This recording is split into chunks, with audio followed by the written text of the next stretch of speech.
A few people lay among the ruins. They were no danger to anyone now.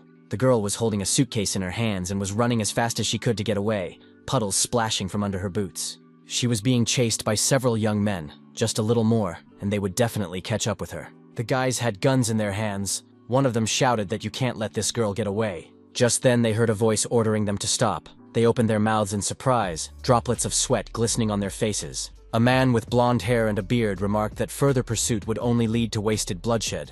This was Master Zhong Likyu. He looked intently at the boys and informed them that the most important thing at the moment was the ceremony. Jun stood surrounded by young men and stared intently in front of him at those who were no longer a threat. He saw a guy whose face and neck were covered in blood and recognized him as Kim Si-hyuk. The master came closer and asked the kid if he thought his little nation had reached certain heights, and then remarked that there was still a limit, as the hero of a fallen nation has no right to strive for more. He spread his arms out to his sides and shouted that he was the only one worthy to stand among the gods. There was a smile on the master's face, and he looked up and said that he had kept his promise. The creature replied to him that Zhong Likyu had indeed done everything he promised. After saying that, the man shrank back. After a few seconds, he smiled again and remarked that it was now his opponent's turn to keep his promise, and asked that he make it an earth constellation. He raised his hands up again and screamed for his being to lift him up to the greatness of the so-called creator. That agreed, and a system message appeared in front of the man, which he began to read very carefully.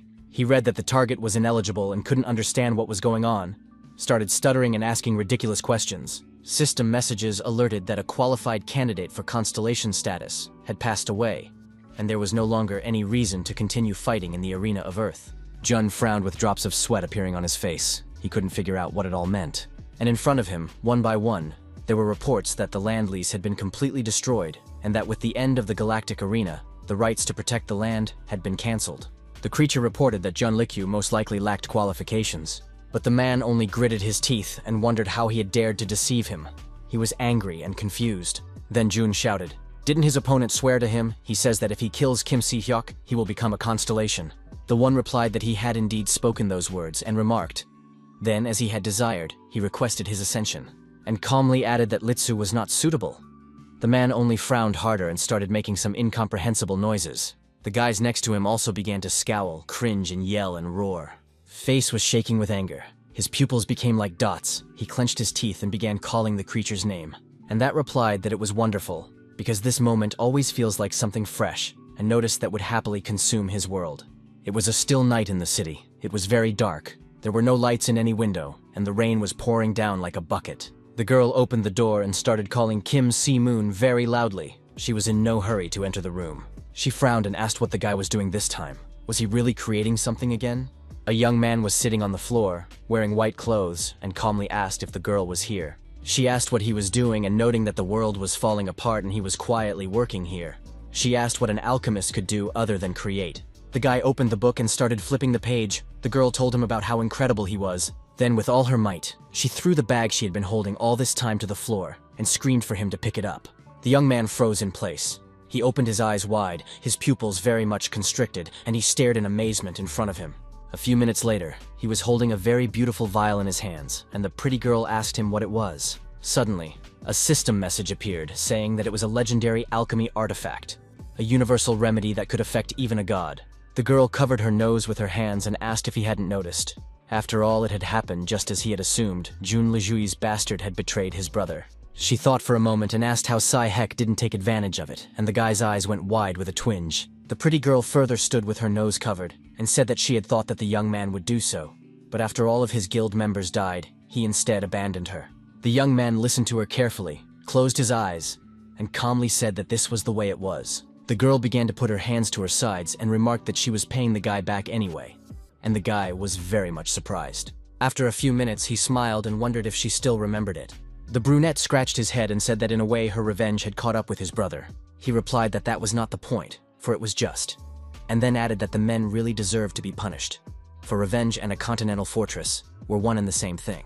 The girl walked to the door, grabbed the handle, and added that Kim was completely different and clarified if he knew it. The guy stood up and said with surprise that the beauty was in a hurry to go somewhere again, and she replied that she was planning to cause havoc, and reported that she had seen Jun Liju summon something incredible. The young man was surprised, and the girl clarified if he had seen the system message of disenfranchisement. Indeed, there was a report that land protection rights were revoked after the galactic arena ended. She said the qualified candidate for status is dead, which was also indicated by a system message. The guy, on the other hand, was holding a vessel, and the girl was thinking about how his brother was perfect for the constellation, and she was the only one who knew his status. A drop of sweat appeared on her face, and the beauty said whatever that meant, but obviously something had gone wrong. The girl remarked that the place was also unsafe, and this time he might also die. Kim wondered why she was not running away. Pretty Lady smiled and replied that he knew her and it wasn't her style to run, then remarked that she had no reason to keep living anyway. She told him not to throw away what she brought, but to drink it, for the noble sword saint had given his life for it. The girl started to walk away, and Kim noticed that it was from the beginning of his... She thought surprised, but mentally thanked the guy for everything, as suddenly a status window appeared in front of the young man, showing title, class, nation, and other characteristics. He read the message carefully, then noted that it was just a pathetic statistic, and now it all seemed meaningless to him. Kim squeezed the vial harder in his hand and said that he needed a power source anyway, and now was the perfect time for it. He looked at the vessel and noted the culmination of all his time since waking up. And without the emerald tablet, he couldn't have even dreamed of this. The guy opened the vial and thought about the fact that even though it was overflowing with poison, his mind was clouded, and he was able to create the ultimate masterpiece of alchemy, an elixir. Kim himself was surprised that he was able to do it. The young man began to pour it out, and said that thanks to Shuhyuk and Malsuk, he was able to achieve the goals he had set for himself in life. He stared at the stone in front of him and wondered if what he had in mind could be done under these conditions. The young man knelt down and reflected that alchemy is always based on the principle of equivalent exchange. He realized it was time to start, so he gritted his teeth and started screaming very loudly. Suddenly, a small part of the city lit up as if from a huge spotlight, as if from a huge lantern, and the stone that lay in front of the guy scattered into different pieces, as if someone had broken it. A system message appeared in front of the young man, informing him that a legendary artifact had been created. He looked in front of him with a smile. A drop of sweat appeared on the guy's cheek, and he thought about the fact that it had been a success. Just a few minutes later, there was a message saying that he would receive 5,000 achievement points, and that there had been a deactivation due to the disappearance of this category. And then the guy was alerted by a system message that the legendary alchemy artifacts had been successfully created, and the first title of Alchemy Pioneer had been obtained. The young man gazed intently before him, and among the shards of stone he saw an oval, smooth pebble. A system message alerted the young man that it was a philosopher's stone.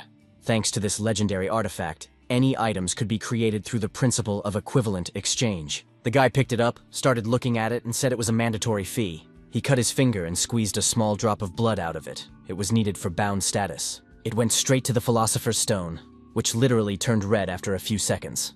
The young man looked very frightened when he saw the hovering rock in front of him. He fell to his knees, clutched his chest, and began to scream very hard as the young man felt as if he had been electrocuted. Suddenly a breeze blew, and the head of the girl who had only recently come to see him was in front of him. He opened his mouth in fear, and the pupils of his eyes narrowed very much, becoming like dots. And she still had time to smile and call the young man by name. The latter answered nothing. He was distracted by the creature, who laughed, then asked if it was the philosopher's stone, and remarked that it was hard to believe, even though he had seen everything with his own eyes. The guy, however, clenched his teeth and stared intently in front of him, thinking about the fact that he was simply astounding. The monster remarked that a dimension could spawn an entire constellation, and added that it was an astounding and amazing discovery. The young man clenched his teeth and thought about the fact that it was all because of those two Si Hyuk and Mal Suk, and mentally cursed. One after another, system messages began to appear in front of him, stating that synchronization was complete, and the philosopher's stone was bound, and that the status had changed to unique. The guy was looking intently in front of him, drops of sweat running down his face, the veins on his neck ballooned, and he was as surprised as he was to receive a unique status. Kim clenched his teeth and thought about what it said, that he could create anything.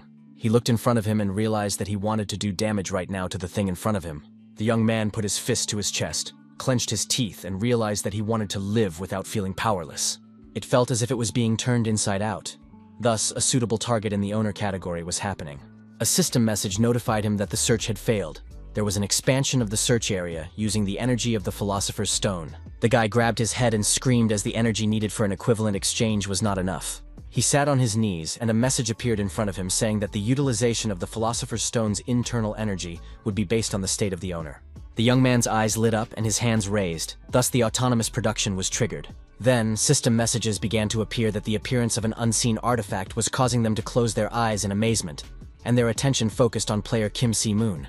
The creature screamed that it couldn't be. It was impossible. It also wondered how a human could manipulate his father's stupid creation. The guy who was just something on his knees fell face down. He passed out. After a while, he opened his eyes and read the system message that the first attraction of the constellation had occurred. Reports began to appear one after another that 1,000 achievements had been received, and that he had attracted the attention of an unregistered constellation. Kim had read that a title had been obtained, that he was among those attracted from afar, but it was immediately deactivated due to the disappearance of that category. The young man lay face down, system messages changing one after another, and he thought about how he didn't know what was going on. He looked at the girl's head and thought about the fact that he had dealt a very powerful blow to that creature. It was beautiful sunny weather outside, with birds flying in the sky singing their cheerful songs. A ray of bright sunlight tickled the young man's cheek, waking him up, and he opened one eye. The guy began to look at the room he was in. This place seemed familiar to him. Suddenly, he sat up on the bed and opened his mouth in surprise. Since it was his old apartment, he thought about it being an illusion. But Kim had a feeling of suffocation like before he died. The young man could not forget him. But then, a sound distracted him from his thoughts, and he turned his head to the side. It was a cell phone, which he immediately picked up and read the news that China and the United States were the only survivors, but they too were subject to anarchy. He stared at the screen and thought that it was because of such news that he had stopped using the phone. But then his gaze stopped on the date. The year 2030 surprised him. The young man turned his head toward the window and couldn't believe that he had gone back 11 years. The boy cringed and thought about the fact that he had been reborn at the age of 28.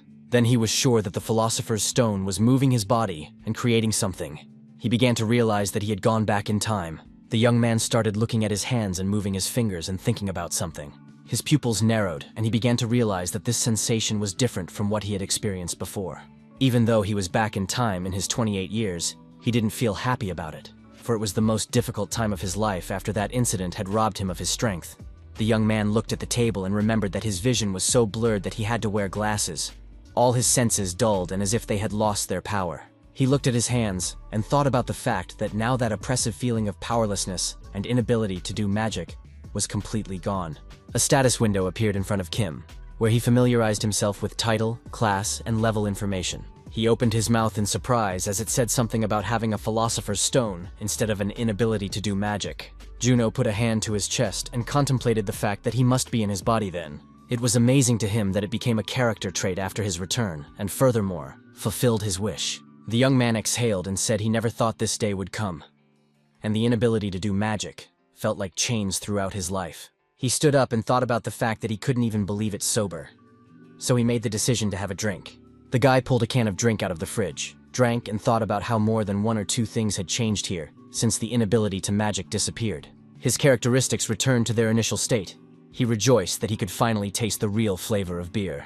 Just then a system message appeared in front of the guy. He read it and was very much surprised by such characteristics. He read that a tinker's strength was 10 points, but it wasn't magic power after all. Kim recalled the system messages that had appeared earlier and realized that the system had informed him of a unique characteristic. The guy looked in front of him and thought about the fact that he had become the bearer of a unique characteristic, and it was all on the first level. He thought that even in his past life, a player with unique stats were extremely rare. Most of them achieved high ratings, such as Saihek and Jun Liju. The young man put the jar on the table, laughed mentally, and thought about the fact that life really is unpredictable. As suddenly, a system message appeared in front of him, alerting him that he had 1,012,500 achievement points. He couldn't figure out what it was going on, as he didn't even know where he had gotten those points. The young man decided to think about it later when the achievement store opened and decided to look at his awards. A message appeared before him describing a title worthy of his remote presence. Kim was very much surprised as this title was directly related to employment. He couldn't understand if it was related to his profession. The guy put his fist to his mouth and thought about the fact that even Mal Suk, a high-level player who had appeared recently, dominated thanks to the cheater constellation name. He couldn't even believe he was going to get something like this and decided to see the other titles. He wondered if there was anything else good out there. The young man read the system message that the title was bestowed for attracting the attention of a being calling itself the Forbidden, and it was undoubtedly wonderful. He sat there puzzled, reading carefully and unable to understand when he had gotten all this. The boy thought about the look of the Forbidden. He wondered what it even was. He decided it was some sort of passive option, stretched, lay back on the bed, and remarked that it was better than nothing. The young man smiled and thought about how the most important thing right now was that his inability to use magic was curable. Kim thought about trying it while he had the chance, But first he needed to lay out an ignition formula that needed to be reshaped into a form compatible with magic. The boy gritted his teeth, reached forward, and realized that he then had to input the creature's energy. He frowned and said that it was just as he thought, because even in magic class, the power of creation couldn't be used to cast spells.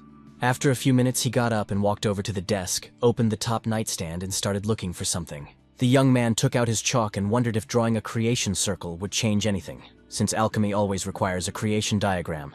He sat down, began to draw, and thought about how when magic was ineffective, alchemy had many advantages.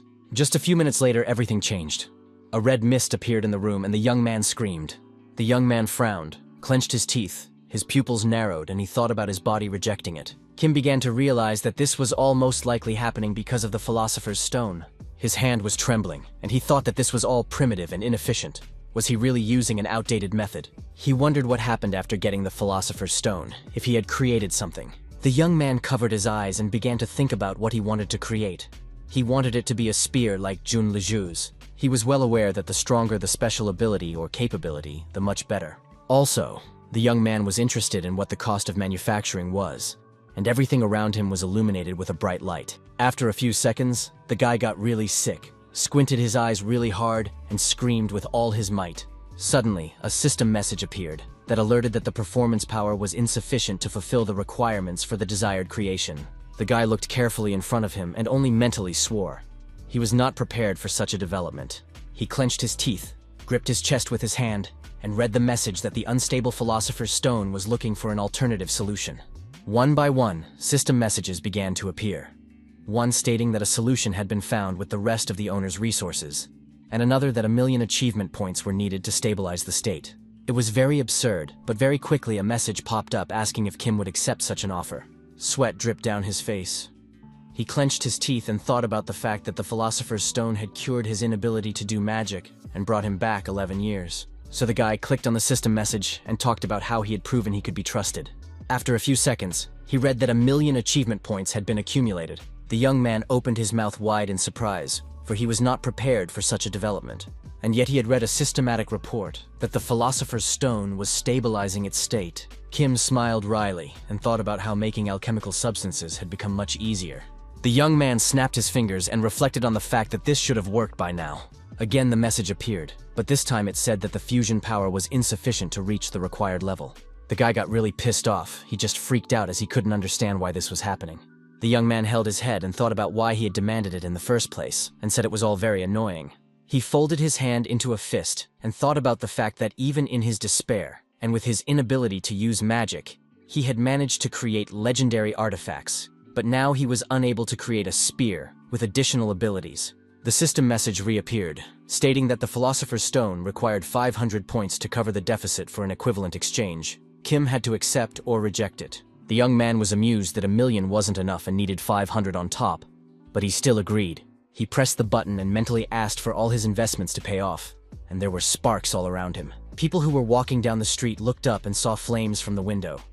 A woman said she was scared, and a man asked what the sudden rumbling was. The guy looked at everything that was going on with his mouth open, drops of sweat appearing on his face. A system message then appeared in front of the young man, alerting him that the constellation XXX was watching him. He also read about the constellation Hermes being in the spotlight in anticipation of the 5th lightning bolt. Another message alerted the guy that the constellation Athena was showing interest in the sudden appearance of lightning on Olympus. Kim couldn't figure out what these constellations were. A message reappeared in front of him that the constellation of Aries was suddenly showing interest. His eyes opened very wide with surprise, and he asked why the constellations were suddenly interested in him.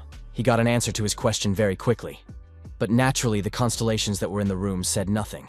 A system message alerted that the constellations of Olympus were shocked at the marks left on it.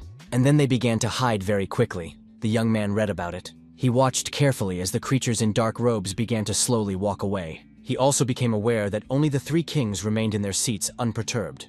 On the throne was a huge man with gray-haired hair that stood smoking and a gray beard. It was the Lord of Olympus, the constellation of Zeus, who took a great interest in the young man. He stared intently at the young man, his forehead furrowed and his eyes glowing white. The guy said with surprise in his voice about the constellations of Olympus receding because of the marks left on him. The young man wondered if it was because of the title, as then a message appeared in front of him. Kim began to read it carefully, and the young man's mouth dropped open in surprise, for the title was given to someone who had attracted the attention of an otherworldly being. Just then, a huge sword appeared in front of him with flames coming out in different directions. The young man's pupils narrowed, and he wondered why there was such a commotion. He looked in front of him and saw a weapon that had waves of light coming from it and spilling out in different directions. The guy walked over and picked it up. He looked very scared and clenched his teeth, but he kept the sword in his hands. A system message appeared in front of him, alerting him that he was holding Astraph, the spear of Zeus, ruler of Olympus, could throw lightning bolts, but for some reason could not display its full power. The young man was very much surprised and couldn't understand what Astraph was. Drops of sweat appeared on his face. He wondered if this was not the primary weapon of the Thunder Lord Alexander. The young man knew that he had not lost his position as a high-ranking fighter, even after his exile. The boy remembered that even though Alexander fought with a spear, the power of his strike was not inferior to the magic of the other rankers. And Kim said that no one would have thought that he would be the one to get such a weapon. He squeezed it harder in his hand and noticed that compared to the real Astraph, it was capable of sizzling everything around it, as this thing was rather flimsy. The young man grimaced and remarked that based on the rank, one could conclude that it was an imitation.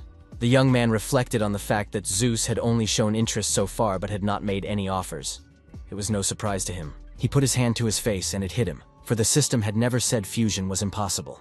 A system message appeared in front of the guy, alerting him that the power of the synthesis was insufficient to achieve the desired result. He looked in front of him and thought about what would happen if he could fulfill all the prerequisites. Kim clutched his weapon harder. He wondered if he would be able to create a real Astraph. He smiled and remarked that it was suspicious that he was able to cure the magical incapacity at all, and regressed 11 years. But if he would create a mythical weapon just by fulfilling all the conditions. The young man looked at his hand and realized that alchemy was an amazing ability. He was very surprised when there was nothing left of the weapon. He asked what it was. Was it really the result of fusion? Kim wondered what about the achievement points then. The young man swore and shouted that he had spent 500 points, which is a lot at the first level. Kim decided to take it back, as now this ability is insane, but in a different way, and he lost 500 points. A system message suddenly appeared in front of the kid, alerting him to the fact that the Philosopher's Stone minimized the backlash. The young man read it carefully. His pupils very much narrowed, and a mute question read in his eyes. He read that in proportion to the rank of the Philosopher's Stone, 50 spent achievement points would be returned. The guy couldn't figure out if he was getting his points spent on fusion back and turned to the status window for help. It stated the characteristics of the Philosopher's Stone, namely that it is a mythical item from the realm of alchemy. When an equal exchange is established, anything can be synthesized. Kim looked at the status window and thought about the fact that there was no level, and in place of rank was a question mark. He realized it was most likely due to binding and regression, then asked the Philosopher's Stone if he could ask him a question. The guy asked if the change was due to the binding. It turns out that his growth is then affected by it. The Philosopher's Stone began to burn with bright red fire, with rays coming from it in different directions. The young man smiled and said that was most likely a positive answer to his question. There was real chaos in front of the young man, and he thought about the fact that mages must undergo special preparations, because alchemy requires the creation of a magic circle and the preparation of materials for synthesis. Kim reached forward and wondered who knew fusion without a circle could be so effective. Our hero smiled and began to realize that the process is completely different from the similar, and using the circle, and this is a real revolution in the world of alchemy. He looked at the things that lay around the place, intact and unharmed, and concluded that he had managed to properly work out the new synthesis method. The young man smiled and said that with this level of alchemy proficiency, learning would seem like nothing. The guy looked at his watch, which had been beaten a few minutes ago, and asked if it would be on at 5 today. He thought about the fact that on January 17th, 2030, at 5 o'clock in the evening, he received his first invitation to train to become a true arena player. The young man looked up and reflected on the fact that of all days, it was the day of training that he had regressed. Kim realized that it was probably to gain territory, and because of his inability to use magic, he couldn't even step forward, and was immediately shot in the head. He smiled and thought that he wasn't scared now because he had alchemy with him. The young man reached for his cell phone as he heard a text message come in. He saw that he had gotten over 100 calls from several people, and yet he had never even thought of picking up the phone. The guy read that Sihek was among the callers and said that he even felt embarrassed somehow since he was the older brother. Toth also left a message saying that he was accepted into the academy, and then also that he reached diamond rank and got a new characteristic, and he now has 3 of them, but he doesn't know how to use the new one. The young man remarked that his brother had written so much, including asking him about whether he went to meet the sunrise and noting that he was in his senior year, but didn't have time for such things. Our hero looked at the cell phone screen and thought that his brother was such a cheerful child. What he hadn't realized before was that Hek was actually suffering a lot. The young man now knew that the target of the galactic arena was his younger brother. He could change that from now on. But first they need to establish a relationship with each other. Kim scratched his head and wondered what he should send to his brother, since he had nothing to say. He picked up his phone and began to type a message and wondered why he was even bothering with this. As the young man's mood suddenly changed dramatically, he clenched his teeth and began to consider something. On his cell phone screen, he noticed that Li Yu-jung had been trying to call him for a very long time. His hands shook, the phone almost fell out of them. He remembered that the girl was still alive then. He sat down on the bed and held his head, mentally calming himself down, because nothing had happened yet. He stood up remembering the event that had changed everything dramatically, that bloody evening. The young man clenched his teeth, covered his eyes with his hand, and concluded that he could change everything. He began to look through his fingers, his pupils narrowed very much. He knew he had to do this. Suddenly, system messages appeared in front of him saying that he had been selected to participate in arena training and would be invited soon, so he needed to prepare. The young man stared intently in front of him. He was very much surprised. As new messages appeared here, one informed him that the summoning would be in 9 minutes and 59 seconds, and if he had an arena access device, he needed to put it on before using it. The guy squeezed the bedding hard in his hands and thought for sure this time. He was sure that he would get rid of this miserable life of a loser and prevent all troubles and build a new life.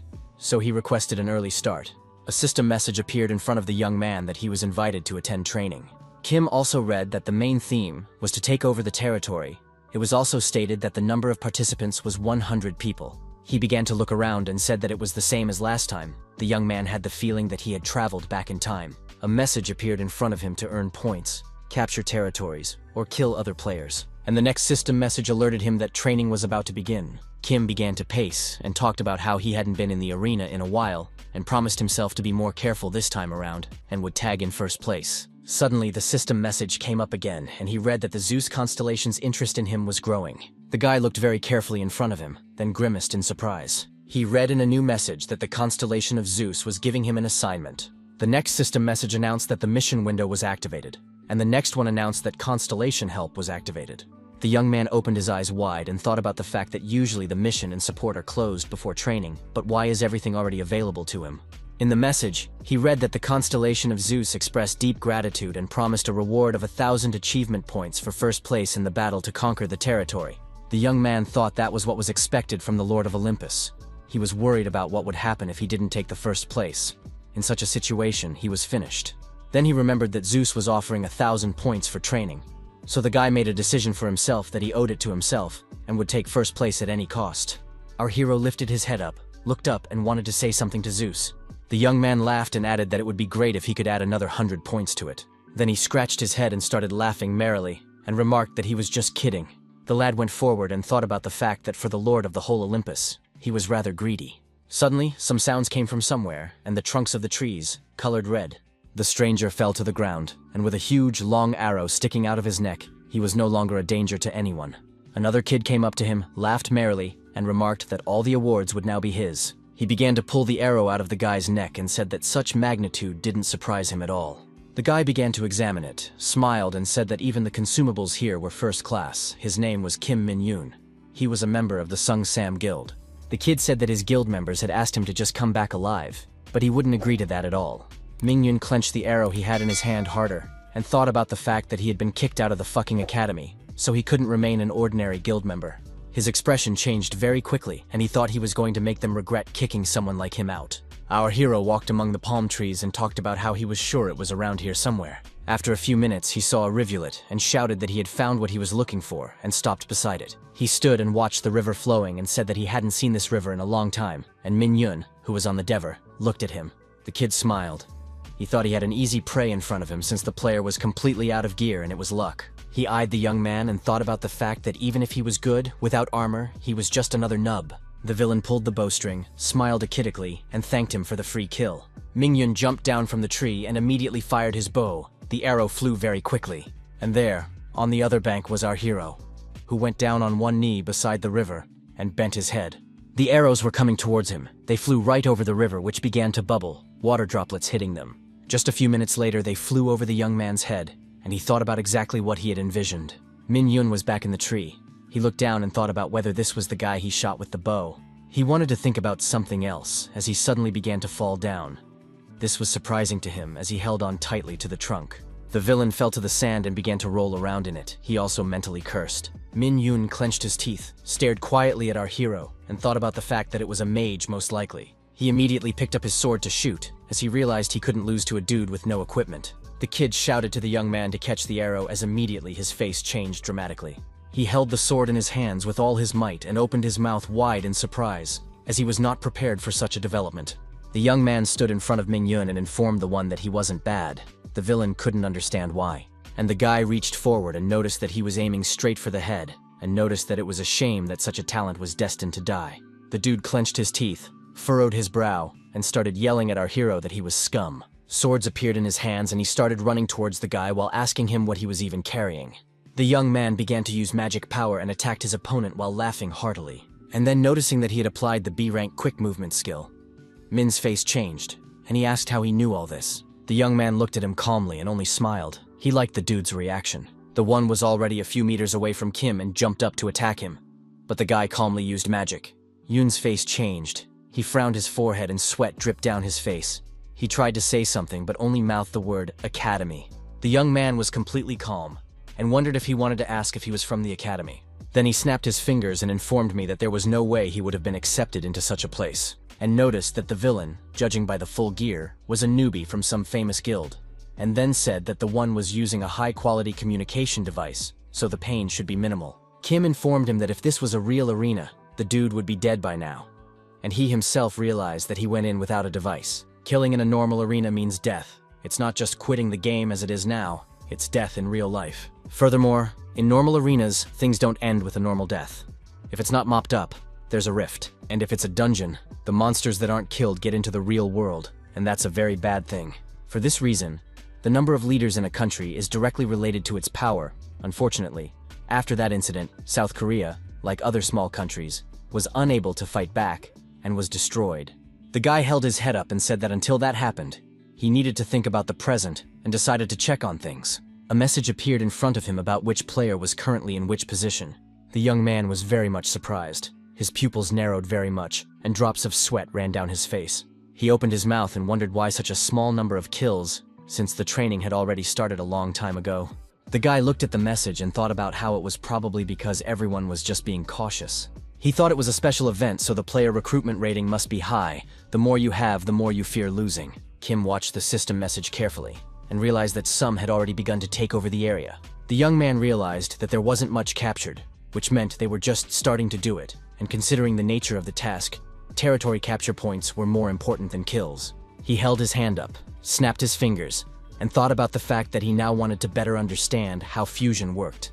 A satisfied smile appeared on his face, and the young man said he would go in for the kill and get rid of the quiet ones first. Mingyun, although he was still wearing his uniform, was running so fast that dust was flying from under his feet in different directions. Kim laughed merrily at him, and the dude turned his head, drops of sweat appearing on his face, and called our hero crazy. The young man attacked his opponent with magical abilities, and the latter yelled that the guy was completely off his rocker. Shi Muong smiled and told his opponent that he was hustling, then stretched out his hand to attack. Yoon fell face first into the dirt, and Kim noticed that he was in steel armor, and it was all because of some speed skill. He stood with his arms at his sides and said that if he hadn't attacked first, he definitely wouldn't have made it. As suddenly an attacker appeared at his back, he clutched a sword in his hands and began to run towards our hero. The one turned his head calmly and looked questioningly at the villain. He wasn't scared at all. Literally seconds later, he snapped his fingers to utilize his magical abilities. It was as if the bandit had been replaced. His face twisted. He began to scream in pain and terror. Kim said he still had to attack from the bushes sometimes, and his opponent only groaned. Suddenly, a system message appeared in front of the young man, and he began to read it carefully. From it, he learned that resynthesizing increased his ability to transform, and from the second, that the level of the philosopher's stone had increased. The guy noted that raising stats at low levels was quite a common thing, but he didn't expect the level of the philosopher's stone to rise. Kim smiled and said that it was very good that he had decided to deal with the quiet ones right away. He noticed that 11 kills, and he would definitely not be attacked sneakily now. The young man began to look ahead and said the area was close, and said it was worth going forward. And the young man put his hands in his pockets and set off. He walked along the path between the trees. Suddenly, something alerted him very much, and he began to stare intently ahead. A very strong wind blew, and the sand that was on the path began to swirl from side to side. The guy stood near the trunk of a tree and stared intently ahead. He was very tense. The young man saw a huge amount of corpses and thought about the fact that he wasn't even inside the zone. So why are there so many corpses? He wanted to familiarize himself with the arena rankings, and a system message appeared in front of him. From it, he learned what rank was who, as well as the number of kills and the percentage of territory taken. He was very much surprised by the fact that the 1st through 4th place players had almost the same percentage of territory. Drops of sweat appeared on the guy's face. He read the message carefully and noticed that all of these players had been at the top since training. The young man furrowed his brow and thought about the fact that they were most likely from the same team. He looked at the corpses and realized that this was all a complete violation of the established rules. The young man stood behind the trunk of the tree and thought that as much as they wanted to take the top spots, how could they unite while studying?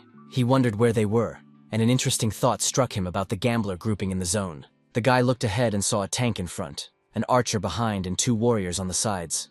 He realized that everything was perfect, and such a company would be difficult to defeat in one blow. Kim looked at his hand and talked about how he wanted to accumulate as much as he could since the reward for the mission would be shared.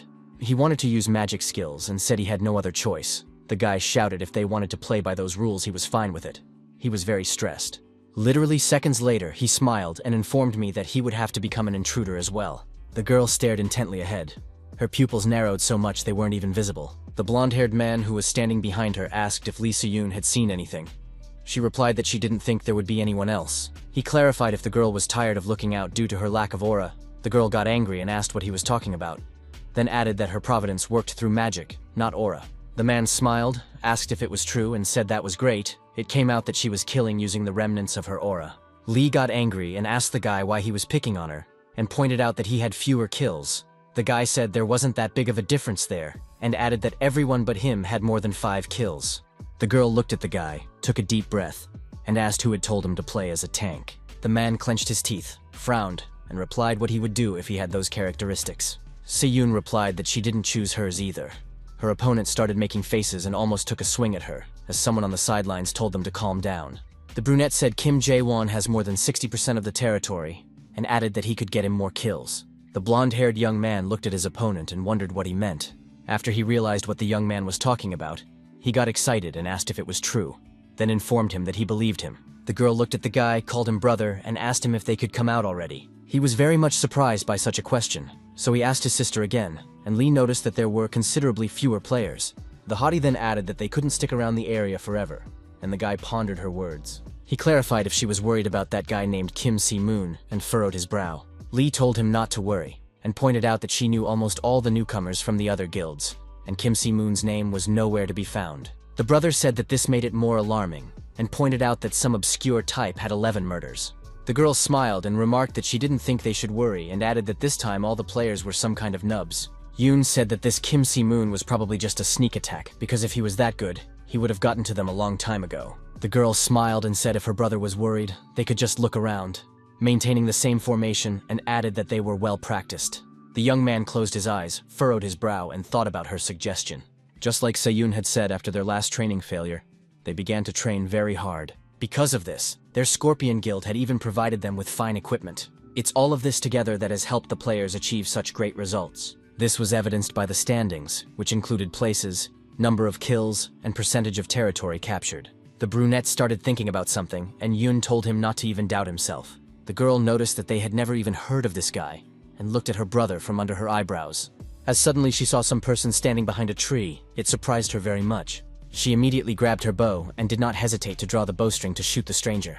The girl stared intently in front of her, and then quietly said something about the guy they were talking about being nearby. Her brother was definitely not prepared for this and didn't even realize what was going on at first. Yoon shouted that she could see where her opponent was hiding and immediately released an arrow, one after another. But when she looked in front of her, there was no one else in the place where the guy had been. Just a few seconds later, our hero peeked out from behind the trunk and began to look around. He stared intently ahead and his pupils narrowed very much, became like dots, and the arrow that was a few centimeters away from the guys suddenly snapped in half.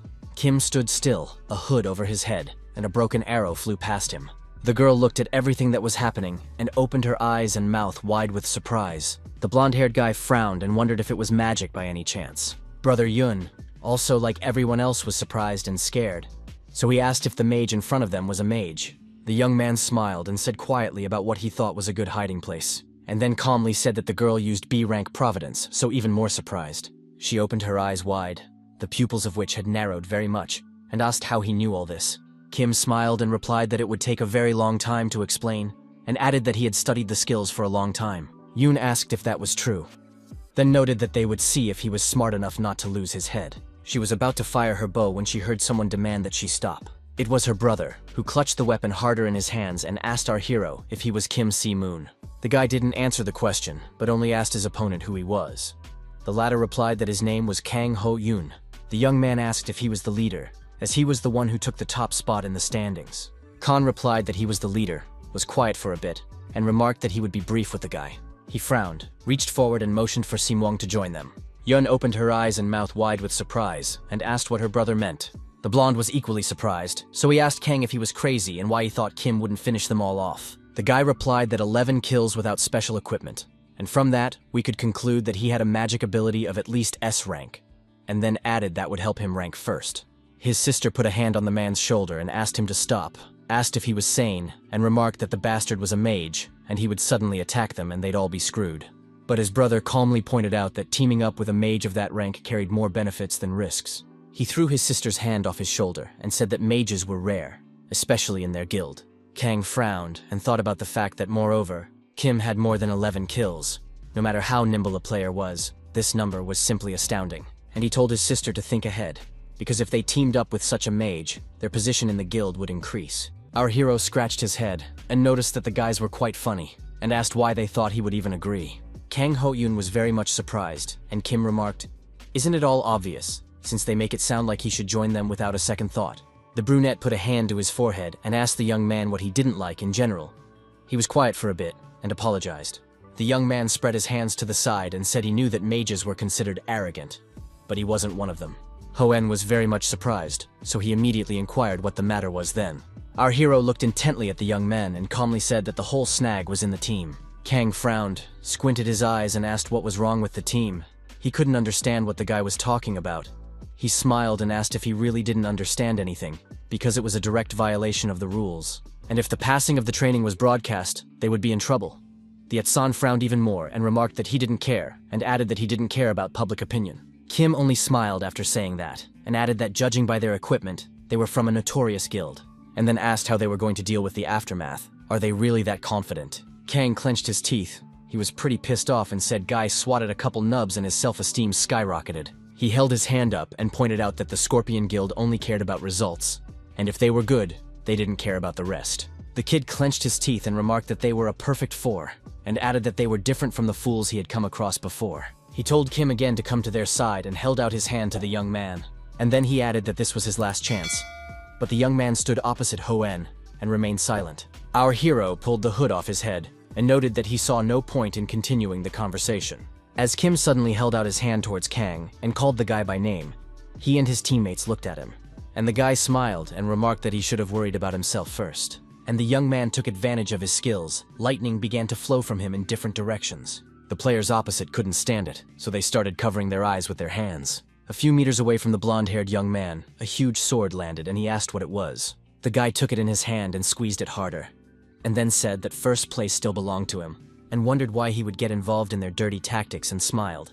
And Kang Ho-yun pointed his sword at the young man. He frowned and noted that the negotiations were unsuccessful. He called his sister's name very loudly, and she opened her mouth wide in surprise. But very quickly she gathered herself, came to her senses, replied that she knew what to do, and drew the bowstring, which was just loaded. A huge arrow flew towards our hero with the speed of light. A little more, and it will hit him. Kim thrust his hand forward. He was collected and serious and ordered the Astraf to cry. A few meters away from him, everything began to blaze with fire, flames devouring everything in their path. The young men watched everything that was happening and opened their mouths wide in amazement. The fire was slowly getting closer to them, but they stood confused and didn't know what to do.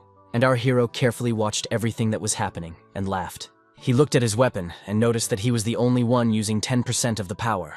The guy looked at the kid who was lying nearby on the ground and thought something was wrong. He slanted his eyes to the side and began to think about what was bothering him so much. He saw Kana, who was clutching the sword in his hands hard, and started running towards him with a shout. Kim smiled and said his opponent managed to survive and looked at him intently. The young man raised his weapon and pointed it at the guy who was approaching him. And the man had already raised his sword upwards to strike his opponent. He was approaching the young man very quickly. The guy thought about the fact that his opponent was using the A-rank shadow movement skill, and was most likely using that ability to dodge the spear. So he put his weapon forward and began to use his magic skills. In the meantime, behind our hero's back stood Khan, who thrust his sword upward to strike. He shouted loudly for the young man to die, scowled and would strike him a little more. But Kim raised his index finger upwards in order to activate his magic skills. Just a second later, he attacked his opponent with his magic and the latter cried out in pain. He clenched his teeth and told Simuyang that this couldn't be possible, since he had used so much magic and yet his mana was fine. The guy smiled, gripped his weapon harder, and stated that it was more complicated than he realized. He pointed the tip of his astrath at his opponent's face, and noticed that there was more than just mana there. The young man smiled and told Kang Ho-yoon to calm down as he had nothing to stick around. Flames began to emanate from Kim in different directions. They were very much like lightning bolts. A system message appeared in front of the young man that he had gotten the full amount of points, and a second that the owner of the entire captured area had been determined. He put his hands in his hoodie pockets and read them very carefully. The guy was very serious. And a few seconds later, a message appeared in front of him saying that the training was over. The expression on our hero's face changed a lot. He was very happy. He also had a system message in front of him about the rankings. Who ranked what, how much territory he conquered, and how many players he killed. As it turned out, he was in first place. He was additionally alerted to this by the next system message, and the second alerted the guy that he was the Lord of Learning. Messages appeared one after another. From the next ones he learned that he had received 100 achievement points and completed the Zeus constellation mission. The young man also read that he also received 1,000 achievement points. He pressed his lips together and thought about the fact that if he hadn't used the spear, he would have gotten 1,000 points. Then the system message appeared again, and the young man was informed that the constellation of Zeus was extremely pleased with him. Kim thought about the fact that he had earned 750 points, and when he returned to the real world, there would be rewards waiting for him for winning the arena. The boy smiled, for he realized that he had gotten a lot out of this training. He was looking forward to what came next, and a system message alerted that he'd be back to the original distance in a couple seconds. At the headquarters of the Scorpion Guild, Seoul City, the guild leader called out to Kang Ho-yoon. He was standing a few meters away, along with his team members. The man crumpled up some papers and asked the kid if he thought it all made any sense, and he added that the guy wasn't attacked from behind bushes or confronted by another teammate. The guild leader put out his cigarette butt in the ashtray and added that he'd been stripped of his head by a dude with no equipment. Kang frowned, droplets of sweat appearing on his face, and said about the fact that he had no excuses. The man frowned and stated that the guy was well aware that he wasn't punishing anyone for lack of skill, because that was something that even money couldn't fix. He walked over, closer, punched the guy and yelled that he just couldn't turn a blind eye to losing. The guild leader looked away, pointed at the young men, and noted that the dude had a team. He shouted that in teaming up, he should think of reputation first. The man asked if Ho-young understood what it meant, and Ho-young lowered his head and said he was sorry. And he handed the guy a stack of papers, which he began to read very carefully. And the head said that it was an account for those who, despite the guild's help, couldn't pass the training and caused unnecessary trouble. He noted that for the next 10 years, all awards received will go to the guilds, and stated that they should read the documents and sign them. The blonde-haired guy scratched his head, smiled, and noted that it was overkill. But before they could add anything else, the guild leader grabbed him by the neck. He frowned, his eyes burning with hatred, and the man added that the body would have to answer for its master's stupidity, and then wondered if that was his final word.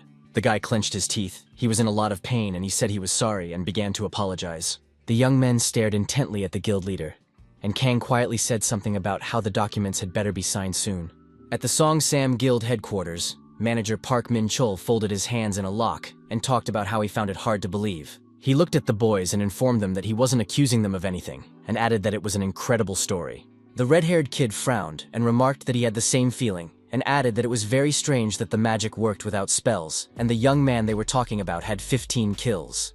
Another dude reported that he did it all by himself, and then got rid of 4 highly ranked players, and a third added that he made sure of everything in real time. The manager corrected his glasses and stated that they would establish the details in the report, and the young men could be excused. They looked at him with surprise. The boys had drops of sweat on their faces. They wanted to say something else. But the man in glasses interrupted them and stated that he knew exactly what they wanted to tell him, and added that they shouldn't worry as their guild didn't penalize failure of training. After this phrase, the guys got very excited and started looking at each other. The manager just told them to try harder next time, and the boys replied that they would do their best. He picked up one of the folders and said that one of the players had single-handedly gotten rid of 4 players, and asked the girl if she recognized anything. Eun-hee lowered her eyes and replied to Manager Park that they were at work right now. Toth smiled and noted that she would take offense if he called her Wu's assistant. The woman smiled and said she wasn't offended at all and handed the man the folder. The one immediately started reading and said that it was as expected, he was familiarizing himself with the data on the Scorpion Guild. The manager read the document carefully and noted that 3 of the players had B-rank skills and 1 had A-rank skills. He wondered with surprise in his voice how a guild that was known for its dirty tricks was able to recruit so many talented fighters. His pupils narrowed very much and he said that wasn't even the question, because someone had managed to get rid of them on their own. Yun-hee asked if it was a mage and he was using a unique firepower, and Puck wondered where a level 1 would get such power from, and if such a thing was possible, it would take him a long time to activate the magic. The girl said the report said he activated it at the snap of his fingers, and clarified maybe it was such a skill. But then it had to be S-rank or higher. The manager had a dramatic change in his face and said that it was definitely possible, but he wasn't sure, so he had a different opinion. He looked at the document and noticed that the first level had its limitations as well, and there was likely something else involved here. Yun-hee checked with him to see if he was hinting at a constellation. He agreed, and pointed out that everything falls into place then. The girl closed her eyes and said that guy was just an ordinary level 1 player who had started training. There was no way he could enlist the support of a constellation. Park Min-chul thought about the fact that since the advent of the Galactic Arena in the year 2015, constellations only appeared at the diamond rank, or higher, but never lower. The manager said that guy is not an easy player or there is something beyond constellation. And he added that, whatever the case may be, one thing is certain, they must win him over to their side. Yun-hee remarked that she didn't think the others would like it, and the young man laughed and said she'd have to do a good job. Suddenly, he adjusted his glasses, slanted his eyes to the side, and asked if the guild leader agreed with him. The girl who was standing at his back opened her eyes and mouth wide in surprise, as a huge bright yellow fireball suddenly appeared not far from them. He was very much frightened. A girl came out of the balloon and noticed that Puck could just call her Ms., and wondered how long ago he'd noticed it, then added that it was A-Rang's invisibility. She began to approach the young men, and the manager reported that he didn't understand at first, but as soon as they started talking about Kim Si-moon, he felt a presence.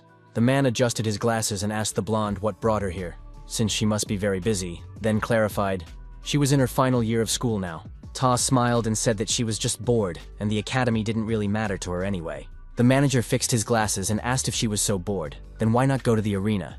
And the blonde replied that she had only recently gotten out, and she asked Min-chul if he had watched the stream, but he fixed his glasses and replied that he didn't have time because there were urgent reports coming in.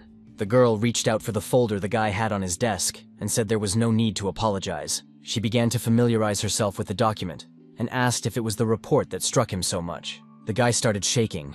Drops of sweat appeared on his face, and he asked Lady Yu-jung not to do that, and remarked that this was secret information of the guild. The girl smiled and said there was nothing wrong with it, and she owned it, and began to read the document. But the young man did not calm down. He tried to snatch the folder from Yu's hands, but she held it firmly in her hands. Park stretched his hands toward the documents, and Lady Yu-jung raised them above her very head, a look of surprise on her face. She opened her mouth, and the pupils of her eyes narrowed very hard.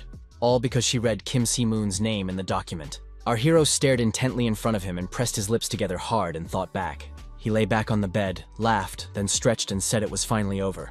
System messages appeared in front of the guy saying that he had received extra experience points as a reward for first place in the training, and that the Philosopher's Stone had absorbed some of the experience points. But that wasn't all. From one of the messages he learned that his level was raised 2, and the level of the Philosopher's Stone was raised by 1. The young man carefully read the distribution of experience points and said that apparently without the Philosopher's Stone, he could reach the 3rd level.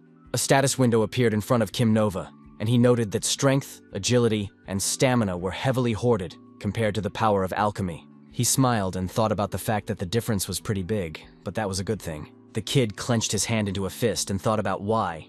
The lower his level and the higher the level of the Philosopher's Stone, the more profitable the arena would be. A picture appeared in front of him, which made him realize that the principle was quite simple, because in arenas where all the players were around the same level, everyone was at least at the 3rd level. He continued to familiarize himself with the levels, and wondered what if he secretly hid his real level. The young man continued his familiarization, and realized that this was even better than any innate characteristic. Our hero presented a fight in which he very quickly became the winner, which he was insanely happy about. He folded his hands in front of him and said, "That was very good, and now it was worth checking the ranks." A system message appeared in front of the guy from which he familiarized himself with his title, class, strength, and level.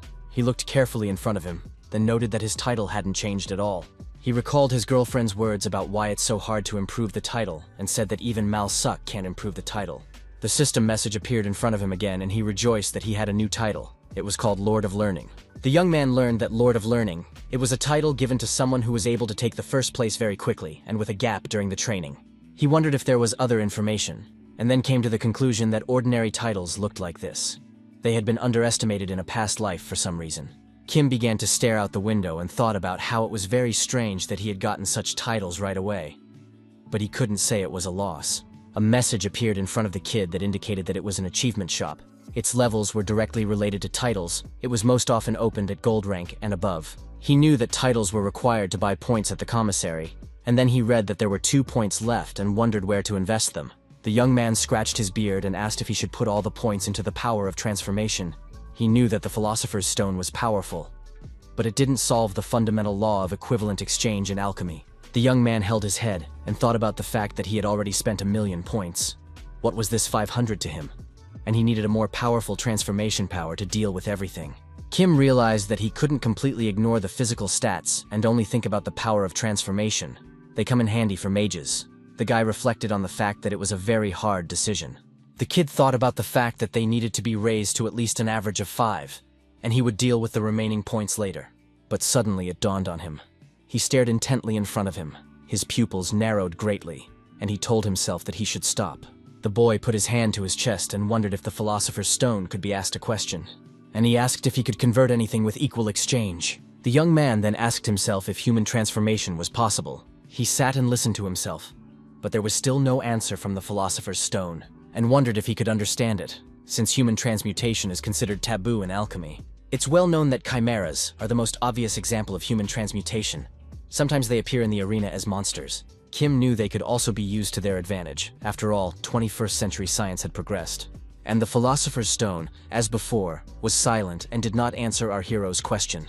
The kid stared intently in front of him and wondered if he could use what he had for a good cause. Then he said that was his intention, and he planned to get much stronger. The young man wrinkled his nose and said if he ever found himself in a difficult situation, he couldn't promise anything.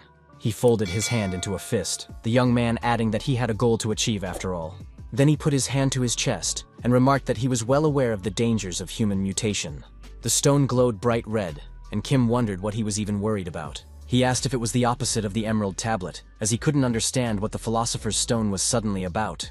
The young man asked if he meant to say that there was an object that was like an emerald tablet, and it contained special knowledge. Nothing surprising, he thought.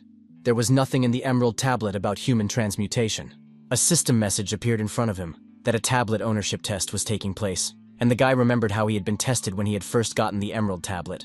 The kid was very surprised as he read that the right had been confirmed, and the tablet would recognize him as its owner. This was very unusual since a level 1 player had received it, because of the binding mechanism, making the item unusable by anyone and protecting it from theft by vaporizing thieves. The young man thought about the fact that, to be more accurate, everyone who didn't qualify for possession dies. He felt creepy, for if he didn't pass the test, there would be only ashes left. Kim asked the philosopher's stone if he thought he could pass the test for transmutation. He grabbed the bedspread with his hand and wondered if he should just let the idea go then. The young man heard some sounds and asked the philosopher's stone if it could partially block the penalty for failing a check. He was quiet for a while and asked me to tell him if the stone could prevent death. The young man began to get out of bed and remarked that since he was an official player, the most important thing for him was not to die, and that way he could recover. A system message appeared in front of him, and the guy said he would invest the remaining points in the power of alchemy first. Then he asked the philosopher's stone again if it could roughly describe the transmutation material. The one replied something, and Kame wondered if it was an emerald scroll, but of a different color. He closed his eyes and started thinking about something. After a while, he replied that he understood everything. The kid held his hand up and thought about the color being dark purple instead of light green, and it should work like a modern smartphone and be able to store knowledge. Suddenly, a system message appeared, alerting him that his alchemy power was insufficient for transmutation. The young man opened his eyes, pressed his lips together, stared intently in front of him, and thought it was expected. The next message informed him that about 10,000 achievement points were needed for an equal exchange. Then he had to agree or not. The guy was very much surprised, as such an offer was definitely not expected. And the philosopher's stone said something to him and pulsed very hard at that. Kim had drops of sweat on his face and wondered if this was still considered cheap. He stood in front of the system message and noticed that the astraph was only worth 500 points. Kim thought about the fact that he had worked so hard to accumulate 12,300 points, and now all was lost. And then he said he had no choice and decided to take the risk. Literally a second later, a message appeared in front of him saying that he had sent 10,000 achievement points. As he suddenly saw that white smoke began to spread in different directions from his hand, he looked at it with interest. The pupils of the boy's eyes narrowed. He frowned and noted that this energy was familiar to him. He looked with interest at his hand, from which smoke continued to spread across the room. The guy was very curious about what was going to happen next and didn't take his eyes off his hand. In the meantime, his body was gradually draped as if in a konan. Purple huge threads. Just a few minutes later, a similar situation occurred with his arms. They were all wrapped around him. Kim spoke of the object in his hands being alive and was very much surprised by it. A message appeared in front of the young man that he had created an unregistered mythical artifact, and a second one that he had received 5,000 achievement points. He also learned from the message that the characteristics of the title Alchemy Pioneer had improved, and an option had been added to it. The guy was very surprised. He opened his mouth and couldn't believe that his title had improved. He began to read the system message carefully and said in a voice that fusion energy absorption was being reduced by 5%. The kid pointed out that it turns out that not only does the percentage of efficiency increase as the level increases, but also the percentage of energy absorption decreases. The young man smiled and thought about the fact that it was no wonder now why Mal Suk had talked so much about changing titles, and decided that he needed to maximize the efficiency percentage. The system message reappeared in front of him, alerting him to the fact that the constellation of Baphomet was looking at the trail he had left behind, with bulging eyes, and that it had caught his attention. Kim also read that because of his incredible accomplishments, the entire arena is all but discussing him. The young man stared in front of him, then wondered what else it was. A message appeared in front of him with characteristics about the obsidian tablet. He learned that it was a replica that contained various information, including human transmutation. He opened his mouth in surprise as he had invested 10,000 achievement points, and there was only 20%, and that was another line. The kid thought about the fact that even the Astraf was only 10% and for 500 points. He was breathing heavily from worry. He took hold of his head, took a deep breath and told himself to calm down, and then stated to just not be told that this item has no rollback. The guy started to look through his fingers, his pupils narrowed, and asked if he really didn't have a backlash. He realized that the tablet was forever, and then concluded that for every 10,000 points there was a 20% increase. The young man rubbed his beard and contemplated 4 more times for 40,000 achievement points. The kid smiled as he began to realize he could get his hands on the mythical item. The young man looked intently at the tablet and cried out that it was all madness. Literally after a few seconds, his expression changed a lot. He heard the mythical stone speak. He put his hand on his chest and told him not to worry, as he was prepared for the punishment that might follow. Kim picked up his cell phone and thought about being able to contact his brother and sister with one tap. The guy talked about how he was used to pain in general, as he had suffered from a lack of mana all his life, and for him, unbearable pain is an eternal companion. He put his hand to the tablet and thought with a smile that, if his guess was correct, there should be no punishment. And that one lit up. On it were written incomprehensible symbols. The young man was blinded by a bright light. His arm was wrapped in purple threads like vines, and began to squeeze the limb very tightly. The kid smiled and thought about the fact that everything was as expected. He felt no pain, and wondered if the constellation of Baphomet was very interested in him. Just then, a system message appeared in front of him that the obsidian tablet required fusion with the philosopher's stone. The boy clutched his stomach and clenched his teeth in pain as the huge ropes began to grip his torso and arms. He looked very frightened, eyes wide with surprise, and drops of sweat appeared on his face. A message appeared in front of the young man that the philosopher's stone was accepting the obsidian tablet's request. So he yelled out what was the matter, as he didn't understand what was really going on at all. Just a few minutes later, he fell to the floor and started screaming very hard in pain. Kim clenched his teeth and thought about the tentacles all over his body squeezing him really hard. There were drops of grotto sweat running down his face, but he shouted that it was enough, because just a little more, and he would definitely be finished. The scream was so strong that the man who was walking near the door of his apartment heard the young man shouting as if frantic. Messages appeared. One notified that the obsidian tablet had successfully merged with the philosopher's stone, and the player was also informed that there had been a small change. The philosopher's stone had one new option added and its rank was raised. The last message our hero could not read, as he felt very bad. Saliva began to flow from his mouth. The guy was invited to the Galactic Arena. Today's event was called Awakens. 50 players were to participate. The message alerted the youngster to the fact that a condition called cooperation had been added, and the kid read that the participants would be divided into groups of 5. But the main point was that the trial would only begin once the groups were formed. The young man read the message carefully, and then said that he had just finished his studies, and already there would be an attack, still cooperating. He cringed and noted that it was likely part of the entrance testing, then marveled that a silver-ranked event would show up here. The guy thought about our hero and came to the conclusion that it was probably all because of him. He looked at the system message and thought about the fact that this was his chance. After all, he could try to prove himself in a way that didn't work out last time. Suddenly the kid heard some sounds in the side and turned his head and listened. He thought it was an attack, but saw some young men, one of whom remarked that they were lucky. Someone asked why offense and not defense. The dark-haired guy noticed that the player recruitment rating was high, and he performed well in training. The blonde clarified if he wasn't the reason for the difficulty now, and the man replied that the dude shouldn't be afraid, as he would protect him this time. The red-haired guy frowned, his pupils narrowing very much, and he thought about the emblem.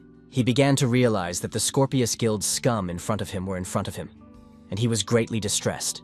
No matter the rank of the arena, there would always be some bastards, but the Scorpion Guild had long since gone over the edge. First, they have formed a huge posse, and second, they back up their disgusting behavior with stupid logic. But the most important thing is that they claim they are willing to work for victory, but in fact, they are just dirty crooks. The red-haired guy put a hand to his forehead and thought about the fact that they were most likely on the same team. He realized that his chance to prove himself was gone.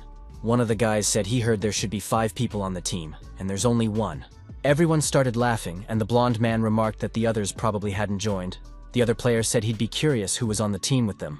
The red-haired guy thought that the members of the Scorpion Guild were showing off as usual, but a dude approached him and asked if he had the mark of the Song Sam Guild on his clothes. The one only looked at her but didn't answer anything, and the brunette began to ask further. His companion tensed up. One was very much frightened. The other smiled and began to ask if it was true. The dude started asking the redhead what his name was, and he stammered that his name was Kim Min-hyun. The young man put his hand to his face, closed his eyes, and said he couldn't recall him because he had never heard that name before. He looked intently in front of him and wondered if the person in front of him was an ordinary rookie who had been trained. The guy was shaking, and the brunette remarked that no matter how bad things were, the Song Sam Guild wouldn't give him equipment below C rank, and clarified if that was true. And then he added that he had heard that the big companies could give A-rank armor if one performed well in the training. The blonde man, on the other hand, said that Kim Min-hyun didn't take any place. The red-haired kid clenched his hand into a fist, clenched his teeth, and mentally thought about how these young men were bastards, and he just had to be patient. He looked at the 3 of them and thought about how he would have arrived them that way. But he knew full well that they were stronger than he was. The kid clenched his hands tighter, closed his eyes, and thought for sure he'd play if he got into a fight. A brunette walked up to Min-hyun. He smiled and said they'll help the dude get by, he'll just have to do what they say. He clenched his teeth. He was shaking. He thought that the guys wanted to take all his awards for themselves and mentally called them names. Suddenly they heard a rustle behind their backs and turned their heads. The young men saw a cold light. It was our hero who put his hands in his pockets and leisurely approached the group of people. Min-hyun opened his mouth in surprise, staring intently in front of him and thinking about what this guy was doing here. The brunette put a hand to his face, started laughing, and closed his eyes, as he was not prepared for such a development. After a few minutes, he calmed down and stated that he couldn't understand the arena's algorithms, because first the kid from Song Sam appeared, and now another nub without armor. The young man smiled and quietly repeated after the brunette the word nub, his face covered. Then he looked intently at his opponent, and wondered if he was talking about him. The brunette held his weapon out in front of him, and wondered who else he could talk about like that. The young man wondered if they had decided to insult him, exhaled and laughed merrily. As his mood suddenly changed dramatically, he felt a philosopher's stone stirring in the middle. He asked what the guy had said, and noticed that he looked like his face hadn't been smeared on the pavement in a long time. And he added that he would sort it out now, but the young man took hold of his head, and he went on to say that he would tear his face to pieces. Kim smiled and thought about the fact that he had obviously touched his chest, but why did his heart hurt so much? Philosopher's Stone smiled and remarked what he should do if the young man was so concerned about him. Our hero changed in his face. Drops of sweat appeared on him, and the stone began to demand that he still did so. Shimwong thought to himself that if he had known that this would happen, he would have definitely stopped the obsidian tablet from fusing with the stone. He never thought that there would be such a reaction to a single phrase. And the Scorpius Guild guys started asking each other what the guy was doing, the blonde man noting that they scared him a lot. The brunette clutched his weapon harder in his hands and asked our hero if he was scared, and also called him a freeloader. The blonde man told Gi Yel that there was no need to talk to him since he was dumbfounded with fear. The 3rd guild member laughed and said that the young man didn't even have a guild. The brunette smiled and remarked that Kim had been attacking some simpletons without armor, and informed him that he wasn't such a loser. Our hero furrowed his eyebrows, looked intently at his opponent, and asked if that was really the case. Then he smiled and remarked that if it was about the gear, they had it all wrong. Spruce slammed his weapon on the ground with all his might. Pieces of rocks and bullets flew in different directions, and shouted that the guy was getting frisky in general. He asked Kim what they misunderstood, and said he was trying to walk them through it now. The young man smiled and asked his opponent if his name was Chogi Yol, and added that it was busy, and then added that mages and supports often lacked equipment. He glared at his opponent, and either asked or noted that he had been in the arena for a long time. Our hero was silent for a moment, then asked the brunette if he was from the Scorpion Guild by any chance. Spruce smiled caustically, and noticed that the young man had absolutely no regard for manners. Kim smiled back and said he wasn't dumb enough to show respect to retards. The blonde clenched his teeth, folded his hand into a fist, and asked what the bastard had said, his comrade wondering how the freeloader even dared to open his mitt. Guy stepped closer, clutched his weapon harder in his hands, and remarked that Kim was completely underestimating them, and added that he would blow his arrogant face off. Our hero was completely calm. He stared intently ahead and put his hand forward to use magic. Spruce was shaking with fear. An invisible force gripped his weapon, which was why he couldn't strike his opponent. He clenched his teeth. The pupils of his eyes narrowed. The kid thinking that this couldn't be happening, that his opponent was stronger than him. The young man, however, smiled calmly and held his weapon with his magical power, while Guy mentally called him a pathetic brat. Kim noticed that he thought the brunette had high agility because of his speed, but his main characteristic was strength. The kid was shaking, clenched his teeth, furrowed his brow, and thought about the fact that his opponent didn't even flinch. His companions watched everything carefully from the side. They clenched the swords in their hands harder and started calling the guy by name. The brunette swung around. He screamed either from fear or exertion. He frowned and his pupils narrowed greatly. A few seconds later, a red-haired guy was at his back and delivered a crushing blow. The third member of the Scorpion Guild had drops of sweat appearing on his face. He began to call out to Sangbin. That was the blonde man's name. The one didn't answer. The guy got very angry and rushed forward with all his legs. He clutched the weapon in his hands hard. The red-haired kid turned around at the sound. His pupils narrowed. He hadn't expected his opponent to rush towards him, but he was not at all confused, and the man was no longer any danger after a few seconds. Spruce continued to hold his weapon, and then shouted that his companions were assholes. He frowned. He felt heavy, droplets of sweat running down his face, and thought that the opponent had the A-Rang physical skill, a distribution of characteristics focused on strength and agility. And the equipment is above B rank, and he was well aware that it was all just one hand. After a few minutes, he shouted for all he was worth why our hero was so strong. Thoth continued to clutch his opponent's weapon even tighter and wondered if he still had the strength to scream. A second later, he saw the splinter in his hands. Kim held up part of his opponent's weapon and said with joy in his voice that he really liked that look on his face. With his own weapon, the guy stabbed Yell and asked him not to be so offensive since he attacked first, and himself thought about the fact that this arena has an extremely high difficulty due to the high level of player recruitment, and on the other hand, means that the reward will be much better as well. He looked at his opponent who no longer posed any threat, and realized that this time, the fewer people on the team, the more each participant would get, which was why they had stuck to his gear. A system message appeared in front of the young man, informing him that the ogre's corporeal shell could replicate his physical abilities, with only 15% synthesized. The guy was very much surprised by such an indicator, because the risks of possessing such a thing are already high, and now also the hand to turn into an organ hand. The young man smiled and talked about how everything was fine and he was enjoying everything at the moment.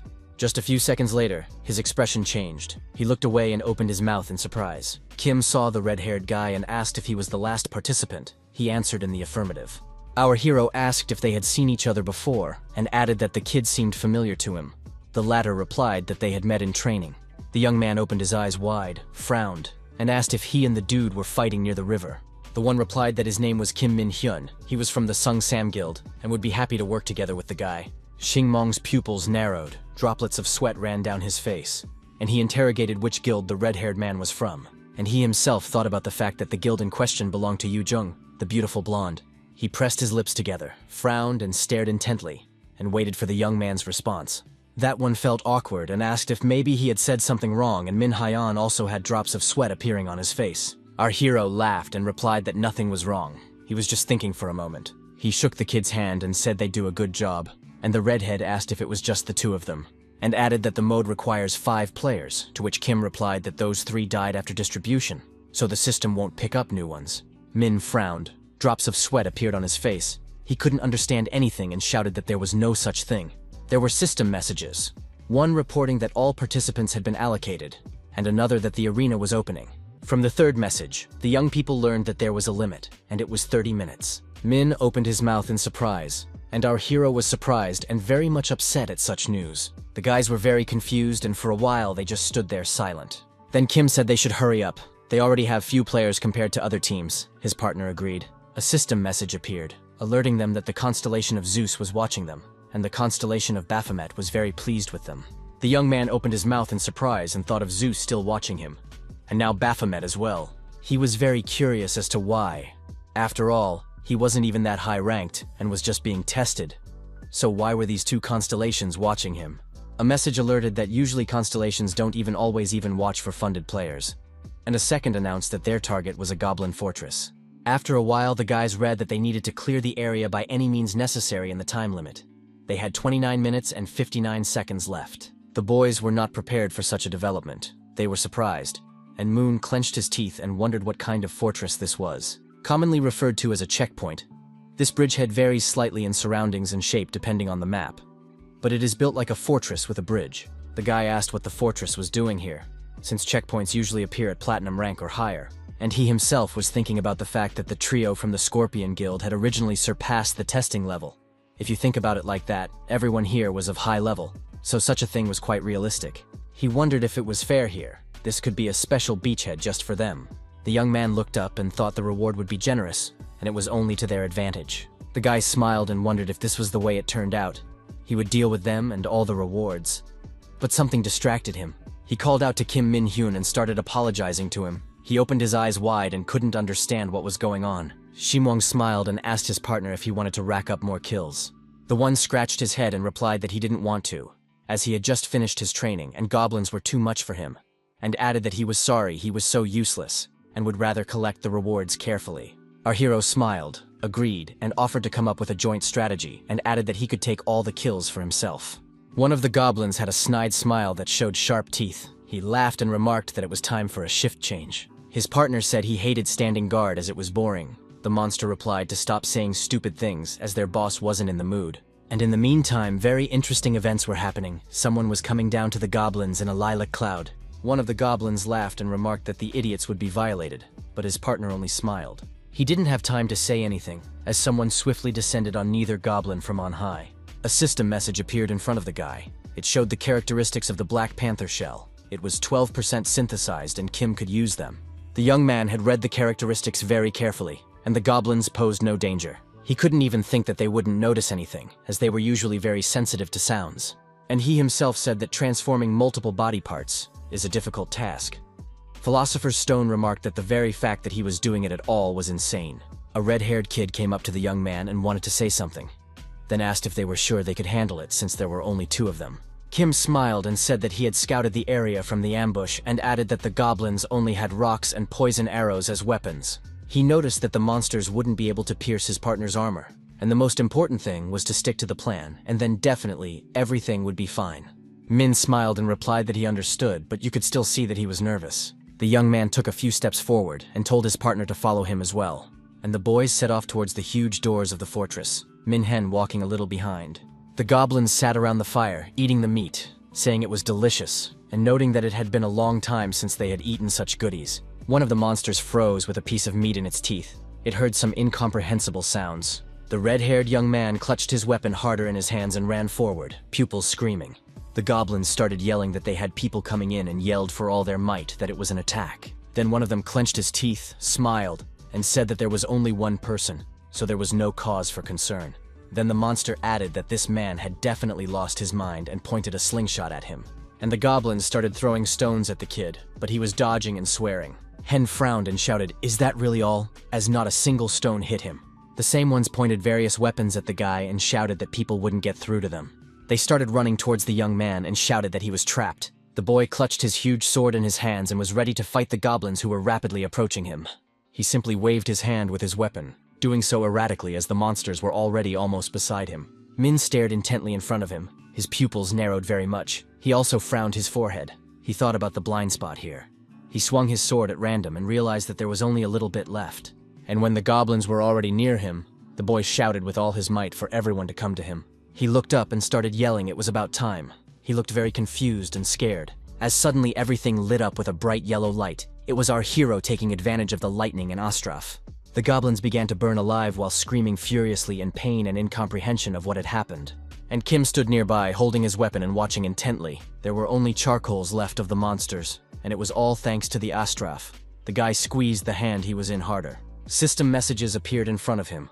The first alerted him that the Philosopher's Stone had minimized the rollback, and the second that 50 achievement points spent earlier had been restored. Hen held onto the wound and noted that it had all happened in an instant, and wondered how that was even possible. But our hero was staring intently at the system window. He was very much surprised, and his pupils narrowed. He noted that the obsidian tablet had merged with the stone and the rank had increased to E, but the achievement points remained the same, and the Philosopher's Stone asked the young man if he knew what a rollback was, and added that no one is able to handle him, only he can do it, but you need to reach at least B rank. Kim thought about this information, and read the system message. Something appeared in front of him that alerted him that the constellation of Zeus was smiling approvingly because of how cool he had used the Astrophis. So it was giving the guy 100 achievement points. He reflected on the fact that he was being helped with his glasses even without a live broadcast. He was very much surprised. The young man thought to himself that considering the speed of completion of the obsidian tablet, and all the transformation to come, it had worked out rather well. He gripped his weapon harder in his hands and thanked the constellation Zeus for his support. Kim thought he could use it again. Even if he spent all the investment, the rollback would continue. He smiled, as he was well aware that he hadn't lost much, and looked carefully in front of him. He had a red-haired partner at his back, and was looking around carefully. As suddenly he heard some extraneous sounds and turned his head, he opened his mouth wide in surprise. Then he said the main point appeared, pointed there with his hand, and remarked that it was time to leave. Our hero looked at the kid, smiled, and spoke about Min Hyun leaving here first. The one opened his eyes and mouth wide, and then asked what about him, since the goblins were coming soon, and then wondered if Kim was sure he could handle it. The young man noticed that his partner had seen everything for himself, and added that he would finish and join him.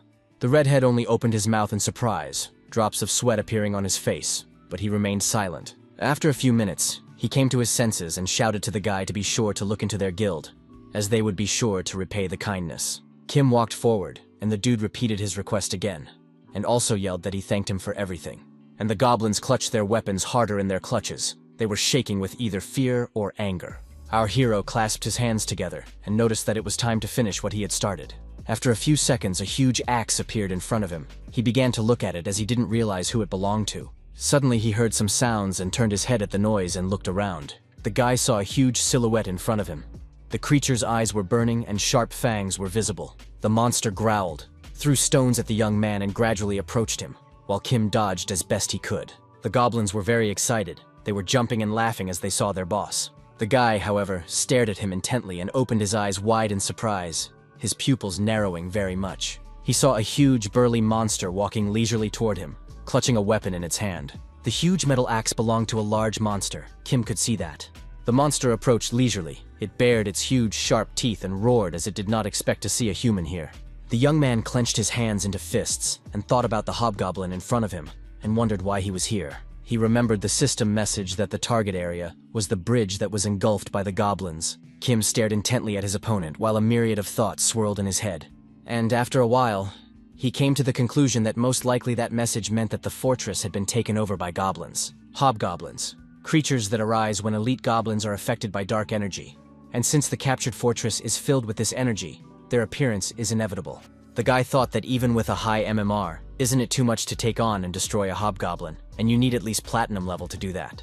A system message suddenly appeared in front of him that he had applied the Dark Panther's body shell skill. And the hobgoblin came closer and closer. With shouts, he brought his weapon above his head and shouted that now there was going to be a spectacle for his subordinates. A huge axe, literally a few centimeters away, flashed near Kim's head.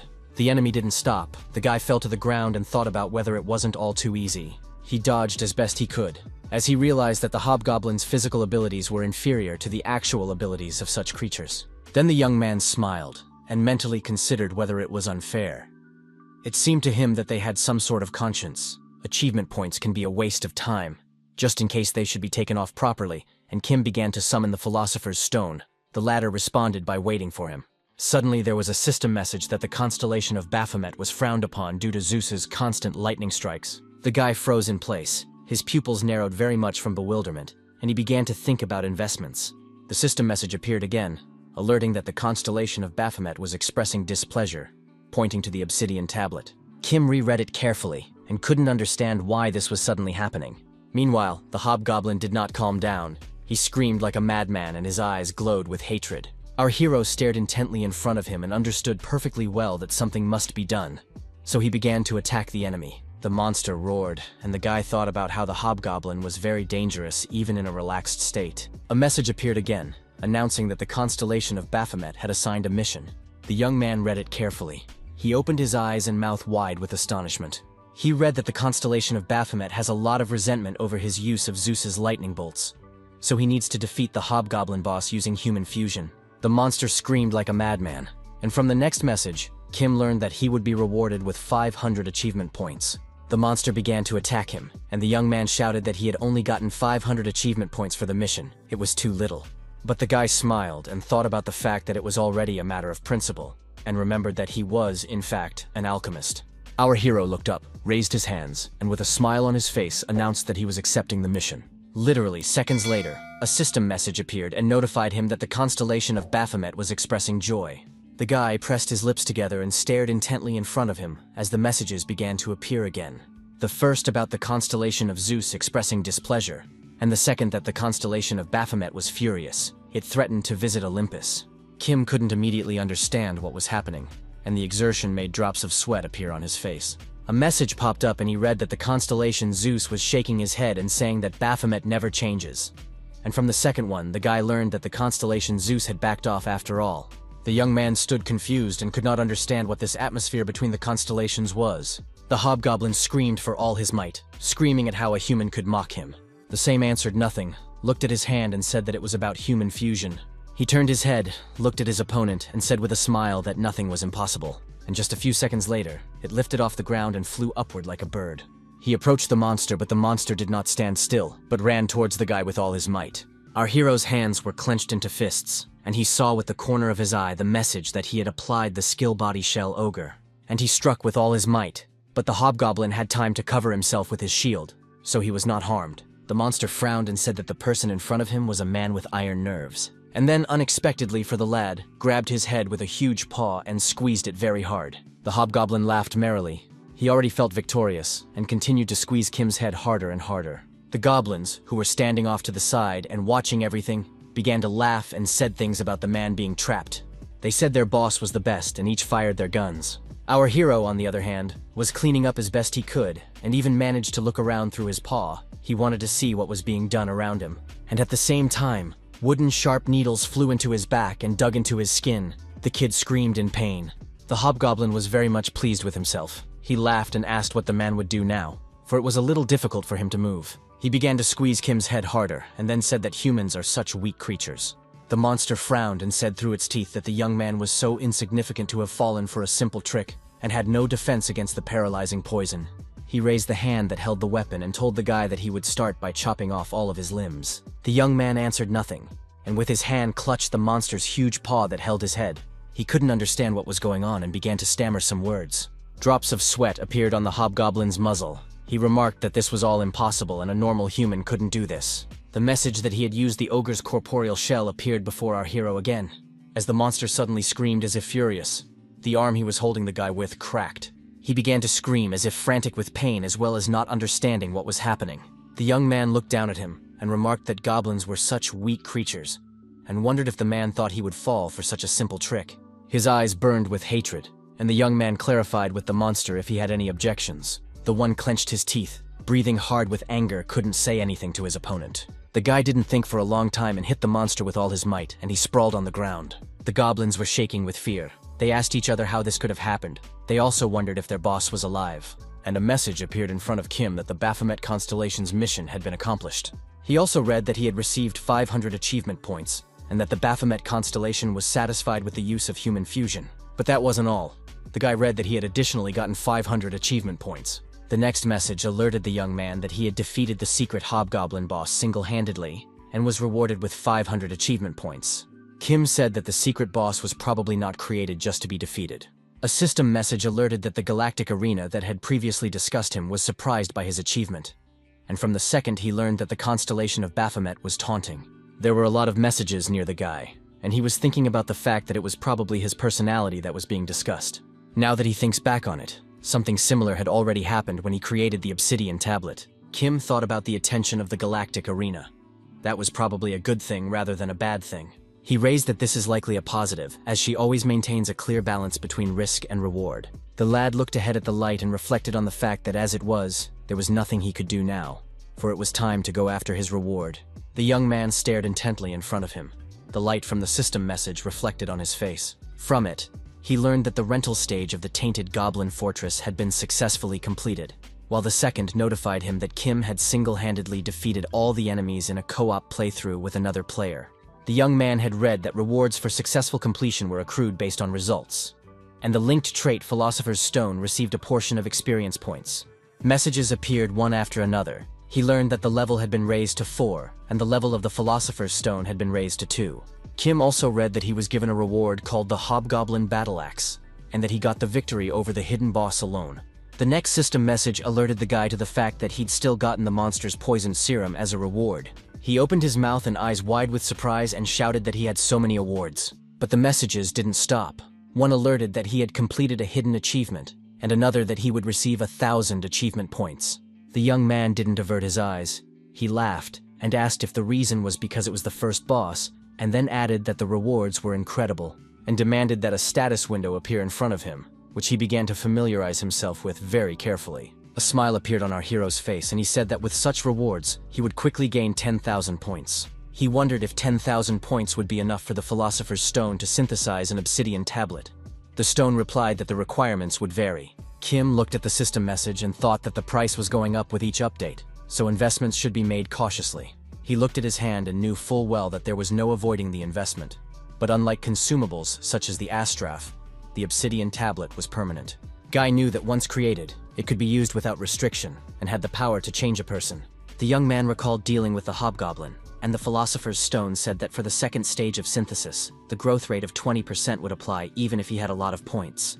The kid clarified if the price would remain the same until 40% was reached. He rejoiced that it would. He pressed the button and thought about the fact that it was better to keep a few points in reserve when synthesizing, since achievement points were his only source of resources. The player wondered about the fact that pass rewards were not given for rental points. He remembered that he sometimes got them through broadcasts. Kim said that he was still in the entrance test stage for now. With that, his alchemy power would be 17. Also, the Philosopher's Stone level increased from 5 to 7. He rubbed his hands together, smiled, and said that now it was time for the main course. A system message appeared in front of the guy, showing his inventory. The Hobgoblin Battle Axe was there. From the system message, he recognized its characteristics. This item is favored by players in battle. It is common among such inventory. The young man asked if he had the same items as the Platinum rank, which is also plus 5 points to strength. But the thing is a top-level option. He thought that characteristics tended to increase from plus 1 to plus 5 for most items. This guaranteed a high price, which was incredibly favorable. The guy was staring intently in front of him and thinking about something. His pupils very narrowed. And then he said it hasn't been long since his regression, but it feels like he hasn't seen anything like it in forever. And reached out his hand to the inventory system message, and the Philosopher's Stone wondered what the young man was talking about. Kim pulled out a vial of serum and stated that about it, Stone clarified if the man knew what she was doing. Immediately, a system message appeared, stating that the serum contained a dark energy that amplified the poison. Our hero closed his eyes, and the Philosopher's Stone asked if he had used potions before he synthesized it. The young man clutched the vial in his hand and thought about the side effects of not being able to use magic. It was the disintegration of the body during the normal phase, so he used pain relief potions. He thought that one of the key ingredients in these pain potions was serum. Philosopher's Stone clarified why the guy didn't drink it earlier if he had it, but the guy looked at the picture and replied that he had his reasons. Stone remarked that the kid should take better care of his health and thanked that he had been synthesized in near-perfect condition. Kim remarked that if he hadn't synthesized it based on the elixir, this regression would be impossible, and Philosopher's Stone remarked that it couldn't even be achieved by constellations. The guy asked what he had synthesized to restore it and make regression possible, and the stone replied that there was something capable of doing so. This answer surprised the youngster, and the Philosopher's Stone informed him that he could not say anything because the constellations were afraid of it. Kim lay back on the bed and replied if it was forbidden, then there was no choice.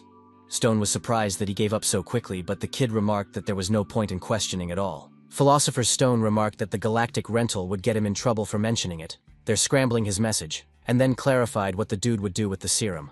The young man smiled and remarked that there was no need to make an anesthetic from her now, so he was thinking of making an elixir. He added that for an alchemist, poison could be a cure. The stone shouted that he liked it so much. And then he added that it was going to be something special, Kim clarified loudly, wondering if he had said something wrong, and the question hung in the evening sky.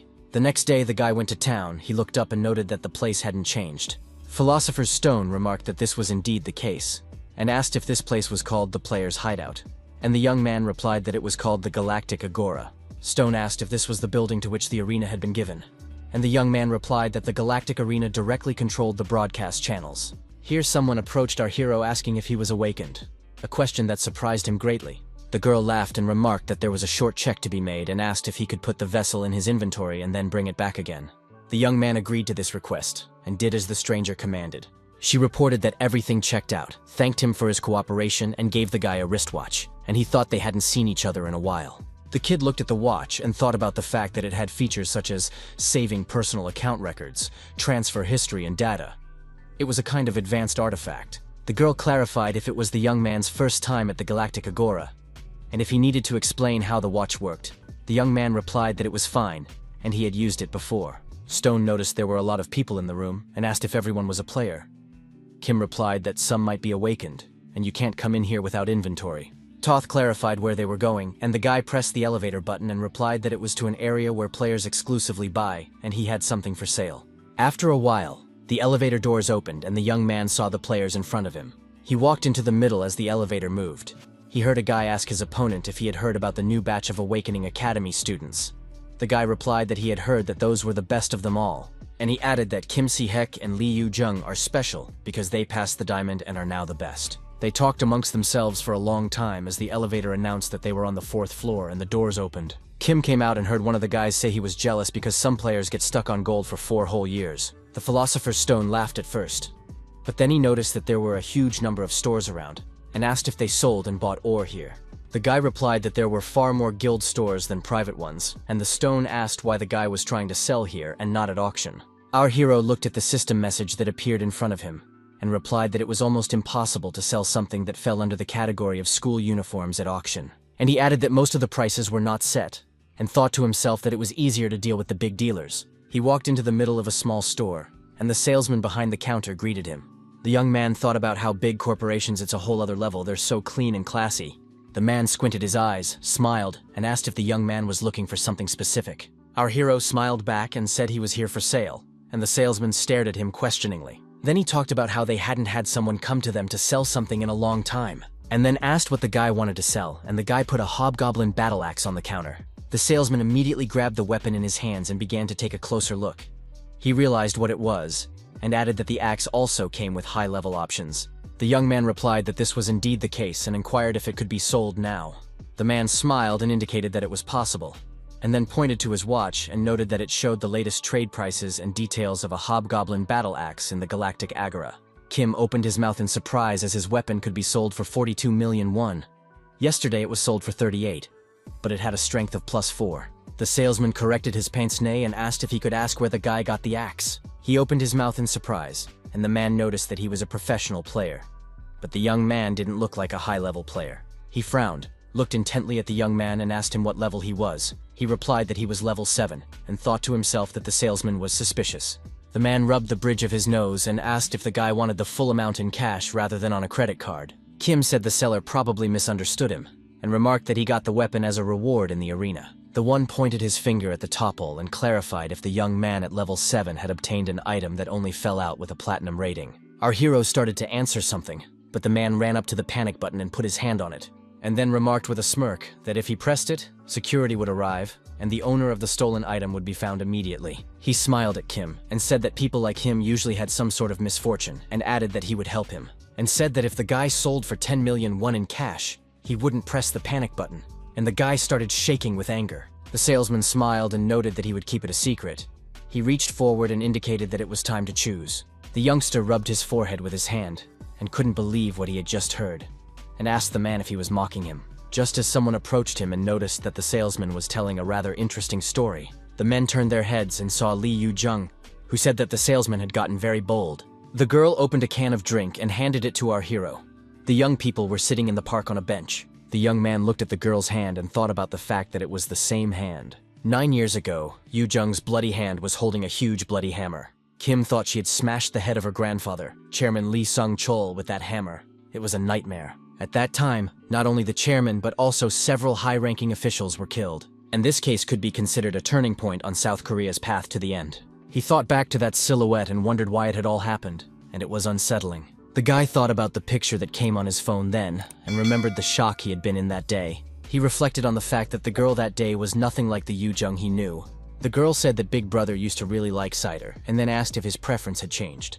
He replied that he was just thinking, and Yu noted that he hadn't changed at all when he was thinking about his own, not noticing anything around him. She squeezed her eyes shut and noticed that thanks to Kim, she knew what it was like to sink into her thoughts. The young man smiled, exhaled, and began to sip the drink from the tin can. As suddenly Yu heard someone call out to her. She turned her head and saw a dark-haired girl. She informed Jung that she had sent her the details she had mentioned earlier. The blonde looked at the system message and said there wasn't as much as she expected. The brunette covered her eyes and noticed that this was indeed the reality of the situation. Yu stared intently in front of her, her pupils very narrowed.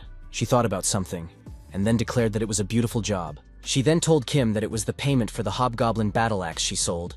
Then he saw that the amount was 50 million, and noticed that it was above the usual price. The blonde replied that it was compensation for a mistake that one of her employees had made, and asked if it was too little, and noted that she would give more if she could. Our hero smiled and said it's okay and added, "Let you be in charge. But we need to separate business and personal matters." The one replied that brother, as usual. She smiled and informed him that he hadn't changed at all, and she was so happy to talk to him.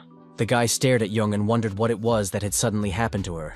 And then he began to realize that it hadn't been that long, so it was no surprise. The young men got up from the bench and began to walk somewhere, and there was a long pause between them. After a while, the guy asked the blonde how her aunt was feeling. The latter replied that she was still unconscious, but so far so good, and she decided to visit her regularly and keep an eye on her. The guy stared at Yu and clarified it wasn't because of the arena. She opened her mouth in surprise, then smiled and said that actually, she was using it as an excuse to frolic in the arena, and had installed an access device in her chamber. Jung clarified to the young man if he had indeed gotten a special item in the arena. The young man answered in the affirmative. The girl stared at him and asked if he was fully recovered. Kim replied that he could use magic now. Yu was very excited and informed the young man. He smiled but didn't say anything back. She said she went a little overboard, and added that she congratulated him and asked how he had recovered. The guy was quiet for a bit, and then informed me that he was just lucky. He started to feel the magic coming back, and then he was cured. Jung said that she was very happy, and then added that she was actually worried and had taken a long time to find something that could help him. Yist replied that the effort she had put in over the past time was enough, and asked Yu not to blame herself. He noticed that it was random and he was just doing what he could. He fell silent as he thought about something. He said enough of all that and pointed out that it was his choice at the time. The young man noticed that even if he could go back in time, it wouldn't change anything. Shi-moon thought that it was actually just ridiculous, even though he said he didn't regret what happened. Why did he start answering messages from that day onwards? He realized that the pressure from everything had taken place. It was most likely the reason it had happened the way it did. Kim reflected on the fact that he was the child of an outsider woman. It was enough to get the family in trouble. That's when he lost the opportunity to be a player. He realized that most likely his Kim family wanted him gone. But to stop communicating with his brother and sister, it was his choice. But they continued to write to him even after he left the family. The young man was very ashamed, but if one were to come up with an excuse, then he simply couldn't accept his magical inability at the time. He had a bright future and a good performance, and then in one day he lost everything. So he shut himself off from the world, and couldn't even take care of himself. He realized that deep down, he held a grudge against them. After all, if it weren't for them, it's likely his life would have turned out very differently. He'd spent his whole life feeling sorry for the people who were around him.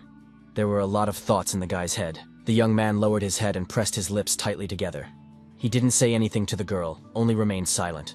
The guy thought about Yu's case. If he had stayed by her side then, she wouldn't have had to live with the stigma of being a traitor. Jung asked his brother if he had recently started the arena. He replied that it had only been a few days, and he hadn't even passed the entrance exam yet. The girl noticed that he needed equipment, and offered to go buy it. But the young man replied that he didn't need it yet. She wondered very much how a mage didn't need equipment and opened her eyes wide. And the young man replied that he was an alchemist, Yu remarked, which then explained everything. And noting that he was most likely planning to buy alchemical materials with his earnings, he replied that he was lucky enough to get his hands on a couple of recipes. Jung replied that it was great and she also needed some supplies. Kim was surprised that she needed something too. He noticed that his sister had a combat class. He wondered what kind of materials she needed. Yu laughed and said that they didn't just swing swords, they also made potions, and Moon was very surprised, and wondered if it might be better to ask an alchemist or other mage. With such skills, she could put together all sorts of potions. But the girl took the guy's hand and pointed out that she didn't have time. She needed to visit her mom in the hospital. The guy offered to postpone it all. But Yu pulled the young man and shouted that he should go faster since he was a mage, and then added that he was so slow and offered to bring him faster. Assistant Zhong, who was watching, frowned, a drop of sweat appearing on her face. She just couldn't believe that the very lady she knew so well was in front of her. Yu laughed merrily at her brother, and the brunette noted that the one had changed a lot. The girl stared intently in front of her, and then said with a smile that this was the real Zhong. She stood back and thought about how she couldn't understand anything, because something had changed. And the brother and sister continued to walk through the busy streets of the city. They passed small stalls. One of the vendors shouted that he sells folk remedies for recovery, and remarked that he had in stock for every taste. His partner remarked that they had affordable prices. People who passed by were curious about who was next to Yu, and the girl laughed and pointed out that alchemists always had a shortage of materials and offered to look some more. Kim reported that this is enough as he has already purchased even more than what is needed. The girl gave a thumbs up and remarked that there was one more very important item to take, and it would be the last one. And the young man stated that his inventory was about to explode, and a system message appeared in front of them with his entire inventory. Yu glowed with joy and remarked that it wasn't true, and she would give him something anyway. The young man closed his eyes. A drop of sweat appeared on his face, and he thought about the fact that shopping with someone was scarier than it looked. Jung was running from one counter to another and yelling that that item was very small. The other one was too big. There was a color off. The guy wondered how she knew about alchemy. He thought that Jung, who does a thorough inspection, is usually not easy to deal with. And yes, got excited and was going to buy something. In just a few seconds, she was already near the young man, hands outstretched with the device on them. The young man picked it up and wondered with surprise in his voice if it was an arena access device. My sister laughed and remarked that was correct, then added that it was the latest model that hadn't even come out yet. The arena access device comes in very different variations, from helmets to capsules to goggles. It was created both in the galactic arena and around the world, resulting from the direct interaction between the galactic arena and the government around the world. From the beginning, only powerful nations like the US and China could produce such goods. However, the Galactic Arena Company appealed to all governments to stop the monopoly and exploitation of these two nations, and as a result, a warning against monopoly was issued. Kim reflected on the fact that they even announced they were canceling qualification for all players from China and the US. He asked with surprise in his voice if he could be given something like this. Yu said that all the players in her guild who had reached the highest level were already using it, but it wasn't on sale yet. The guy clarifies again if he can take it, and Jung asks what's the problem, since she's the one offering it. She smiled and said that if Seong-sam came to him, he should tell her about it right away. The young man was holding a helmet and his sister asked if her little brother was okay. Toth crumpled, and then asked if she could get him something more suitable at Seong-sam. And Yu replied that running around the arena without the device could seriously hurt herself. Her sister bit her lip, and the kid immediately remembered the habit she had when she tried to resist. Zhong said if it bothers him, he can take it as compensation for the rudeness previously shown by the manager. Kim smiled and thought that was great, because he wanted to get his hands on this device anyway. And he was also thinking about starting broadcasts from the arena, so that worked out even better. The guy told the girl that he had to go now and had to go. She replied that she was also going to visit her mom in the hospital. Simon wondered if her aunt also had an arena-related illness and wondered what he should look into. When the Galactic Arena opened, as with his mana weakness, a disease known as arena disease appeared. It only affects the awakened. The young man did not know the exact name of his aunt's illness, but she had once been chosen by the stars, and so must endure. She had treated him, an illegitimate child, as her own. The young man remembered how she had comforted him. The boy reminisced about the fact that he was forced to grow up sooner and start preparing the cure. Suddenly Yu grabbed his hand again and started saying something unintelligible. She opened her eyes wide, drops of sweat appearing on her face. The girl declared that he should answer her. The guy couldn't understand what she was talking about, and then he scratched his head and realized that Jung was talking about that message. The blonde said that Si-hek was bragging about the young man's response to him. Si-moon laughed and said that his brother had nothing to brag about at all, and he lowered his head and thought about the fact that they weren't kids anymore, after all, and replied that he would send a message when he got there. Yu folded her hands into fists, laughed merrily, and then asked if it was true, promising her brother. Our hero stroked the girl's head, smiled and called her little children, and a blush came to her cheeks. Suddenly he froze in horror, for he thought that girls hated it when someone touched their hair. and he coughed and told Yu to take care of herself and think about leaving soon so she wouldn't make a mess. He waved his hand, said he would go, and started to walk away. Yu and her assistant, who was standing behind him, watched him. The brunette noted that the guy really has no manners, because you shouldn't touch even someone you know by the hair. She wanted to say something else, but she thought about the fact that Young wasn't moving and came to the conclusion that the latter was quite upset. The girl told Yu not to worry so much and informed her that she would take care of everything. She realized that she had to worry if something happened, because there were a lot of eyes here, and considering all the players present, it would be very difficult to remain silent, and Young was slumped and continued to stand. Then she cried and asked the brunette to just pretend she didn't see anything. She agreed, and she herself looked away and thought about the fact that today was a maximally strange day. Yu asked the girl what was wrong with that, but the girl couldn't understand what she was asking her. The blonde closed her eyes, noticing it was just them here, so it was okay to talk straight. The brunette asked if Young was referring to that incident from 10 years ago, and remarked that there was still no word, and that was very surprising. Yu opened her eyes wide, her pupils narrowed very much. She began to realize something, and her opponent replied that it looked like the information had been purposely erased, and pointed out that it's all strange, a terrorist attack in Korea. But nothing was said about it. Jong said that the media always gagged to publicize a small scandal, but here they just kept silent. The brunette beauty noted that the Saint Group heir recently behaved in an unflattering manner on the broadcast, and the media made a huge fuss, and added that there's clearly something fishy going on. Yu thought he was just a third-generation chaebol with a small gold medal, but even one troll can make the country buzz with excitement, so it's unrealistic. She was well aware that someone was deliberately hiding all this, and he had considerable power. The brunette asked if June really felt that way, and remarked that there could be trouble waiting for them next. The blonde was quiet for a moment, then asked the girl if she was scared, and so shouted who she thought she was. She noted that she was just asking Yu if she was doing well, and added that she had more to lose than she did. The blonde closed her eyes, took a deep breath, then exhaled, and replied that she had nothing more to lose. And she began to stare away, very long and intently. The pupils of her eyes narrowed. The girl watched as our hero walked. He didn't even think that he was being followed by someone staring intently. Yu said that she had recently acquired something, so she had some things to figure out. The brunette replied that she knew what she was talking about. She asked if they were going to start the work, because if they did, it would be too late to retreat, so Jung told her to go and start the work, and then added, if she finds any information, let her bring it. She smiled and said, if it is an awakened one, let her bring his head if need be, as she found an entertaining thing. Our hero lay on the bed and said that his house was the best, and the philosopher's stone asked if the person they were talking to was close to the guy. That one was very surprised and clarified. Neither was talking about Yu Jun, and then added that they are close but haven't talked much lately, even though they've known each other for 5 years and grew up together. Philosopher's Stone wondered how that was so, but the young man couldn't understand what he meant. Stone remarked that the girl looked like someone who wasn't who she appeared to be, and noted that he didn't think his words would change anything if they'd known each other since childhood. And he added that Kim would understand when she tried to trick him, and suggested that he start making the potion. And the young man agreed and stretched. He called up the inventory window and began pulling out the gear he needed. In just a few minutes, the table was littered with different crystals, standing vials, and books lying around. The guy picked up a huge piece of wood and remarked that it should suit him. After a while, he turned his head to the side and added that things looked much better there. He snapped 2 fingers to activate his magical abilities. In just a few seconds, a huge desk with a huge number of shelves and a coat rack appeared in front of him. The young man smiled, noting that, as expected, it was alchemy, which fit perfectly. He placed the jars and vials and talked about putting all the ingredients for the potion in the center and placing the potion itself nearby, as it required immediate use. Stone clarified what effect Kim wanted to achieve, and the latter remarked that normally he would focus on increasing the effectiveness of the ingredients, but would change direction. A system message appeared in front of the guy, alerting him that he was holding a poisoned hobgoblin serum.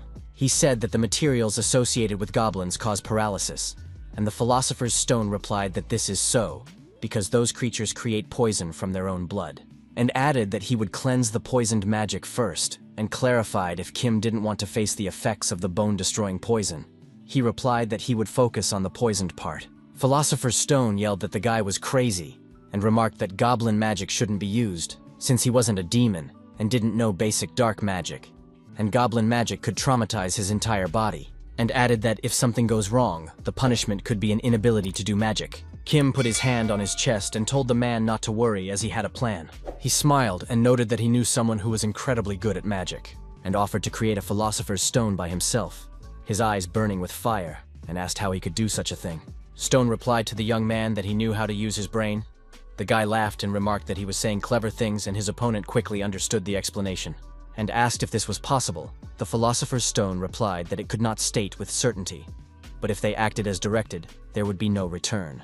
The young man rejoiced, and the stone remarked that it looked like a case for an obsidian tablet, because it wasn't a tool that used abilities. Kim thought that this time they were creating a book filled with knowledge. The philosopher's stone said about if they were to manufacture the second part, the price would increase significantly. And our hero asked with a smile on his face if the achievement points would be impressive. The stone replied that it wouldn't be a problem as long as his skills were top-notch, and added that he thought what they were doing now was going to be a legendary level item, and noted that he had no idea what the alchemy score would have to be to handle it. The young man thought about the fact that if he focused all his stats on alchemy and reached a high level, it would still be impossible. He frowned as he realized that legendary level weapons were items that constellations only allowed if a patron was chosen. The guy asked the philosopher's stone how many alchemy achievement points he thought he needed. Thoth thought for a bit and remarked that it depended on their willingness to dive in, but they'd gotten very lucky with the last obsidian tablet. Philosopher's stone noted that there was a bonus for being an alchemist and also because he was cute, and Kim clarified not Toto mean the special nature of the material. The young man clarified whether the stone meant that completion was of great importance. The latter answered in the affirmative. Our hero thought that probably the completion of the philosopher's stone could be referred to the rank of replica, and the obsidian tablet was also a replica. He rubbed his beard and thought about the fact that the lower the completion, the lower the cost would come out, and something resembling an astraph could work. But knowledge, that's completely different. If you stop halfway, it will be meaningless. Regardless of the amount of knowledge accumulated, you need to publish the ending, but maintain continuity. Kim asked the philosopher's stone if he could learn something. The philosopher's stone answered in the affirmative. The guy asked if he was connected to the obsidian tablet, and the guy replied that he had absorbed it, and added if it was material, it was still alchemy. The young man smiled and remarked that it turns out that knowledge can also be absorbed if it is material. The philosopher's stone answered in the affirmative. Our hero replied that he understood everything and suggested that they begin alchemy. The stone clarified what their goal was, and added that knowledge was different from materials. Kim looked intently in front of him, replied that it was only 10% and added that it was enough. Philosopher's stone asked if he knew the structure of alchemical materials. The young man replied that he had a general idea, just as suddenly the record book began to fall. The guy recalled the girl saying that the cursed art of martial sciences consisted of 10 chapters for rank 10, but she was so stupid that she could only master 7. The young man was reading a book, and she asked if he was good at emotions, if he could interpret something like a formula. In his past life, our hero had asked for an explanation of the heavenly demon martial art. He thought about the fact that only the heirs could read it, and he couldn't even see the letters. But he knew that the heavenly demon martial art had 10 chapters. Logically, if you divide, you get 10% for each rank, meaning the part that corresponds to 10% completion of the art should contain the formula for the first rank. The heavenly demon martial art materialized a 7th ranked high-ranked Malsuk demon. Kim thought about the fact that he was originally going to read and interpret the heavenly demon's martial art directly. But if the philosopher's stone can absorb knowledge from alchemical materials, then everything changes, and he doesn't need to struggle with interpreting formulas. He just needs to prepare the body. The young man looked at his hand and thought about how the body must get along with human alchemy. The guy asked the philosopher's stone how much it would cost to create with 10% completion. The philosopher's stone replied that the cost would be low, about 5,000 points. Kim repeated the quoted cost and remarked that it was cheap. The stone remarked that the next tasks would not be so easy, as it would be legendary level knowledge. The young man snapped his fingers and said they could learn the first rank right away, and that should be enough, and suggested they move on to alchemy. A system message appeared, alerting him that his knowledge of alchemy was insufficient to complete the required process. He read that 5,000 achievement points were needed to establish an equivalent exchange for the philosopher's stone. The young man read whether he accepted the offer. It was necessary to choose the answer yes or no. Our hero didn't think for a second, but immediately made a decision. He chose the answer yes. A satisfied smile appeared on Kim's face as he looked in front of him. And then he thought about the fact that everything was ready. A system message appeared in front of him. He read that the heavenly demon martial art had a rank of fake. It could be learned. But for some reason, one could not fully utilize its power. The guy put the sheet to himself and offered the philosopher's stone to absorb it, and it agreed. The young man stared intently in front of him and thought about the constellation not reacting this time. Stone reported that he had internalized everything, and added that it was really complicated, and added that some concepts were just hanging in the air. He began to look at his hands and wondered what it was. But he had felt similar things when he regressed.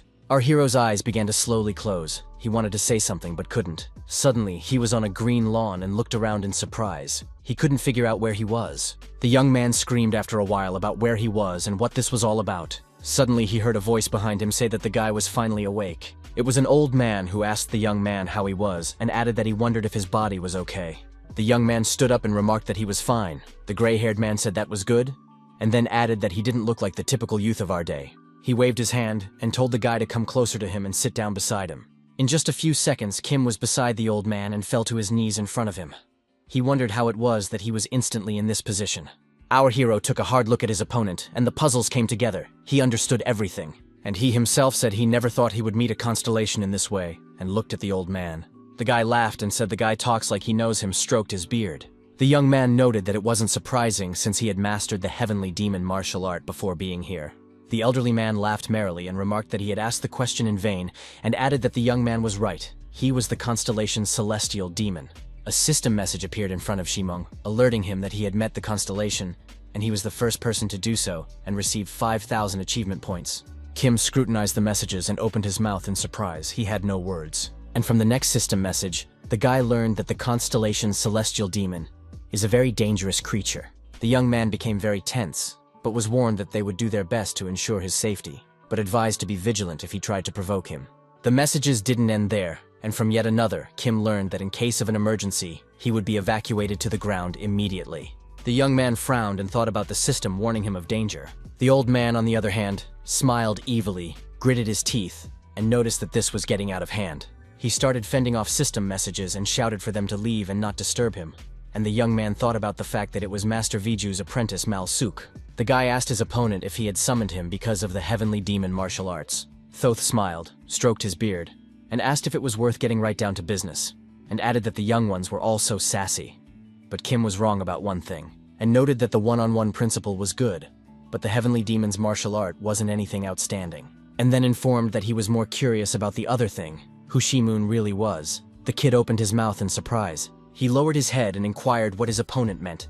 The old man noticed at once that what he was talking about. The young man pressed his lips tightly together and thought about whether the constellation was asking him about reincarnation.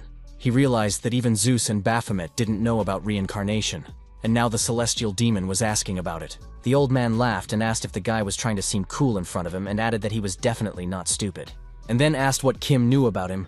Our hero stared intently at his opponent and didn't know what to say. There were a huge number of thoughts in the guy's mind, but he said that the heavenly demon constellation in front of him, and added that he follows the path of dominance, preferring strong, dominant beings such as demons. The old man laughed and noted that his young friend was quite savvy and stated that the young man was right. His eyes turned purple in color, his pupils narrowed very much, and his opponent said that before becoming a constellation, he constantly sought power and followed the path of dominance. Our hero stared intently before him, a drop of sweat appearing on his face as he looked at the old man's eyes. It reminded him of that huge eye he had seen in his past life. Then it belonged to a constellation at least as powerful as a celestial demon. And an elderly man sat in front of the young man, squinting his eyes and making incomprehensible noises. As suddenly the guy found himself in some incomprehensible place, he started looking around and thought about how it was like diving into an endless abyss. He stared intently in front of him and wondered for what reason he wasn't afraid at all. The young man looked at his hand and thought about the fact that it seemed very familiar to him to the point of being strange. The old man said that as expected his marks were left on Kim, for a mortal to remain so calm in the face of the void. He touched his beard and wondered if the young man would continue to pretend he knew nothing. Our hero grimaced and stated that his title was most likely the reason. He looked confused. These words surprised the celestial demon very much. He stared intently at our hero, and the one stated that he has the title and is constantly being watched by the other party. After saying that, the old man's pupils turned white and he started laughing like a raving man. He repeated the words after the young man over and over again, laughing very loudly and unable to stop. And Kim calmly inquired if his opponent had met that creature on the other side. The sky demon abruptly stopped laughing, then smiled and calmly replied that he had met. The young man stared at him and noted that he had probably lost and asked if that was the case. The old man laughed again, took a breath, exhaled, and then declared that the kid was very cocky. His eyes lit up, and he was quiet for a moment, noting that he was brave for just talking about it. Our hero covered his eyes with his hand.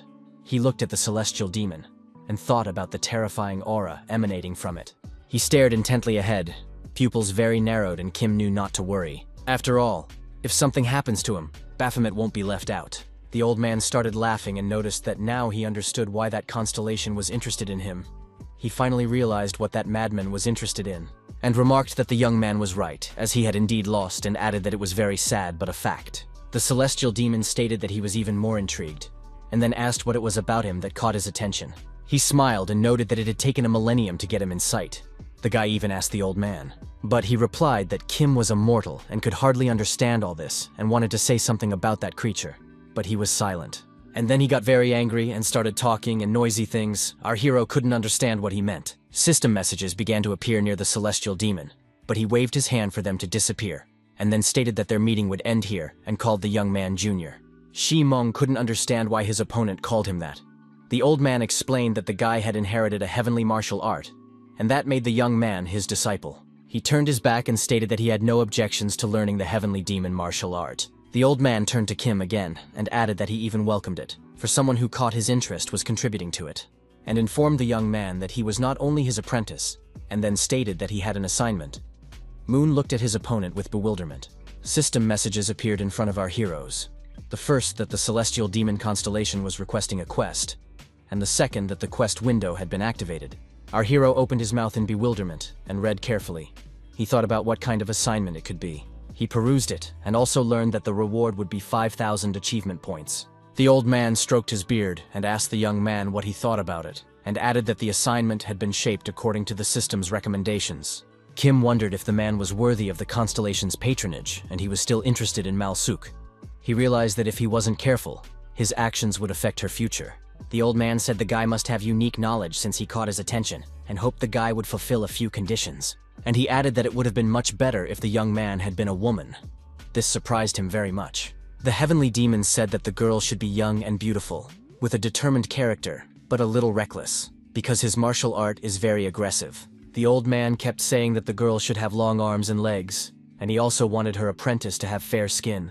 And the young man remarked that these were not terms of cooperation but personal preferences, and reflected that Malsuk's future wouldn't change much after all. Just a few seconds later, the young man screamed very loudly. Drops of sweat appeared on his face. He was in his home. Philosopher's Stone immediately started asking if the guy was okay, wondering what had happened and why he had fainted so suddenly. Our hero stared intently in front of him, his pupils narrowed, and wondered if he had really fainted. He was quiet for a bit and stated that he had actually met the constellation. The Philosopher's Stone asked if he had met the constellation in an unusual arena. Stone shouted, and asked the young man not to talk about the fact that he had met a heavenly demon.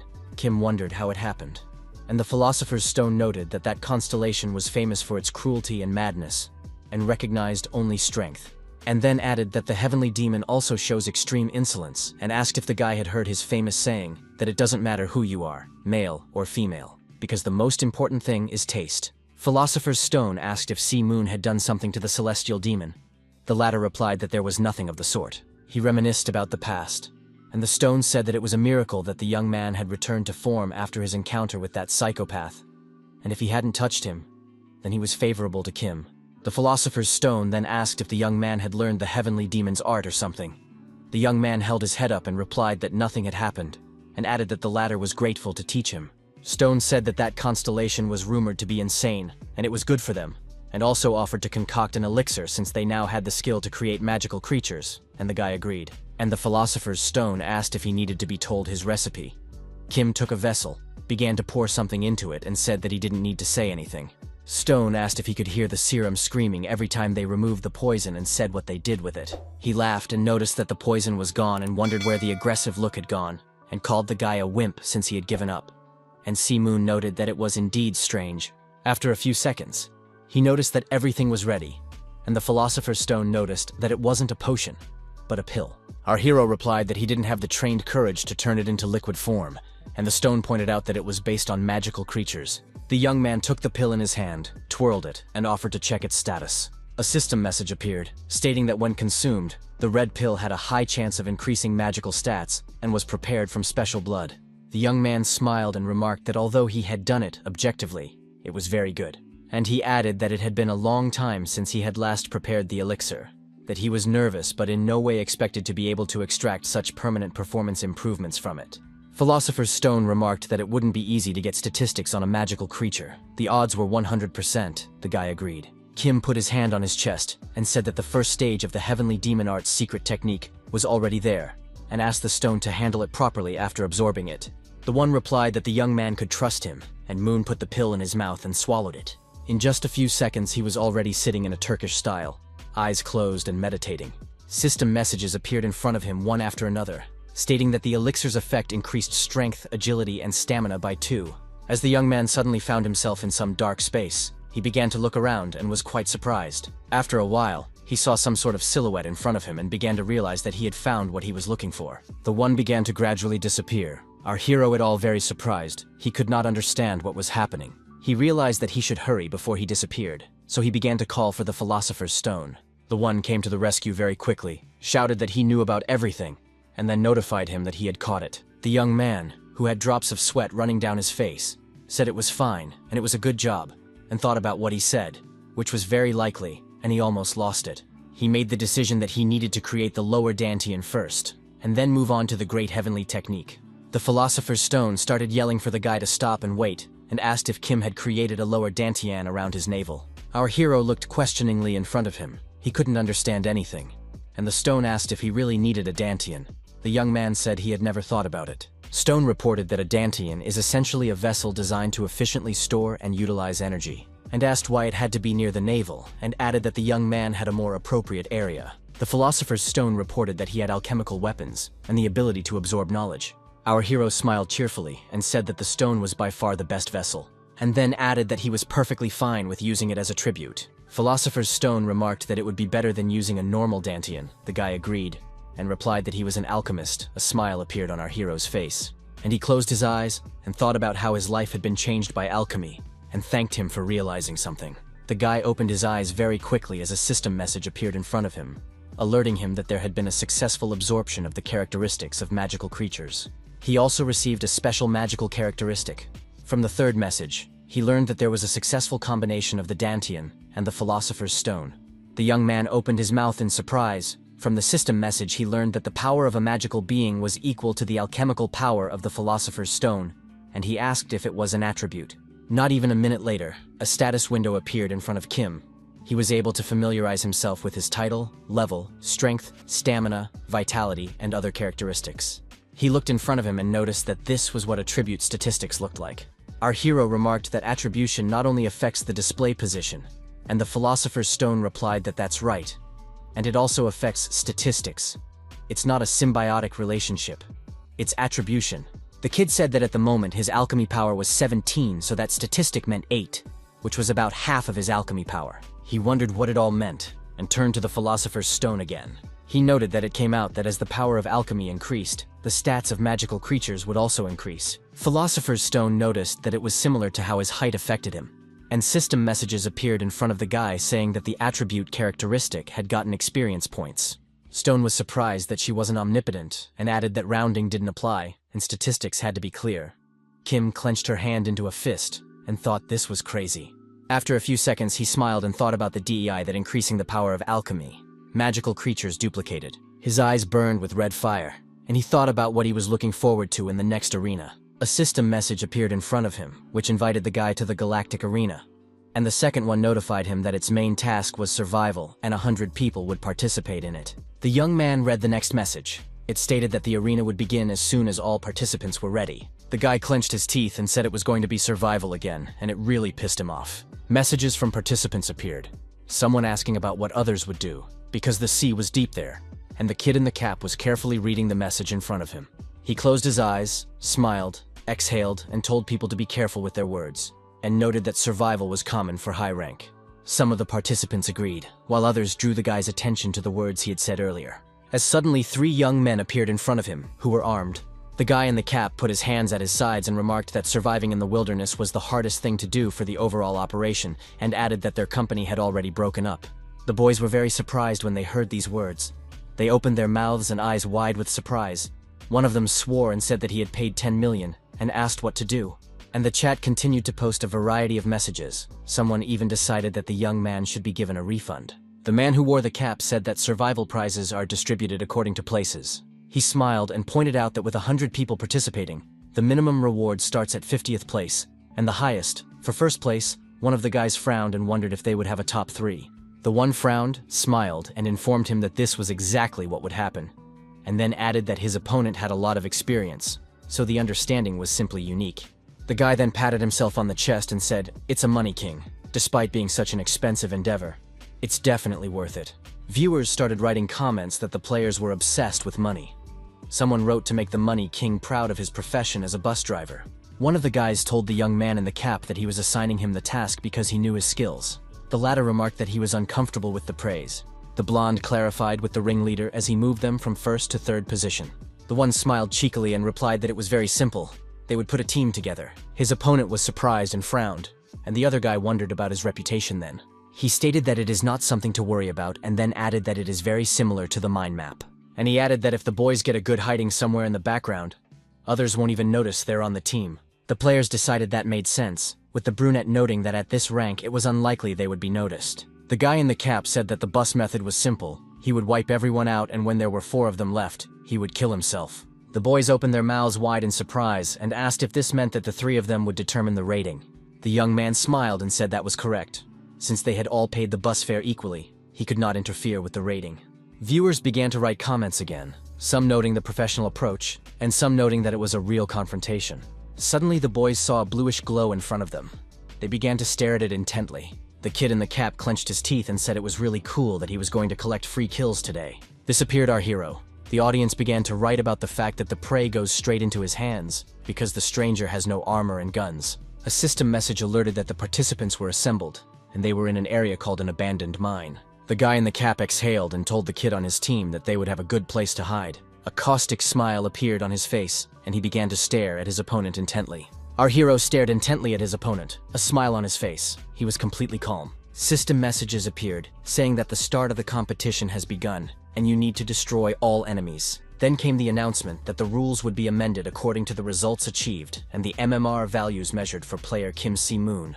The next message alerted that the rank distribution phase for the alchemist was starting from this arena. The young man opened his mouth wide in surprise and wondered what the hell this was. His pupils narrowed, and the guy thought about the fact that they were going to end the selection period with just one match, assign a rank and build on it. He looked at his hands and thought about the fact that before the regression, he was at level 1 and was powerless, and realized that this time, if he reached the necessary level, he would advance further and read the system message. He clenched his fist and thought about the fact that now that his magical power had been restored, he was gaining powerful abilities, and this was a great opportunity. Kim said on second thought, he forgot to turn on the broadcast and started watching the message. He clicked to start the broadcast and said that, right now, there probably wasn't a single viewer. The constellation of Zeus appeared to join the broadcast, followed by the constellations of Baphomet and the celestial demon. The guy yelled out that could the constellations really be part of the broadcast too? Just then he heard a kid in a cap shouting to himself to wish himself a good appetite. He did not think long and immediately began to attack our hero, and he defended himself as best he could. He thought about how everything was going well, because before it was a fist that had almost reached the diamond rank, and the deep sea couldn't sustain it. Kim looked at his opponent and knew full well that this was the excitement of the bullying. Just a few seconds later, he caught his opponent's fist with his hand, and the latter was very much surprised by it. The struggle continued. Each of the young men had a different goal they were working towards. The guy in the cap was able to run away from Si-moon. He was clenching his teeth and breathing very heavily. Drops of sweat ran down his face and he thought about what he was seeing. The deep sea had managed to counteract that. Viewers began to write various messages, curious as to what had just happened. The kid in the cap pulled out his brass knuckles and said his opponent looked harmless, but could still fight back. And Kim thought about whether the opponent was able to minimize the damage the moment he moved.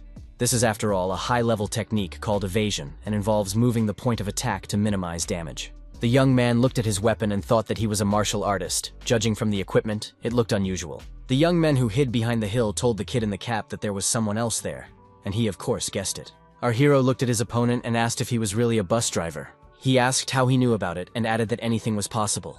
But the young man remarked that he understood everything from the first time. The kid replied that it was great, and then asked why his speech seemed a little harsh. The young man stared intently in front of him, and then wondered if he should respect a man who was just driving a bus for money. I looked at it closely and thought that people who climbed the career ladder with bus rides and bus drivers who charge fares are the same people. The guy's eyes burned with hatred, and he thought that, to be honest, it was the driver who was causing the most trouble. The regular competitors suffering from such petty things. And the kid in the cap yelled that the deep sea has a different degree of confidence. as expected, and added that he knows he's a bus driver and acts like it. The chat was back on, with someone in the audience remarking that he was just crazy and an idiot who couldn't understand the situation. The bus driver laughed and said that calling him an idiot was very cruel, and he was just someone who was rising in rank. He began to look askew at our hero. So important to him was he to get angry. It was a provocation, because disrupting the opponent's train of thought and disrupting his rhythm was also a skill. A caustic smile appeared on his face, and he thought that the newcomer probably didn't know that. Then he clenched his hand into a fist and thought about how this kid dared to repel his surprise attack, and made a decision that he would definitely avenge the humiliation. Kim said, starting with a low rating and then clearly provoking his foul play. The bus driver smiled evasively and asked if that was really the case, then noted that it worked for him and asked if the guy was pissed off. Shimuyun laughed wickedly, and then calmly said that he wasn't angry at all.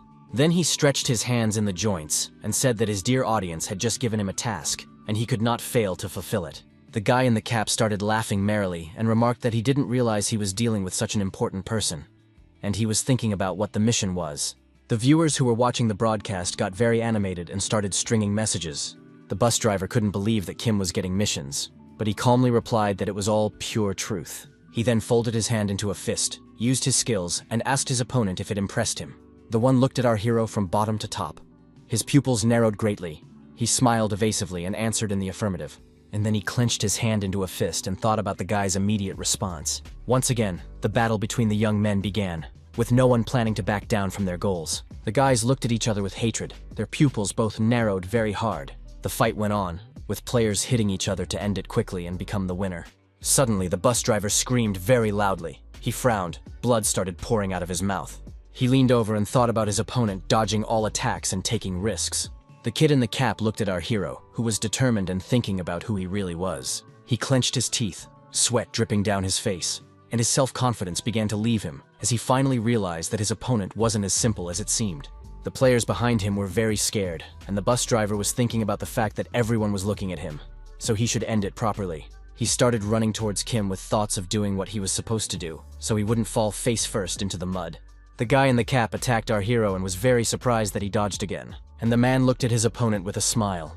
He was relaxed and pleased with himself. The young man looked intently in front of him and wondered if that was it. Without waiting for a response, he folded his hand into a fist, brought it over his opponent's head, and said it was his turn. He hit him so hard that the bus driver rose several meters above the ground and hit his back against the walls of the cave, and rock began to fly off of them.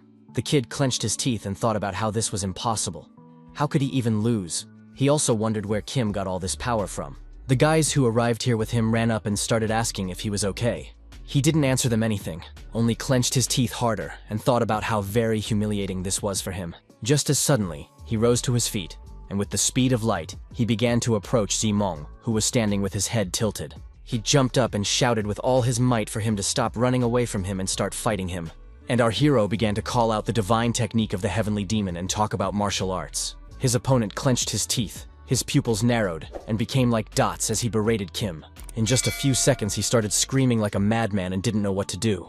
The young man watched carefully and thought about it being an A-level trait, charging and covering himself with his hands. The bus driver clenched his hand into a fist, started approaching the guy and yelled for him to die. And Kim thought he was finally putting his best foot forward, and always dodging was the right choice. The young man gave a thumbs up and thought about the fact that he couldn't miss this mission. A message appeared in front of our hero that he had taken advantage of the ogre's bodily shell, and he began to attack the opponent with the heavenly demon divine technique. Just a few seconds later, his opponent began to scream very loudly, the pupils of his eyes narrowing very hard.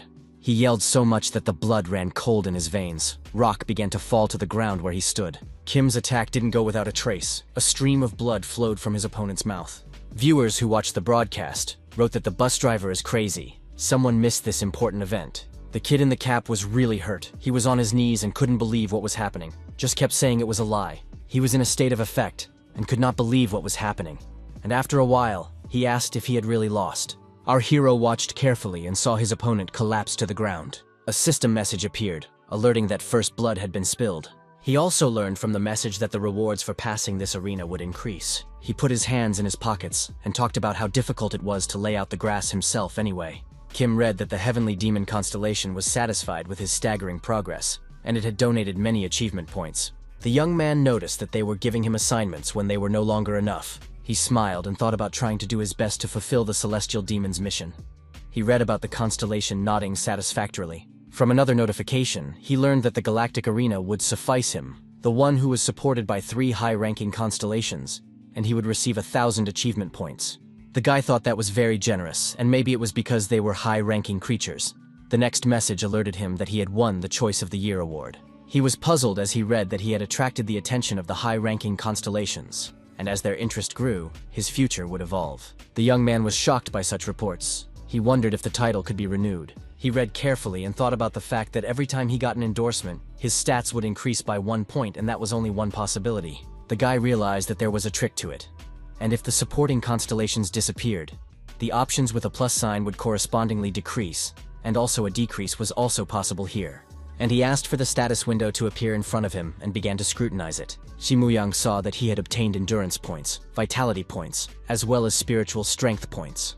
A slight smile appeared on the young man's face, and he said that it looked very much like his mana wasn't changing, and decided to think positive, and added that he wasn't losing characteristics. Kim thought about the fact that he didn't know how picky the constellations would be, but he would have to take missions as often as possible from now on. The blonde guy who was in the company of the bus driver said it couldn't be, and then asked if the Money King had lost.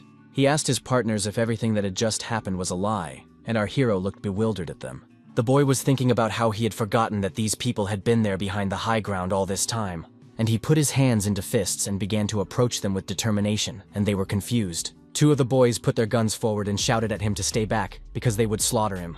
Shimun clenched his teeth, looked at the speaker, and thought about how he had even gotten through training with such skills. He thought his opponent was pathetic, clenched his fist, and wondered if it's because of people like them who just purchase bus tickets that all the problems are there.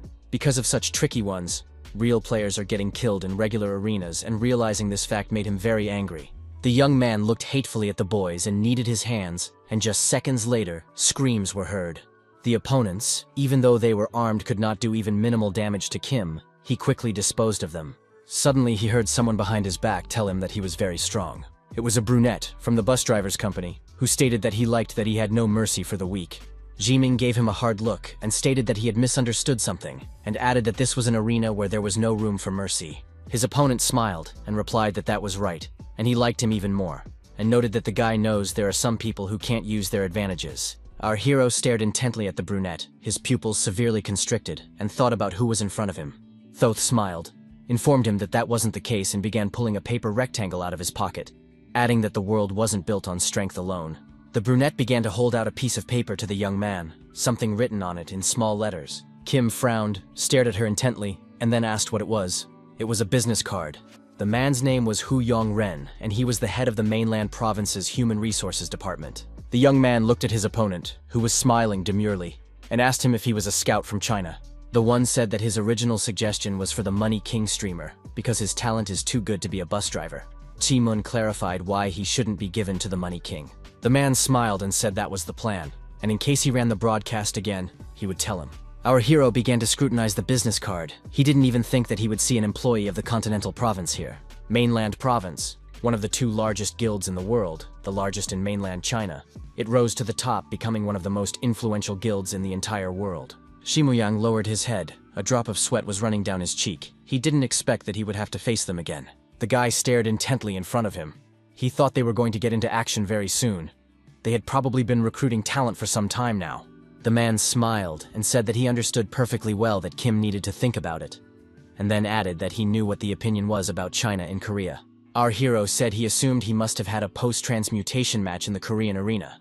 His opponent laughed and replied that there was nothing he could do about it, and added that player recruitment is available starting at rank platinum, and then clarified whether he was uncomfortable scouting in this way, and replied that it wasn't particularly enjoyable, but it wasn't inconvenient either.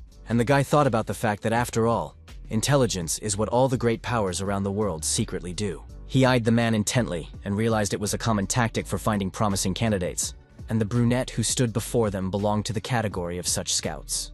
The man smiled broadly and asked how the guy knew. After all, there aren't many countries where one transmutes just to become a scout. Our hero opened his mouth in surprise, and then informed that he didn't think he had to tell him everything.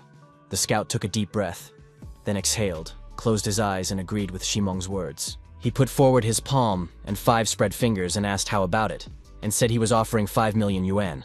He smiled and said it was about 920 million won at the current exchange rate, and added that the payment was immediate.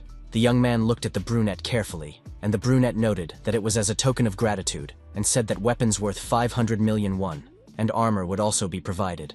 The man said with a smile that the contract was for 3 years with an option to renew, and after the contract expired, all items presented would remain in his possession. And he added, if the guy transmutes in China, he'll pay an additional 50 million yuan, which is 10 times the original fee, which is about 9 billion won. Hu Yongren thought to himself that the young man couldn't refuse. After all, such offers don't come to mid-level players. Kim lowered his eyes and remarked that it was an amazing offer, and let out a heavy exhale. His opponent smiled and asked what he had decided, and noted that it was very tempting, and over 90% would accept such an offer. He held out his hand to the young man, while he thought about the fact that for such a low rank like the Deep Sea, it was an offer that should not be refused, and the term of the contract was only 3 years. Guy realized that there were no conditions that acted like shackles, but he was familiar with the methods of the continental province. But he still extended his hand to Hu Yanren, and the men shook their hands in agreement. The man stared intently at our hero and thought happily that everything was perfect. Shimong also smiled and said that Mr. as a human resources manager, Mr. should be better at discerning talent, and he looked at him in surprise. And the young man did not think for a long time, began to attack his opponent. The latter screamed, as he was not ready for such a development of events. Hu Yanren frowned, drops of sweat running down his face and blood gushing from his mouth. He knelt and wondered if the young man would refuse such an offer, and asked why. He asked again why Kim would turn down such an offer, and Kim smiled and informed him that there was nothing wrong with that. The young man clenched his fist and informed the personnel manager that he just didn't like the conditions. He said that he knew from his own experience what Hu Yang was like before the regression, so he understood it perfectly. The man grimaced when he heard these words, whether from anger, pain, or hatred, and the young man informed him that he wouldn't fall for it again. He turned around, stretched, and told himself it was time to move on instead of dwelling on this. And viewers who watched the broadcast began to express their anger and bewilderment at what was happening. The chat got very lively, with viewers asking a huge number of questions of each other. Some posted about how they had never heard of Kim Si-moon, while others reassured viewers. The kid in the cap was holding onto his virtual reality goggles. He looked bad, to say the least. He looked at the cap that was on the bed and thought about how Kim had died a while ago. But why was he only showing up now? And in the chat room, the discussion continued. Most of the viewers were wondering who massacred the bus driver. The broadcast consisted of loyal viewers, so the kid was sure that everything would be fine. He said he didn't know what happened, but based on his experience, his opponent was definitely not up to that level. Viewers began to write that his opponent was likely using hacking software, and the bus driver was happy to see opinion leaning in his favor. He said that first of all, he owed his viewers an apology, and noted that there are usually no full refunds, but this was totally unexpected. The kid promised to give the money back, and the viewers in the chat room got really excited when they heard that. He took off his virtual reality goggles and said about going and thanked me for watching the broadcast today. The kid laughed, then took off his goggles, threw them down and swore, then shouted how it was possible that an opponent at such a rank used martial arts. He stood up and thought about using martial arts. At least level 100 characteristics were needed. He couldn't understand how such a thing was even possible. The kid took his head and realized that his opponent either had a natural talent or he was a prodigy and most likely had the highest diamond level and could not be in the bronze-gold grid. He clenched his teeth and realized he'd seen a lot of guys while he was farming. But this one was the first time he'd seen him. And after all, he'd come all the way from platinum elderly fines, not to experience such humiliation. The kid was well aware that there was something, either a trick or an artifact. He wondered what the entity was. Then he remembered what his opponent had said about him getting an assignment and opened his eyes wide with shock. The bus driver grabbed his phone and yelled that there must be a recording of the broadcast saved somewhere. He stared intently at the phone screen. His pupils narrowed, and thought about what the hell this guy was doing. The kid was very surprised as he began to realize that his opponent didn't even have a rank. He looked at his cell phone, and thought about the fact that the unrated status meant that his opponent still hadn't completed the ranking competition. The bus driver was sitting at a loss, and decided to press the button to enter the streamer. He saw a huge cavern in front of him and heard heartbreaking screams. The blonde guy, who looked angry and confused, said that a guy with no equipment was incapable of doing anything. The kid saw his condition on the cell phone screen after Kim's attack and remarked that it was all just crazy. He then watched as the fight went on and mentally noted that his opponent's skills were truly incredible. He appreciated that Kim's every move combined attack and defense, subtle principles, and even martial arts theory. The kid opened his mouth in surprise and wondered what kind of training his opponent had. For then, when they fought, the guy was very much confused, as he did not expect such an intense attack. He also wondered how Shi-moon, in complete darkness, found enemies so easily. He realized that the map of the abandoned mine was like a complex maze that resembled an anthill, with areas of absolute darkness known as black zones where even torches didn't work. The bus driver noted that our hero didn't even stop in black zones. He remembered over and over how their fight had gone, and then asked how the enemy had gotten there. The kid stared intently at the cell phone screen, thinking over and over again about how it could be that this guy didn't have a rating. The young man looked at his cell phone screen and noted that if you pay attention, there were no comments at all from the 3 viewers here. So he decided to write a message if anyone was here. His hands were shaking very badly. Someone in the audience replied to him. He wrote that he had something to report and noted that it was a coincidence. The bus driver frowned and opened his mouth wide in surprise. He couldn't understand who was writing to him. And he himself wrote that if it was a question of a refund, he would transfer the funds today, not his account. But the opponent replied that no refund was required, and remarked that he had sent a letter with the details, and remarked to the kid to look at it later.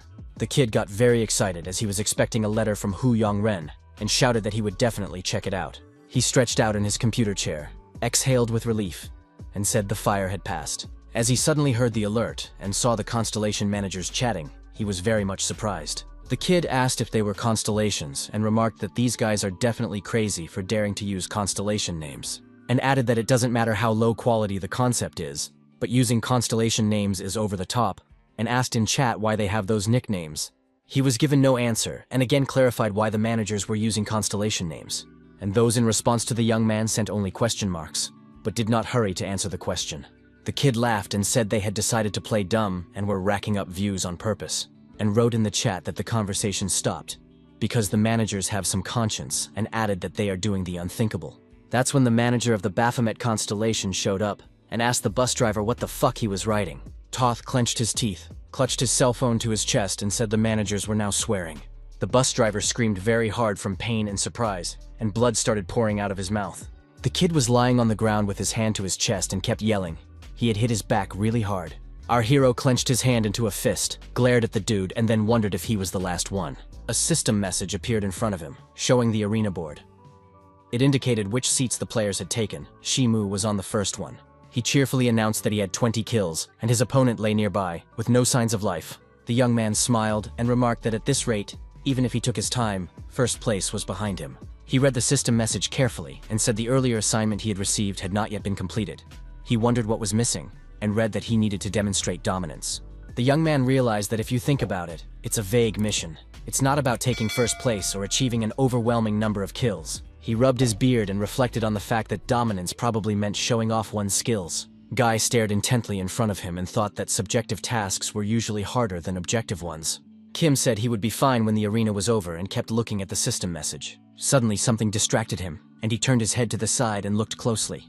Then the guy lifted his head up, his pupils narrowed, and O asked what it was. In just a few seconds, his eyes turned a bright yellow color. They burned with fire. A system message appeared, informing that the moon owl's bodily shell was a skill that was 13% complete. He looked in front of him and realized that he could use it to replicate the physical abilities of the moon owl. The crystals were eye-catching. They shimmered so much that our hero made a point of getting close to them.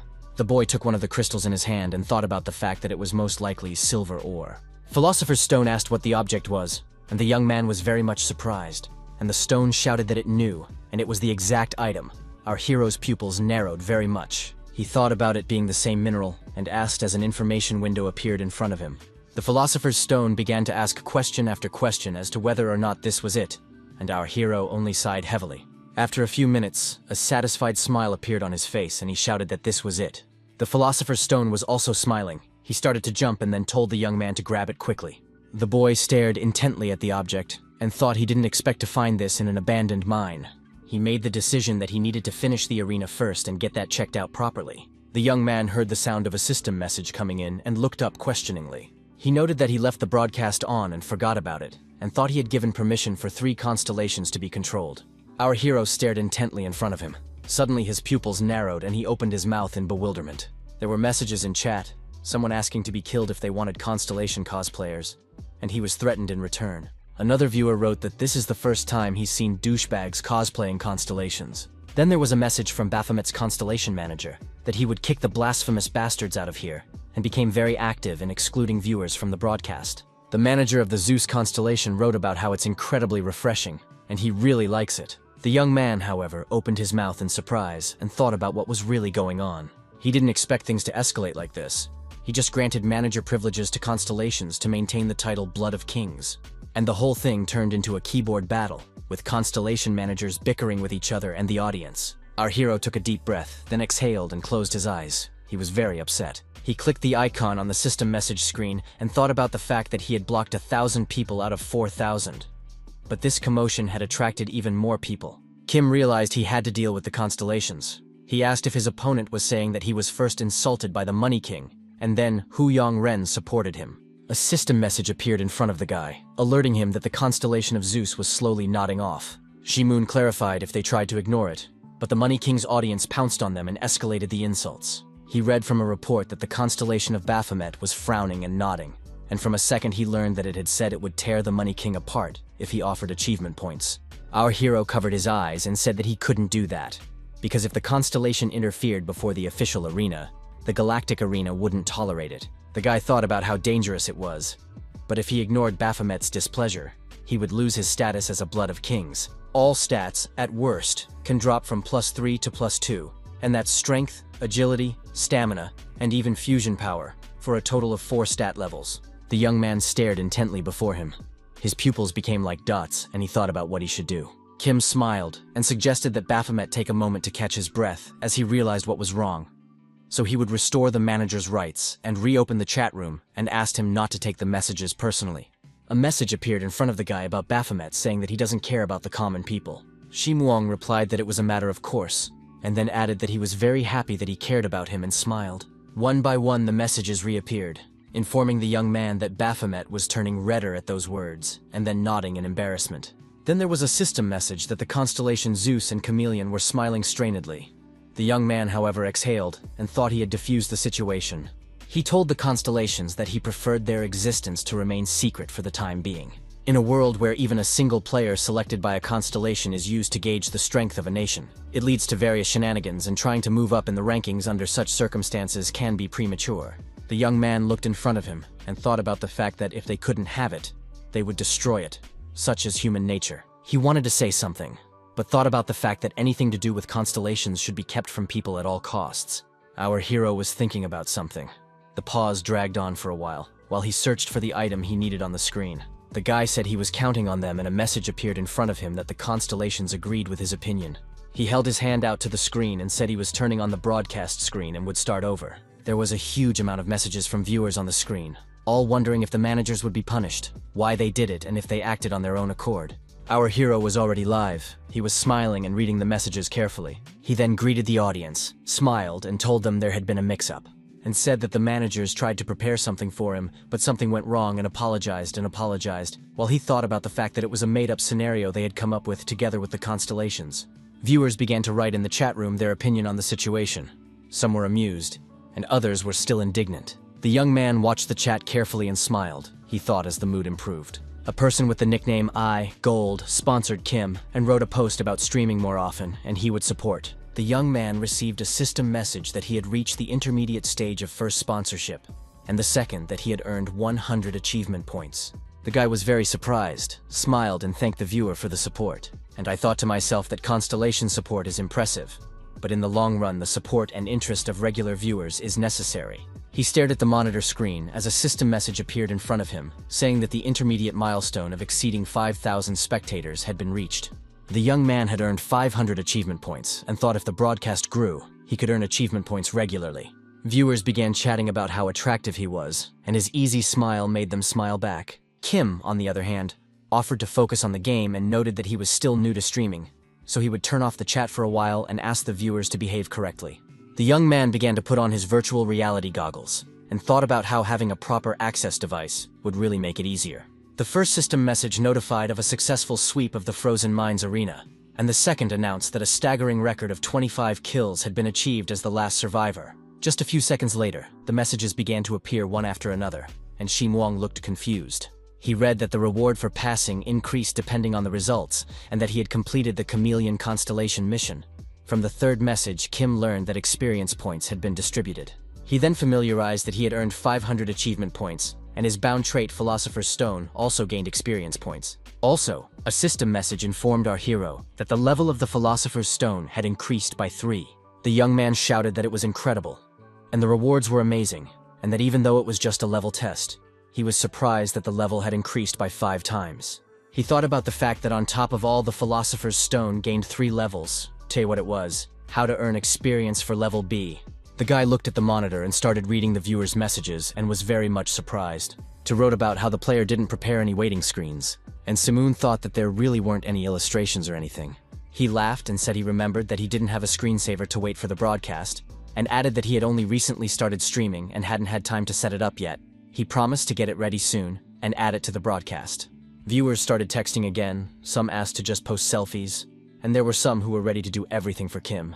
The guy thanked the audience and thought to himself that it was the first time he was getting so much attention. He realized that for someone who was stuck at the first level due to magic inability, it all seemed like a dream and it was all unbelievable.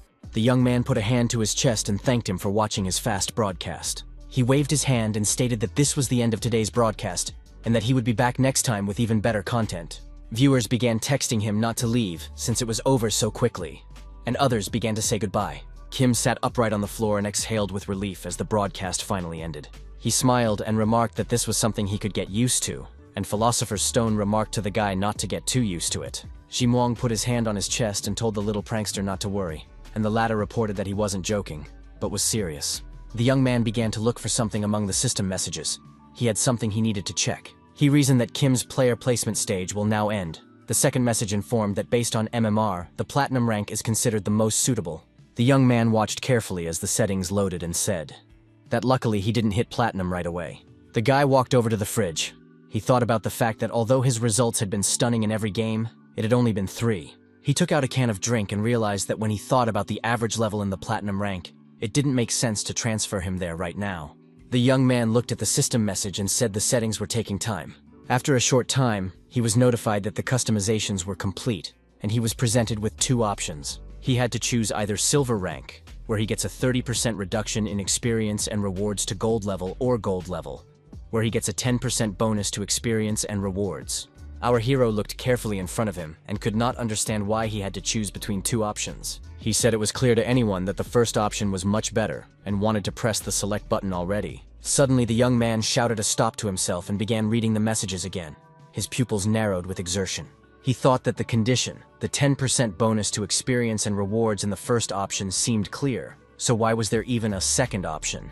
A bead of sweat appeared on his face from the exertion, and he thought that the second option only had penalties. The young man was well aware that the arena must have some reason to offer this. The Philosopher's Stone asked the guy why he was procrastinating, and asked if he could just confirm his choice. Kim pressed the button so hard his hand flopped, and wondered if there was a reason the system couldn't put him in gold, and had to assign him to silver instead. He was still wanting to think about something when he pulled out a huge silver-colored crystal from his inventory. It was an S-grade mithril ore, a light metal whose strength surpassed steel, had high mana permeability, and Philosopher's Stone said that the frequency was quite high. And Seamoon suggested he check it out, and the man noticed that he already had and asked why waste the effort. Our hero stared intently before him and replied that he had to make sure of everything. Philosopher's Stone agreed, and remarked that one should remember that mithril ore consumes a lot of fusion energy. A system message has appeared saying that Doria's mithril ore is bound to Kim Simoon. Using it during arena combat allows you to enter the Nightmare Stone mine. Our hero read it carefully and remarked that he didn't know that, and the Philosopher's Stone remarked that this item was for entry. He was looking at the crystal and couldn't even think that it was an entrance item for a special arena. The mithril itself was amazing, but if it was also an entrance item, it was simply unbelievable. This item allows access to a special arena outside of the normal selection of players in the Galactic Arena. Of course, the explicit rewards for such an arena are on another level compared to the normal ones. The guy remembered the 2 options that had been presented to him, and began to realize why the second option had been created. He recalled it intently, and thought about the fact that it had even obtained an X-class rating. The young man hadn't expected it to appear at this stage. As a rule, the world knows the highest class only SSS level. It's been that way for a very long time. But based on Kim's past life, Class X will appear in about 2 to 3 years. The difference between Class X and SSS is quite simple. This was all well understood by our hero. Class X is kind of unique, proof that this item is one of a kind. Shimoon thought that having such a grade attached to an entrance item implied that the special arena would have an exceptionally high difficulty. He rubbed his beard and said that the problem was the condition that limited entry, given that the system had specifically tied the option to silver rank. The young man looked at the system message and noticed that this item would probably become useless once it went above the silver rank. He understood that the best plan was to maximize his performance and enter before advancing to the gold rank, and already wanted to make a choice, but realized that he needed something more exciting to attract viewers, just as a system message popped up saying that the selection was complete. A system message notified that player Kim Si-moon's trial had been completed. The second message alerted that the young man had chosen option number 2. He read that a silver rank was assigned. Experience and rewards were reduced by 30% until the promotion game to gold rank took place. The system message that player Kim Si-moon has been given a silver rank has appeared again. Our hero read everything carefully. He was very serious. His eyes were burning and his pupils narrowed to dots. His lips he pressed hard. Then he read a message that due to the changed MMR, a penalty was applied, a 30% reduction in experience and rewards. This penalty only applies at silver rank. A system message appeared, notifying that the young man had received 500 achievement points. He stood very serious, clenched his hands into fists and pressed his lips together. He thought about it starting. The man said the following man created a sensation everywhere, and his partner remarked that there was no one who didn't know about him. It was said by the anchors of the TV program, representative of the national program. One commented that it was truly amazing. This year's graduating class from the academy is just extraordinary. The other added that 2 of the graduates became rankers, and it's a big deal for their country. The host talked about how Kim Si-hyuk's broadcast, where he recently killed a raid boss, was overwhelming with over 500 million views. The viewers were very surprised since the broadcast was a few days ago and already so many views. They talked about Kim Ji-hyuk being a recognized ranker. The guy reported that he was able to watch the live broadcast. His opponent said he was jealous of him, and he himself was very busy. The young man turned to Sunbae and remarked that there was no need to repeat himself. He could hear everything perfectly well as it was. The one clambered up, smiled, and said only to look at his opponent. The same one asked where his injury was. The guy in the white jacket stretched and noted that this was one of his rare respites. The man in the dark shouted that he should be saying that and asked why he was chilling in his office. The one replied to Sunbae that he was his client. The opponent laughed and asked if their dear Kim Si-hyuk could look convincing, and added that just because he's his client doesn't make him the boss. The guy laughed and asked to be given a break since he has nowhere else to do it. Sunbae frowned, closed his eyes, put his hand to his forehead, and noticed that he really had a busy life. He poured boiling water into a glass, handed it to Si-hyuk, and told him to drink the coffee to lift his spirits. Toth became indignant and remarked that he wanted to take a nap, and Sunbae offered coffee, and Sunbae replied that he was giving it to Kim to cheer him up and stomp out of here. But the guy in the white jacket said he would sleep. His opponent remarked that he was very difficult to deal with. And then he threw a paper bag on the table in front of the young man. He opened his eyes in surprise, then asked what it was. Sunbae asked what he thought about it, and then stated that it was the information he had asked to find. Kim pulled some documents out of the bag and asked the guy how he was able to gather the information he needed quickly. The man put his hands behind his head and said that even if he was humiliated by an important ranker like him, he would still remain a professional. Si-hyuk laughed and told the guy to calm down, and asked him when he had ever treated him like Night Hunter Park Jin-wook. Sunbae said then enough asking for favors and should start making normal orders instead of living off him. He added that the guy had a lot of dough, and then stated that rich people are evil. Kim said he was hurt to hear that, and noted that he had paid for his last AP order in full. Young asked if he realized what he was saying and then added that he preferred cash, and if AP was worth it, he wouldn't have resigned and continued with the arena. Then asked if Si-hyuk knew why he left. The latter didn't answer the question but remarked that his offer stands. Sunbae replied that he would only hurt his reputation. But Kim smiled and noted if anyone spoke up, they could easily get rid of them. Sunbae asked his opponent if he was planning to destroy the Korean Association or something like that and remarked that the little guy's face and character don't match at all. Then he asked him to wait a second and yelled for him not to speak as he began to guess something, and Kim asked why the man was so surprised. He smiled and said that he was only just trying to regain his original position. Sunbae only frowned in surprise and opened his mouth, a drop of sweat appearing on his face. The young man thought about the fact that this kid was really thinking about taking over the association. He looked at his opponent and began to guess that Park Jin-wook knew all of this very well. The man regarded the guy in the white jacket, who was reading the paperwork carefully, and thought about his smile. Just like that, Si-hyuk asked Sunbae if that was all he had found and looked at his opponent intently. He clenched his teeth, frowned, answered in the affirmative, and asked if Kim had a problem. He realized that the kid was very dangerous, that his aura was enough to make a diamond ranker like him sweat, and a normal person would have passed out long ago. Si-hyuk remarked that he found something interesting and added that he knew someone was behind it. But was it really Sung Sam? The young man continued to look very carefully at each document that was in the folder. Sunbae covered his eyes and thought that they were true to their name. Son Sam covering his tracks so that further investigation would be impossible. Kim rose from his seat and said that he had given a clear lead, and his opponent was only able to figure out the fact that Sung Sam was involved. The man yelled that the other couldn't find that either. The guy closed his eyes and suggested Shihakyu to find out for himself, and then remarked, if it's related to Sung Sam, maybe Yu Jung could dig up something. The man continued to study the documents further, and calmly replied that the girl didn't know anything, then added that she didn't know then or now. Sunbae says he doesn't know what it's about, but it's likely that Jung is investigating something. Shi Hyuk stared at his opponent and revealed that Yu had no idea that Sung Sam was involved in that incident. The guy in the black t-shirt scratched his head and asked since when he and Jung had been on bad terms, and Kim replied that it had always been like that. Then he looked intently at the doors and asked Sunbae if he was waiting for someone else. Sunbae asked, wondering why and noticing that Kim was so reluctant to show up every time, that he was resting on days like this. Shi Hek interrupted his opponent, his pupils shizzing, and said that it was most likely that the famous night hunter had been tracked down. As the doors suddenly opened, the man who entered apologized and clarified if he had gotten into Park Jin-wook's office. Sunbae apologized and remarked that they were closed today and offered to come back tomorrow at another time. He looked in the direction where Kim Si-hek had just sat on the chair and wondered where he had gone in such a short time. Park Jin-wook thought that the guy's stealth ability had improved since last time.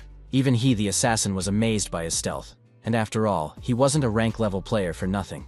The stranger said he didn't know it was their day off, and Sunbae wondered if it was a sent Sun Sam or a regular bloodhound. He began to look closely at the young man who was smiling achidically, and wondered if this could be the assassin who was sent to eliminate him. And the stranger smiled broadly, apologized again, and remarked that since he was already here, how about leaving them a request, and added that it was a very simple task, but Park Jin-wook didn't even want to hear, immediately told the man to leave. But the hooded guy started talking about finding one person. But Sunbae shoved his hand under the table, his pupils narrowed very hard, and he shouted with all his might for the stranger to freeze. He started to pull out his knife and mentally swore that he had no choice but to use it. Suddenly, Kim Si-hyuk suddenly appeared in the room from nowhere. He was very tense, pressed his lips together, and stared intently in front of him. Park Jin-wook clenched the weapon in his hand harder. He was already ready to pounce on the intruder. Thoth stood calmly in front of the men, though he could see that they were both armed and ready to pounce on him. Our hero pulled the hood off his head and stared at the weapon that was a few centimeters from his throat. Kim Si-hyuk looked at the guy. His pupils narrowed greatly. A drop of sweat appeared on his face, and he opened his mouth in surprise. And when he turned on the light, he was even more surprised. This was not a development he was prepared for. Yes, and Si-moon was very surprised to see Si-hyuk here. He also opened his mouth wide. Park Jin-wook, who was standing to the side, frowned. He couldn't understand what was going on. A few minutes later, the young men were sitting at the table drinking tea.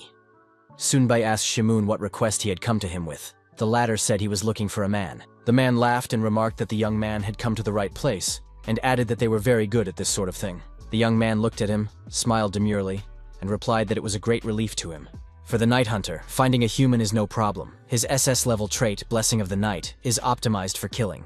Shimoon thought about how, like most in the assassin class, it was useful for spying and gathering information, which was why he came to Park Jin-wook.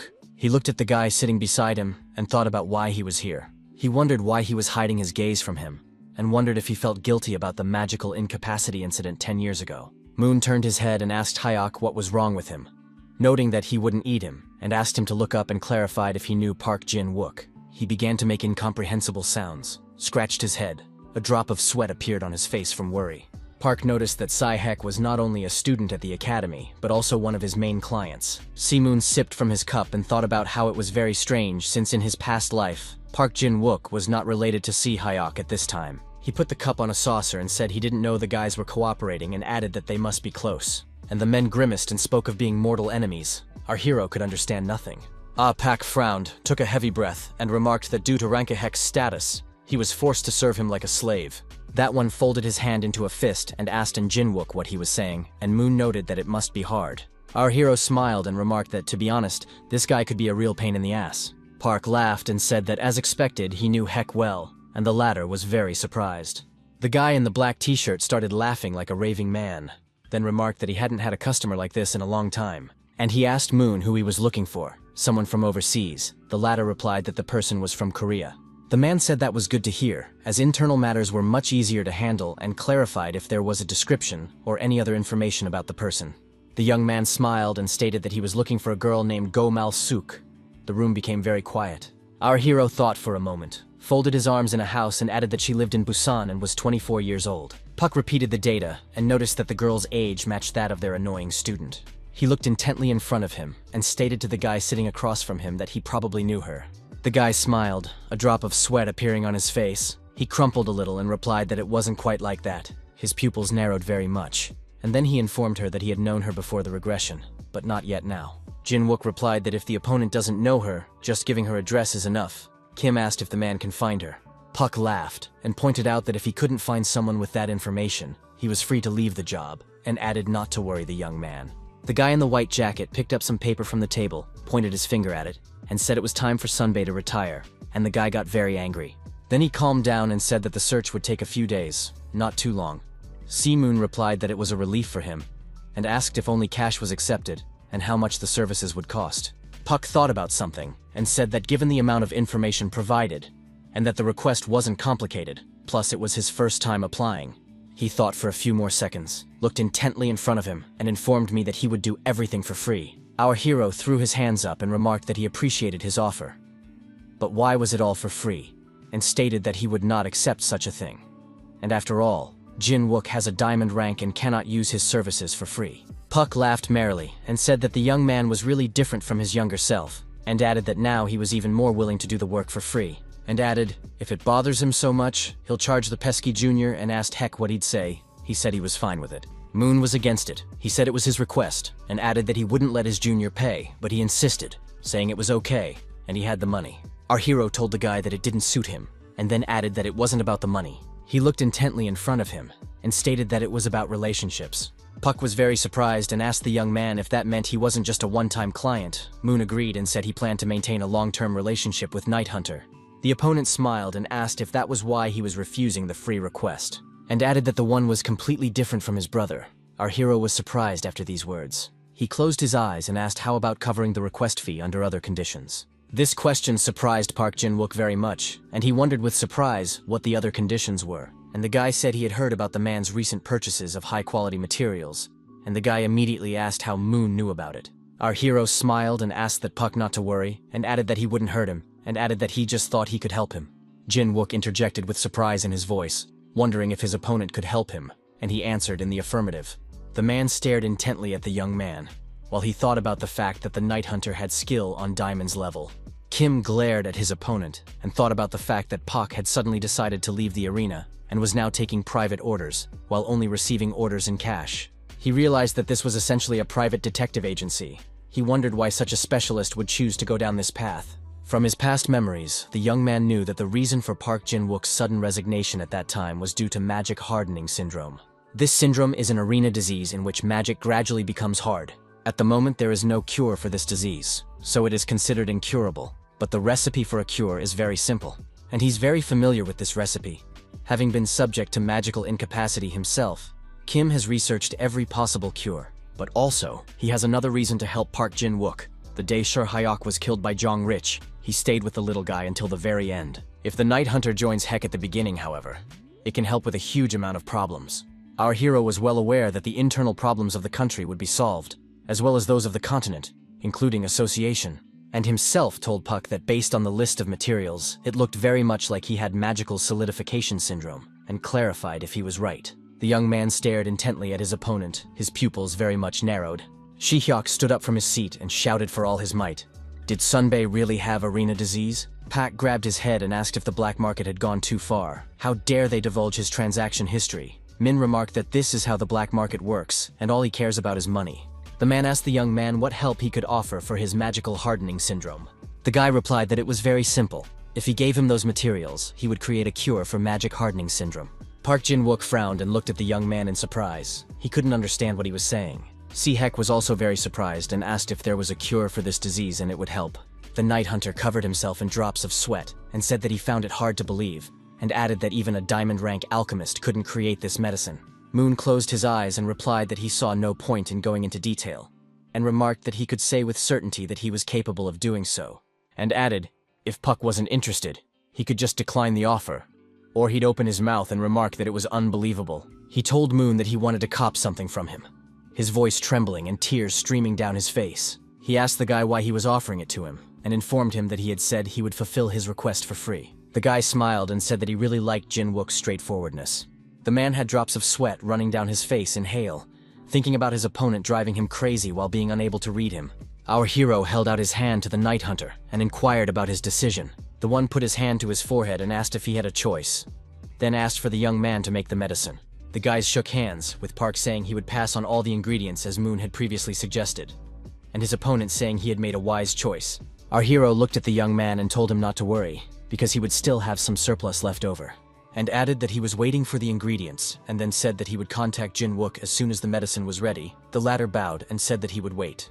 After a while, Kim Si-hek and Kim Si-moon were outside. They came out of Night Hunter's office. Our hero asked his opponent if he was leaving too, and he said he didn't understand, and called him brother for the first time ever. Moon asked if he didn't understand how he could make a cure for magic hardening syndrome. The guy said that too, and then clarified why he was suddenly looking for someone. He wondered why his brother was investigating what happened 10 years ago, but he didn't listen to it for a long time, but immediately hit the kid on the head and he screamed. Moon noted that he was saying that it was an accident. His opponent grabbed his head and questioned him again. The young man repeated that it was an accident. The suspects were known repeat offenders, and they were caught by some lunatics, that's all. He thought about the fact that he didn't keep in touch with Yu Jung and Si Hyuk before the regression, and he told himself that it was all in the past, and wished that his brother and sister would stop thinking about it. The guy realized that some part of him still felt guilty, but not now, and told Huck to stop dwelling on the past and look to the future. He had already told his brother everything in his previous life, and he stood there looking at Moon in surprise. Then he smiled and remarked that he never thought he would say something like that. Our hero smiled and remarked that he was surprised too. He realized that they couldn't dwell on the past if they wanted to change the immediate future, and his younger brother should move on. Our hero lowered his head and thought about how important it was when he was about to become a trustworthy land. Moon asked if the brother knew that power was divided according to rank and had high expectations of him. The latter replied that he didn't know the guy was such a patriot. Young remarked that he was worried about losing membership, a category in the status window. Heck remarked that it was the only useless category and asked if it affected anything. The young man thought about what influences and his brother would realize if he lived as a detached man. A system message appeared in front of Moon that he had lost access to this category, and he thought that with this system, everything leads to stagnant growth. He was well aware that from this point on they didn't understand the importance of membership, and Si-hek even less so, and he thought about the fact that he needed to come up with a plausible excuse. Our hero told his brother that he had some information about membership. The latter was very much surprised. Heck smiled and remarked that given his access to Sunbei's transaction history, he must have a good informant, and then said, if his source of information is so good, why ask for help from Sunbei? And Moon thought about his brother being as sarcastic as ever. He did not answer his opponent's question, looked at the bracelet that was on his arm, and indicated that he did not want to tell him about it, but then reached his hand to the system inventory window and reported that his brother was generous today. A system message appeared saying that the young man had gotten the mithril ore. Heck asked what it was for, but Moon interrupted him and told him to look up the information.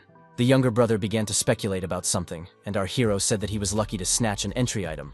The latter was very much surprised and remarked that he himself had managed to get entry items several times. Suddenly, he began to guess about something. The kid opened his mouth, drops of sweat appearing on his face. The young man smiled and stated that he had gotten rid of his inability to use magic, and had recently completed his rank distribution. Heck was very much surprised and asked his brother if his inability to do magic was cured. The kid was thinking about the arena disease he got because of him and Yu Jung, a disease that robbed him of an incredible future with 10 points in magic stats. He couldn't even believe that such a disease could be cured, so he asked how it happened. Our hero lowered his head and said his brother was making him repeat himself, and asked if he hadn't told him to stop worrying about the past. And then he wondered if he had grown up, and was now going to contradict his brother. Heck had a smile on his face and said something about being excited either way. Moon pointed to the system message and said he learned the membership information when he received that item. The kid was surprised. He asked if it was true, and then remarked that it was the first time he had seen the X-Rang. He said it looked suspicious. The young man agreed with him and remarked that he had never encountered such objects. And he added that he won't know the details until he gets in. But they say there's nothing good about losing a membership. And Heck noted that specialty arenas always provide useful information. Moon waved and remarked that he needed to get ready for the arena anyway, so he would go and ask to call him if his brother needed anything. No sooner had the young man taken a few steps than the kid started calling out to him. He scratched his head and remarked, since his brother had said about completing the distribution, he thought and wanted to add something else, but blanched. Our hero smiled and said if Heck said that, he would rumble him, and then asked if he didn't know that boosting interferes with proper growth. The younger brother laughed and said that he just wanted to give Moon some items and added that magic equipment was hard to obtain. The latter replied that he was an alchemist. He started to walk away, waved, and asked the kid to keep in touch. As he suddenly stops and calls out to Shihyuk, he asks him to wait. The young man asked what he does with the material items he gets in the arena. He replied that he saves them to go to the agora and sell, or he throws them away if they are just trash. Our hero thought it was expected, because when you become a ranker, you don't pay attention to tangible items, which mostly sell for cash. The boy told his brother that he had thought of something he could do to help him. Heck was very much surprised. After a while, he would open the doors, his eyes covered and his mouth creased. Puck, it was to him that he turned back, looked at him in surprise, then asked if the man had left. Toth asked if he was supposed to leave, then remarked that he wanted to take a break for once. Jin Wook took his head and said that the guy better take an example from his brother. The guy replied that it's impossible, and he will never be like his brother. The night hunter thought the kid was a little shit, started pulling cigarettes from his pack, and asked what he planned to do. Puck clarified if Heck planned to boo his brother, and thought to himself that no one would refuse to be booed by a rancher. But the interlocutor said that Moon doesn't want it. Jin Wook opened his mouth in surprise and almost lost his cigarette. The kid closed his eyes and said that his brother told him bluntly that he didn't want to be booed because it interfered with proper growth. The room became very quiet, and after a few minutes Puck started laughing like a raving man. Heck looked at him questioningly. Night Hunter remarked the more he learned about Moon, the more he liked him, and clarified, did someone who had just finished distribution know that? The guy said with a smile about how his brother has always been exceptional, and added that he's like that since he was young. Puck thought about the fact that despite the differences, blood played a part, and said to himself that judging from the way he had tested him before, he was an unusual person. He also asked if Moon had given up the gear. The kid replied that his brother had stated that alchemists didn't need gear, and instead discounted him some of the materials. The Night Hunter smiled and informed him that materials? That's smart. And alchemists are known for not being very reliant on equipment. And he frowned and thought about the fact that the young man clearly had his own reasons for refusing help at this level. He also thought about the fact that the guy also had the courage not to be cocky in front of the diamond ranking, and he even mentioned a cure for magic hardening that didn't exist. Mun was interesting in many ways. Heck asked the guy if the girl's name was Mal Suk by any chance. Pak replied in the affirmative and wondered why he was asking. The kid's eyes lit up, pupils narrowed very much, and he asked his opponent to study her well. Jin Wook spread his hands and said if he took the job, he doesn't do it superficially, and then asked the guy if he was asking to investigate him separately from his brother. The guy confirmed his speculation and asked to look into everything from her origins to her past, and if she was a player, her stats as well. Puck smiled and said that he didn't think the kid had such tastes, and remarked that he shouldn't steal a girl from his brother. But his opponent got angry and shouted. He became as red as a beet. Night Hunter told Heck to relax and claimed he was joking.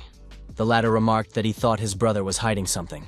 The one frowned and asked if Moon could really be hiding something, and then told him not to talk about the medicine being a lie. The kid smiled and said that he didn't mean it, he just felt like there was something he didn't know.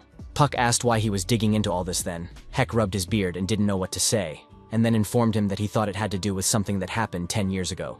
The door to the room opened, and the young man told the boys to sit quietly and not worry about anything. This is Moon speaking. Heck was looking through the slit. He noted now that he had the same feeling now as he had then. Jin Wook stared intently at his opponent. He frowned with tension, and the latter stated that he didn't like it. The kid looked at the man and said he didn't like it if someone tried to protect him from the shadows. Our hero heard the philosopher's stone ask him if the young man was so happy. The latter inquired who would not be happy about the unexpected harvest, and reported that he went there with the purpose of completing the heavenly demon quest, and ended up with all the ingredients collected by Night Hunter Park Jin Wook. The young man thought about the fact that now they wouldn't have to worry about the ingredients of the medicine, and said that as soon as he thought about it, he immediately drooled. Philosopher's Stone remarked that Appa may look naive, but he always has a trump card or two up his sleeve. The guy said he'd take that as a compliment. The opponent said that was the compliment, that's why he was worried. Because unlike him, their handsome master really does look naive, and asked what would happen if he got cheated somewhere. The young man remarked that Heck was naive, and also added that the fellow was still very cunning, and the Philosopher's Stone asked if he was jealous. And he added that the guy wasn't worried and noted that he was only his and his heart was pure. And Kim asked him to calm down. A few minutes later, our hero came home and looked at the reagents that were on the table. Moon rubbed his beard and thought that they should set aside the elixirs, and if they played their cards right, they could make a good profit on the cure for the magic hardening syndrome. The arena disease is dragging down all ranks. High-ranking members such as Park Jin Wook are suffering. And after all, they all wish to cure the disease. The guy thought about the fact that it's not that he only wants money from his patients. He realized that when considering his future endeavors, a steady income was of utmost importance. But his main task, to stop his brother's killers, also responsible for the destruction of the land, Zhongli Qiu. The young man was sure that that mystic eye and the other offenders must answer for everything. He remembered how his brother had died then and realized that he had to live no matter what. A huge number of system messages appeared in front of him, and he thought it was all related to hex characteristics. The young man realized that he needed to get stronger so that this information would not happen again. He clutched his chest, and then called for the philosopher's stone, as he wanted to tell him something. He was quiet for a while and suggested to start synthesizing. The one got very excited, started jumping up and down, and said that he had been waiting for these words very much. As suddenly, a system message appeared in front of our hero, alerting him that his fusion power was insufficient to achieve the required fusion. The guy looked carefully in front of him and thought about the fact that he now had 10,450 achievement points. A system message appeared in front of him whether he agreed with such a proposal, and he had to choose an answer. The young man's pupils became like points, and he thought about the fact that he wanted to keep about 1,000 points at first. He realized that the obsidian tablet would become more powerful as a result of this fusion. The guy found a whopping 20% increase and thought about the fact that even now the growth was visible. Kim made the decision to go along with the system message and thought about what would happen if he made a 40% increase. A system message appeared in front of our hero that the fusion process was beginning. A purple star lit up in the chest area. From the next message, Moon learned that the synthesis was complete and the obsidian tablet was 40% complete. This pleased him very much, for these figures were much higher than before. System messages appeared. The first that the constellation of Baphomet was sending a look full of pride and approval, and the second that the constellations of Zeus and Celestial Demon were licking their lips. The young man then read that Baphomet constellation was donating 500 achievement points. The guy was surprised that constellations could write messages to donuts and laughed. He reached for the virtual reality goggles that lay nearby waiting to be used. The young man put them on his head and talked about starting then. The system message that welcomed him to the Galactic Arena immediately appeared in front of him. He was informed that he was entering the nightmare of the glowing mine arena.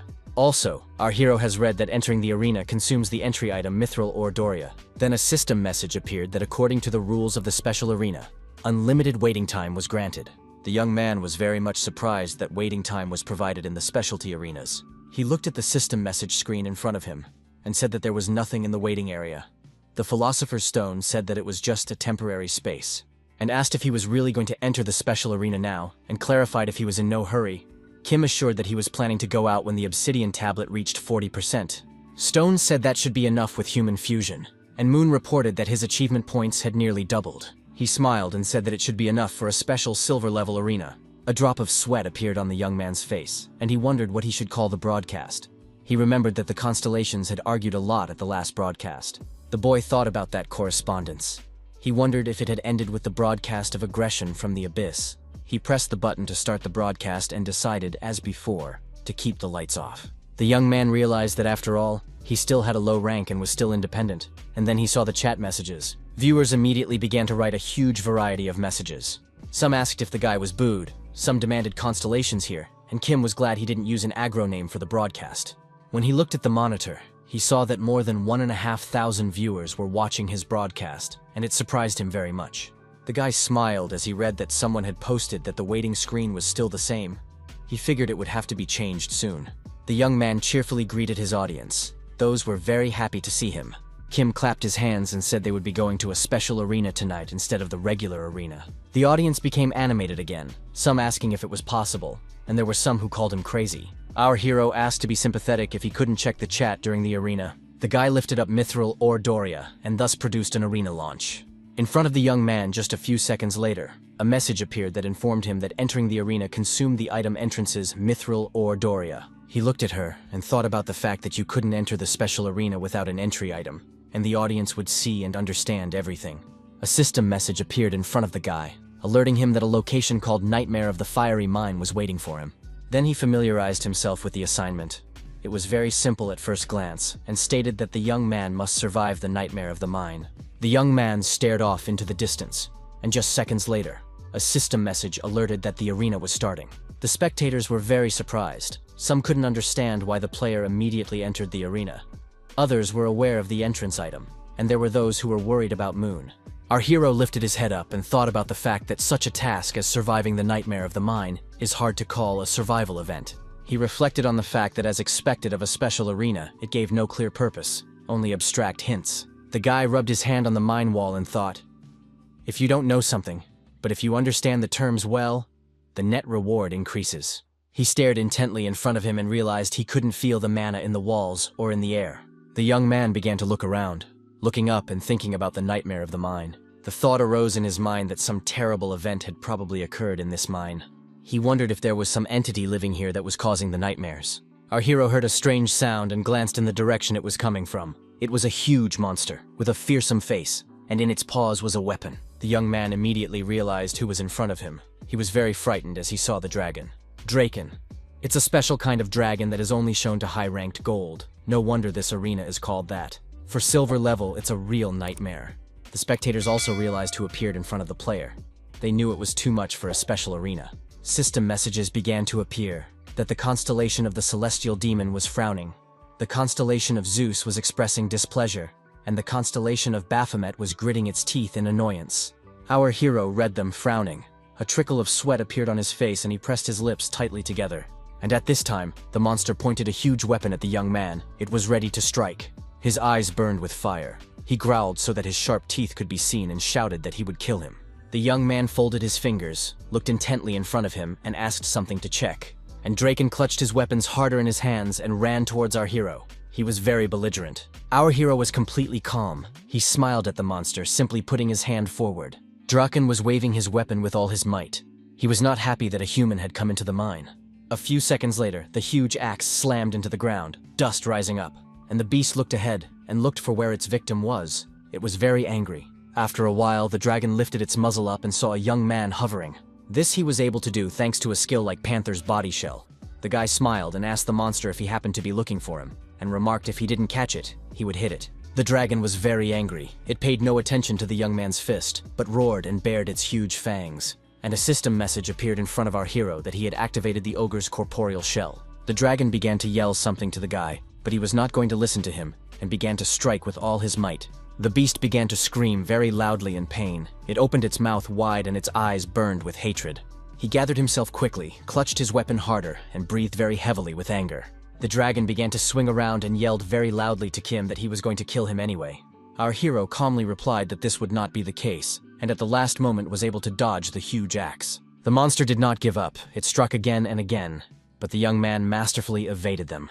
The guy got tired of dodging punches and decided it was his turn to attack. He put all his strength and ability into the punch. The monster screamed very loudly.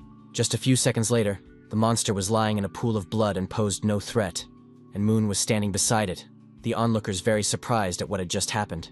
Kim stood in front of the system messages and thought about the fact that he couldn't imagine killing Draken with a single blow, and realized that it was really useful to switch between body shells in a timely manner. The obsidian tablet's completion reached 40%, unlocked the bodily shell ability, as the name suggests. It allows you to use multiple shells at the same time. The guy smiled and thought about how it was definitely different from standard use. And yes, the increase in strength was very noticeable. System messages appeared in front of him. From the first, he learned that the constellation of the celestial demon was smirking faintly, and from the second that the constellation of Zeus was nodding contentedly. Then the young man read that the constellation of Baphomet was cackling. All the constellations began to whisper among themselves.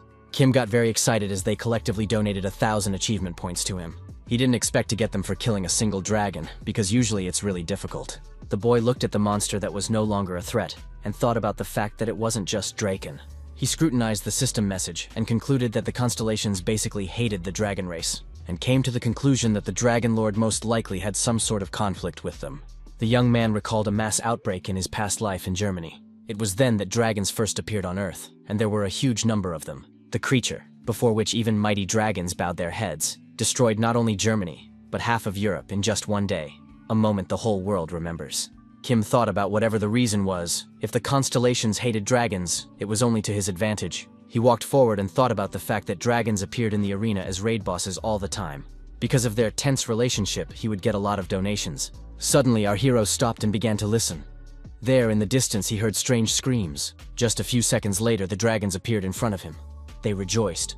They thought they had met their prey. One of the dragons had already raised his arm with a weapon to strike his opponent. But just seconds later, he screamed in pain, his chest pierced by a huge spearhead. The other dragons heard some sounds and turned their heads at the noise and froze in bewilderment. They saw the man, and our hero with a smile on his face extended his hand to them. Since the monsters weren't prepared to see him here, they began to shout as if frantic. The guy heard those wanting to kill him, snapped his fingers, and noted that it was also reckless. In just a few minutes, the monsters were already lying face down on the ground and only moaning. Some of the dragons started screaming how a common human dared to behave like that to them.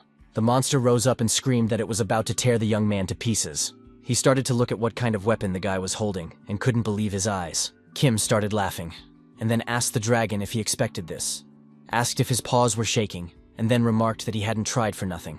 He clenched his teeth and began to shout, shouting with all his might. How could an ordinary human wield such magic? He saw the gun stop a few millimeters from his mouth and yelled for the guy to stop. Our hero's eyes glowed with excitement. He stopped, but literally for a minute, and then said goodbye to the monsters and struck. A system message appeared, notifying that the use of bodily shells of simultaneously high complexity had been successfully completed. He looked at the dragon and thought that there was no weakening of monsters in this particular arena, like the last battle with the hobgoblin. Kim realized that even a low-ranked dragon species could be lost with double the strength.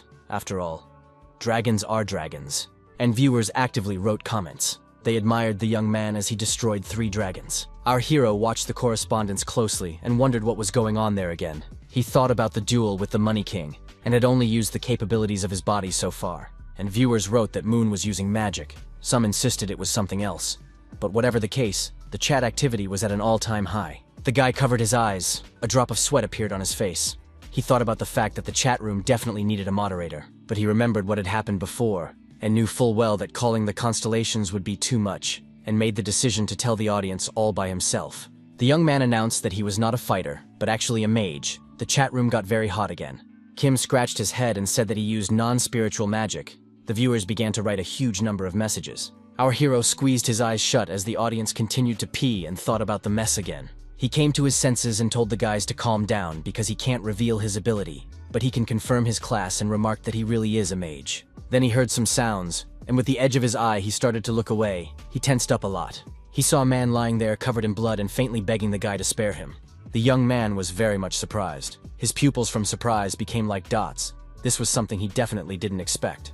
It was a gnome girl. She was lying in a pool of blood and moaning in pain. The guy wasn't ready to see her here. But he remembered that upon entering the place, it had been mentioned that it was sacred to the dwarves. While the guy was thinking, the girl started coughing really hard. She got a vapor on her face. Our hero was startled and noticed that this was not the time for this at all, and the little girl was bleeding and moaning. She opened her eyes. Drops of sweat appeared on her face. She wanted to say something but couldn't, but a small shiver ran through her body. Kim noted that she had serious wounds, and added that the fact that the girl was alive was a miracle. He thought, judging by how cruel dragons could be, he wondered if they had tried to make her suffer as much as possible before she died, since the dwarf had fractures and cuts all over her body. The guy started tearing at his clothes as he realized that if he left her in this condition, she would definitely not survive. While he was bandaging her wounds, Philosopher's Stone said she could die at any moment and suggested looking for another survivor. Our hero was very much scared and said about it not being an option, and it's not about any sympathy. He said it wasn't that he felt nothing, and began to stare intently at the wounded woman, and then said that the entrance item Mithril or Doria clearly indicated that this place was sacred to the dwarves. This means that the gnome must be a key figure in this particular arena, and he was watching to see how the girl felt. It bothered him that after the old arena, it was simply impossible for a silver rank to get here so quickly. And by that I mean it should be dead before any player arrives. He looked at the girl, a drop of sweat protruding on his face, and thought he had to save her. System messages appeared, that the eyes of the constellation of Zeus glittered with interest. The constellation of the celestial demon watched with anticipation, and the constellation of Baphomet sighed. Our hero did not think for a long time, but began to examine the inventory he had present. The Philosopher's Stone asked what he planned to do with these materials, and added that he had set them aside for alchemy. The guy smiled and said that he could create something, and asked if he had forgotten that he was an alchemist. His opponent said that he had managed to forget since he had been using human transmutation a lot lately. And Kim smiled and said he would focus on alchemy. He started looking at the inventory, and added that he would also focus on saving this girl. Philosopher's Stone asked if the young man was serious, and asked how the deal was then, and added that it was not worth it to succumb to the seduction of that dastardly Baphomet. Kim laughed. The guy said he remembered about the deal, and asked what the guy was so afraid of, and started staring intently in front of him. The girl felt very sick. She closed her eyes again, breathed heavily, and started coughing. He was well aware that the dwarf was holding on with his last strength and put a hand to his forehead. Looking sideways at his inventory, he thought about the fact that he had prepared all the materials. But if he tried to brew a potion, it would take too long. He thought about the fact that he needed another way. There was an overwhelming amount of thoughts in the guy's head. The young man put his hand on his chest and told the philosopher's stone that he needed to transform something. The philosopher's stone asked if Kim would use it to cure the girl, and added that her injuries were too serious. Normal transmutation wouldn't be enough. The guy said he knew that and wanted to use achievement points. Kim remarked that external wounds are not the biggest problem, so we need to find something for that. And then it dawned on him that John Wick's staff should definitely help, and a satisfied smile appeared on the young man's face. The staff has incredible healing powers. It was the most important weapon of John Wick, who in his previous life was the second-ranked healer. The sacred artifact of Asclepius that sponsored him, our hero was content to remember it. And the staff, after all, is the very tool that helped John take second place in the rankings. Our hero snapped his fingers and thought to himself that this should be quite enough. A system message appeared in front of him, alerting him that there was insufficient transmutation power to complete the required transmutation. Then a message appeared that the Philosopher's Stone required an additional equivalent exchange. An additional 500 achievement points were required, whether he agreed or not. The guy was surprised, since Asclepius, a constellation that is lower than Zeus in rank, but it's worth the same as Astrophus, and it was a lot more expensive than he thought it would be. The Philosopher's Stone noticed that his assumption was correct at first. His cost was 300 points, but it wasn't enough to save the girl. He spent more points to become stronger. And he added that it wasn't usually the most effective method, but Kim had to guess why the stone did that. And he was upset because he thought he couldn't transform something strong at that level anyway. The Philosopher's Stone calmed him down, and noticing that he had specially adjusted the exchange rate and 500 points was enough, our hero exhaled with relief. He knew that when trying to create something beyond one's abilities, the exchange value increases, and reflected on the fact that he became stronger when he beat a platinum-ranked bus driver. Moon thought about what would be, because compared to his past life where he was completely deprived of the ability to magic, this was much better, and smiled. And then he said the rest. It was just a matter of time, since his growth was already crazy, and pressed the button. Literally seconds later, a message appeared saying that the transmutation was beginning. From the next message, he learned that the staff of Asclepius was capable of bringing the dead back from life. Our hero looked that the level of the artifact will be less, and it is 33%.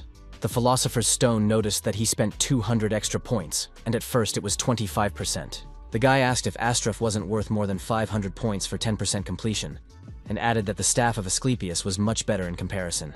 The young man believed that constellation rank directly affected how well artifacts could be created, and the Philosopher's Stone asked him to never say it out loud. The young man had read that the constellation of Asclepius was taking an interest in this unexpected creation. Then, a system message appeared, alerting that the constellation Asclepius was scrutinizing the wounded gnome. The boy held the staff up to the girl, and read that the eyes of the constellation Asclepius sparkled as he acknowledged his presence. The girl's face was illuminated by the greenish light of the staff. There were droplets of sweat on her face, and she was breathing from her last strength. Our hero pointed his staff in her direction and waited for it to take effect, for just a little more, and the victim would have died. From the outside, it might have seemed as if green light was shooting through the dwarf's body like lightning. But in just a few seconds, her wounds began to heal, one by one. The young man was very much surprised, he thought to himself. This is simply amazing. The girl seemed to float, and the scratches and wounds on her body disappeared one by one. Kim thought it was amazing. He was more impressed by it than what he had seen on the streamers from his past life.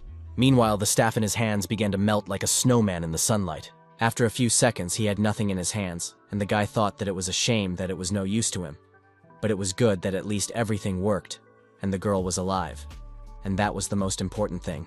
And the chat was revitalized, because the audience had a chance to watch what was going on. They couldn't figure out what was going on. As suddenly, the girl began to slowly open her eyes and then asked where she was. Our hero got very excited, smiled, and asked the stranger if she was awake. The girl sat up abruptly, her eyes became huge, and asked if the man in front of her, not getting an answer, stammering, asked how he got here. Drops of sweat appeared on her face.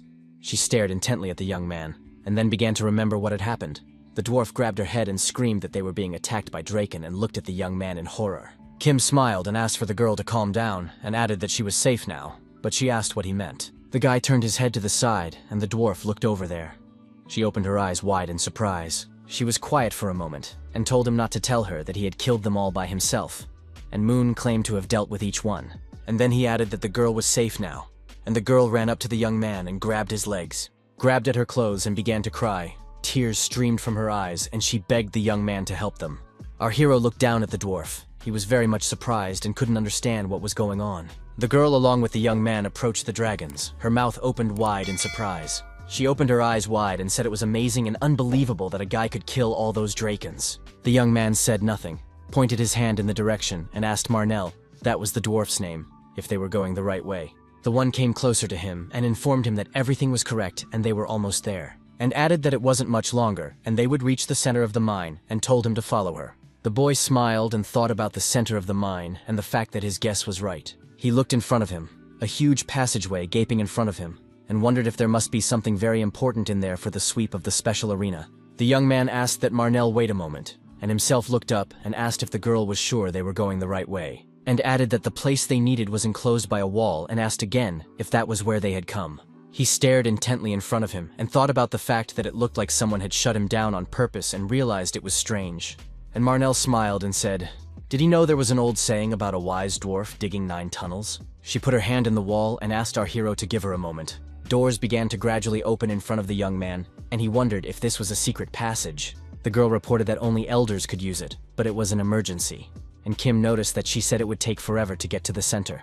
The dwarf smiled and said that this place was crawling with dragons right now, and noted that the elders would understand. Our hero smiled, looked intently at the girl and thought about what a bright and energetic child was in front of him. And Marnell ran forward and shouted that she must hurry. And the lad hoped that her hope would remain unshaken. The girl said that when they got to the center of the mine this way, they would need to rebuild the defenses to keep the drakons from wandering in here. And added that they would then wait for reinforcements from the iron anvil and remarked that maybe even the attentive guys would hear about it. Suddenly, Marnell's face changed and she shouted very loudly that this couldn't be happening. She shouted that phrase several times, all because she saw the ruined mine. The girl ran as hard as she could towards her and screamed that not this, but there was only ruins in front of her. She ran closer and screamed that the core had to be intact, tears rolling from her eyes. Suddenly the dwarf froze, opened her mouth in surprise, and large drops of tears began to flow from her eyes. To my great regret, the core was not whole, it split in 2. Marnell sobbed, and Moon looked at him and thought about the fact that repairing him was out of the question at this point. He took a closer look and thought the design seemed familiar and was glad he had gotten the exact same item from the last arena. The girl was sobbing as hard as she could. She said it was the end and they were doomed. Tears were streaming from her eyes. Our hero approached her and started asking about the core the dwarf was talking about. But she couldn't understand what the guy wanted from her. The young man reached out with his own, whole core, forward. A system message appeared in front of him that it was a vanished mine core. Tears instantly dried in the girl's eyes. She stammered and began to ask him what it was, while the young man thought about how the item was meant to be used here. The viewers continued to watch everything that was happening. They actively wrote comments. Kim smiled and thought to himself that it looked very much like he'd gotten lucky this time. Marnell took the core and told our hero that this core looked very similar to the one in the center of the mine, and noticed that they couldn't use it. The guy asked if it was all because the item had no mana. The girl replied in the affirmative, and then added that it was about earth energy, and added that the core of the mine was a crystallization of the earth's energy, and our hero agreed with her. He smiled and thought about the fact that normally a mine core that disappeared would be recovered by replenishing mana. The young man understood that earth energy was connected to the earth. The onlookers began to actively write chat messages again, and Moon thought about the fact that if they filled the core with energy, they would see the true power of the mine core. The young man looked at the screen and thought about the fact that at first there were 2,000 viewers on the stream, and now there are more than 8, and realized that sharing information is useful. He smiled as he knew full well that he was getting stream revenue and achievements in return, so he wasn't losing anything. Viewers, on the other hand, wrote thank you notes, while others sent large donations. There were a huge number of such messages, and the young man realized he was getting a lot of them. The Craft Guild had donated 100,000 achievement points. The guy realized that these were huge numbers. He stared intently at the screen and saw that he had gotten huge donations, and was very surprised by it. Many system messages appeared in front of him. The first was that he had received 100,000 donation points. The second was that he had earned 500 achievement points, and the third was that 10,000 viewers had watched him. Indeed, Moon's stream was watched by more than 11,000 viewers. He also got 1,000 achievement points. He learned this from the system message. Our hero smiled broadly. He couldn't believe his eyes that so many spectators were watching him, and thought to himself that the special arena was something. The boy rubbed the bridge of his nose and began to talk himself into concentrating.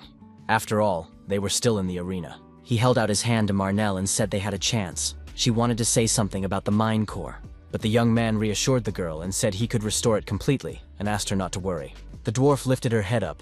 Her eyes grew huge and she wondered if it was all true. Marnell pointed her finger at the ruined mine and asked if the guy could handle it, because without this device, there was no way to activate the mind core.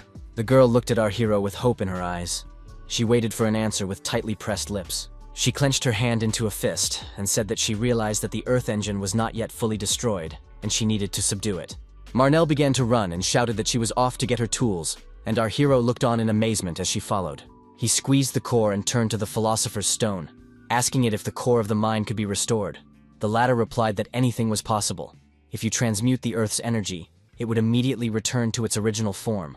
The guy asked if this was possible. The stone replied that it wasn't for all types of energy, but with Earth energy it could be done. Kim couldn't believe it was actually working, but decided to proceed with the transmutation. Stone stated that there was nothing complicated, and he would quickly figure out the task. The guy lifted the core closer to his face and closed his eyes. The core illuminated everything with a golden color. It hovered in the young man's hand, and he thought that was how pure Earth energy felt. A description appeared before him, that the mind core, a crystallized form of Earth energy, was able to regenerate itself thanks to dwarven technology. Moon thought about it. No wonder the core has the ability to regenerate. After all, it's used as a power source. Just then, Marnell came running in with a huge hammer and struck it with all her might, then shouted to the young man to watch. Then the girl started wiping the drops of sweat on her face and asked Kim if he needed her help.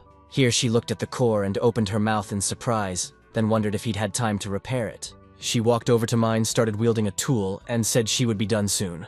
Moon laughed and asked how she could lose to Draken with such strength.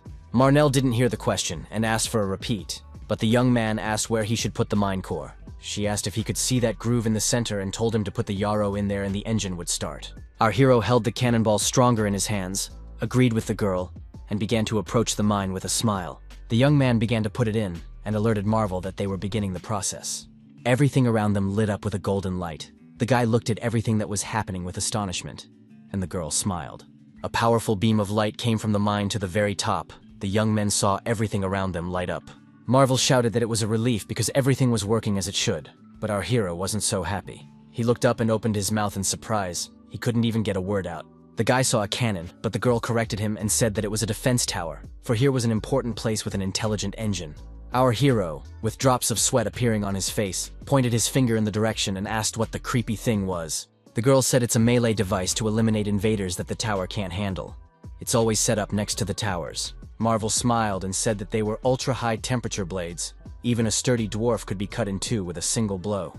The dwarf began to say something in an incomprehensible language, and our hero only laughed merrily. She noticed that when the entire defense system of the place is activated, the mine's defense system just turns on and starts attacking unregistered invaders. If necessary, the melee device is activated and all cannons start working, and opponents such as dragons, for example, get what they deserve and die. The guy remarked that efficiency was at an all-time high, and the girl smiled and replied that that was the plan. A system message appeared in front of our hero that he had passed the special arena nightmare of the glowing mine in a completely unexpected way. He read that due to passing this arena's fate would change significantly. From the following system message he learned that all maps related to abandoned mines would be removed from the arena. The young man was very much surprised, for this had never been done before. But after thinking a little, he realized that it had happened once. He stared intently before him, and drops of sweat from those memories ran down his face. In his past life, Sai-Hek had passed a special arena related to the forest. The map was called the Fated Forest. It was unpredictable, with a strange climate. It was crawling with a huge amount of monsters. This map was considered the worst. But then his brother, one of the best players, destroyed the main target of the dragons and their source, and then the map disappeared. Kim thought about the fact that this was a few years after the main arena had started, and now the arena hadn't even started, and the maps were already being deleted. A system message appeared that the Galactic Arena was calling an emergency meeting, and a second that the council was demanding a final decision on the case of player Kim Si-moon. Our hero opened his mouth in surprise, as this request was supported by the majority of the members. The young man read that the total would be announced the next time he passed the arena.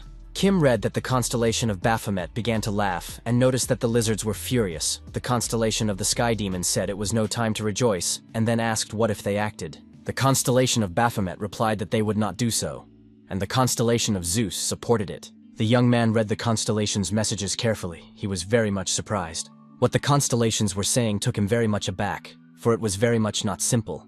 The guy was scared. He clenched his hand into a fist and thought about the fact that after this event he might become the target of the Dragon Lord. He realized that those were his enemies anyway. The Baphomet constellation noticed that Moon was a promising guy, and the Heavenly Demon constellation agreed with him. And the 3 constellations donated 5,000 achievement points to Kim. The guy opened his mouth wide with bewilderment. He thought about whether it was because of the special arena. Just then he heard Marvel calling him. She was very scared, and started asking what was happening to his body. The young man looked at himself and couldn't understand what was going on. The dwarf began to grab at his clothes. She could do nothing. She cried out of helplessness. Kim tells her not to worry and he's just going back to where he belongs. The girl was crying hard. She asked if he was just leaving like that and wanted to add something else. Then she closed her eyes and thought that her savior should return to his place, for she was a dwarf, and dwarves do not forget kindness. Marnell folded her hands into fists and asked that the young man at least tell her his name.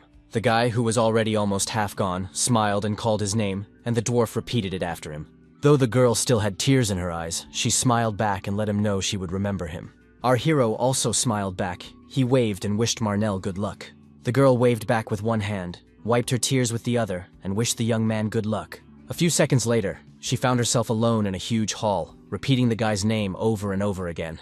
And in the chat room, viewers were texting very actively. Kim said that was it for today, and he cut off the air. He got up from his chair, turned to the window where it was already very heavy, stretched, and remarked that he was done for the day. The guy laid down on the bed and said that when there are so many onlookers, it's hard to respond to everyone. He thought about the fact that he now understood why the streamers didn't read all the chat messages, because he couldn't even think that there would be 18,000 viewers today. The young man thought that the more one reacted, the more people would pull up, and in the future he would have to be more careful, and decided to prepare the background and music to finish the broadcast. A message appeared in front of Kim that he had passed the special arena Nightmare Glowing Mind Nightmare in an unusual way and received 1,000 points. But then he was informed then the award was being reconsidered because it was an unconventional way of doing things. Our hero scratched his beard and thought that they didn't even expect him to recover the intelligent engine. He smiled and reflected on the fact that saving Marnell had been the right decision. Even this great galactic arena of theirs couldn't have predicted that he could handle dragons so quickly, and she hadn't even counted on the option of Arnell staying alive. It was surprising for a young man. He thought it was possible that they couldn't interfere with such events at all, or they would have done so long ago. Moon heard Philosopher's Stone tell him about having no self-awareness at all. The guy asked what the guy meant. Stone said Kim didn't just pass the test in this arena, but did it in a unique way. Then asked how the guy even perceived the passage. The guy replied as off-topic, and Philosopher's Stone replied that he had no self-awareness. Our hero asked if the man knew anything about this arena. The man answered in the affirmative, but said he would not tell the young man. The lad asked why this was so. The young man remembered the system message and thought about how the constellations also spoke of a reason. The Philosopher's Stone asked if the young man had received the award. He replied that it was still being reviewed. He told Kim that this was actually a serious event. The young man, however, was staring intently in front of him, and the Philosopher's Stone remarked why he himself should not claim the reward for himself. Moon was very much surprised. He said he had never thought of claiming a reward from the galactic arena.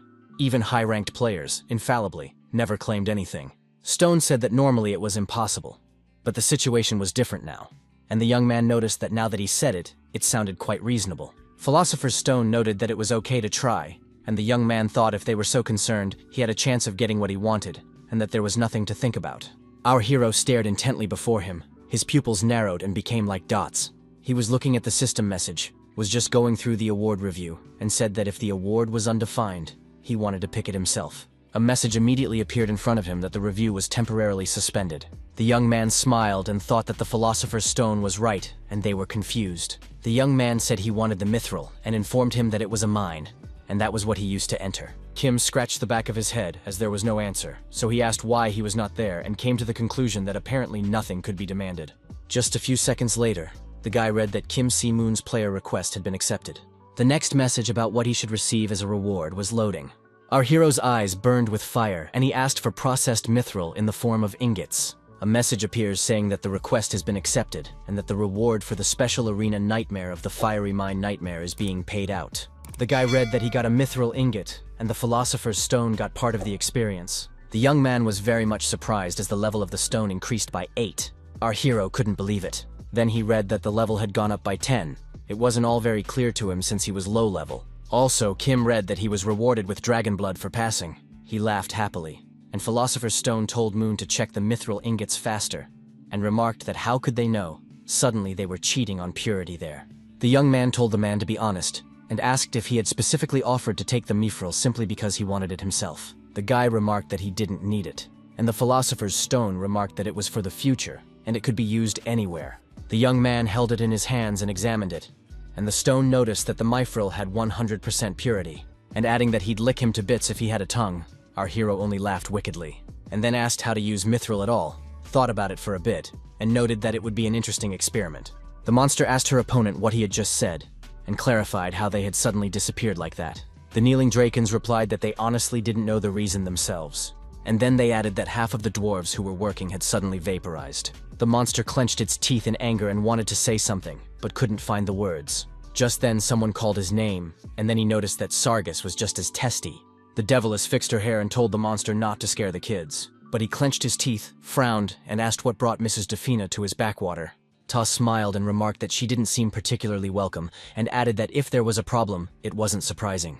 Sargus replied that it wasn't something she should worry about, and the deviless only laughed in response, and then inquired if the fresh report did not concern the Black Cousin, and the monster hesitated after these words. Sargus said the Black Cousin is under his jurisdiction, and he serves the 3 Dragon Lords. Defina noted that the Black Cousin belonged to their Mr. Nidhogg, and asked if her opponent had forgotten that. She moved closer to Sargus, and told her not to get so worked up, and remarked that she didn't come here of her own free will. Toth clenched his teeth, frowned, and thought about the fact that a wily snake never appears without a reason. He looked at Defina and thought that she was the herald of the 5th Dragon Lord Nidhogg.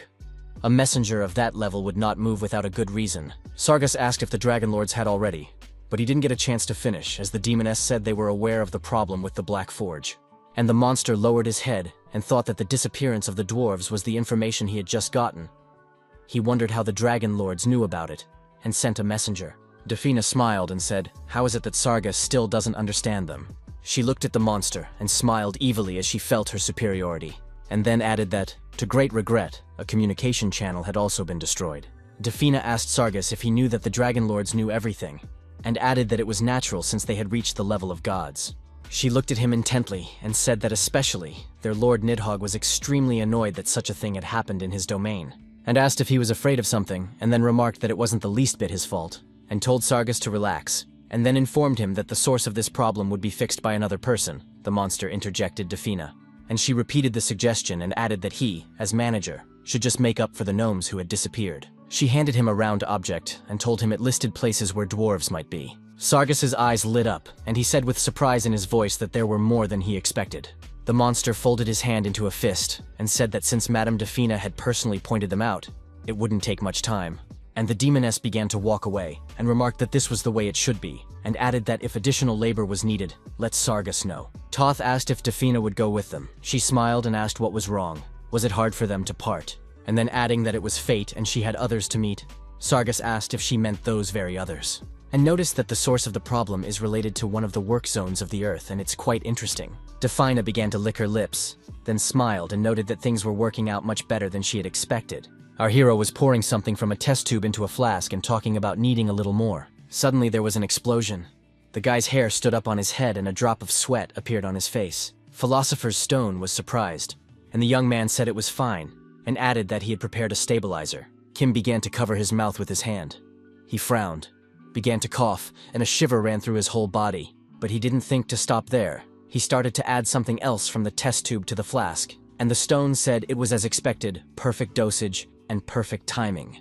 The young man smiled and said that he had survived the first level in that world, so it was small things to him.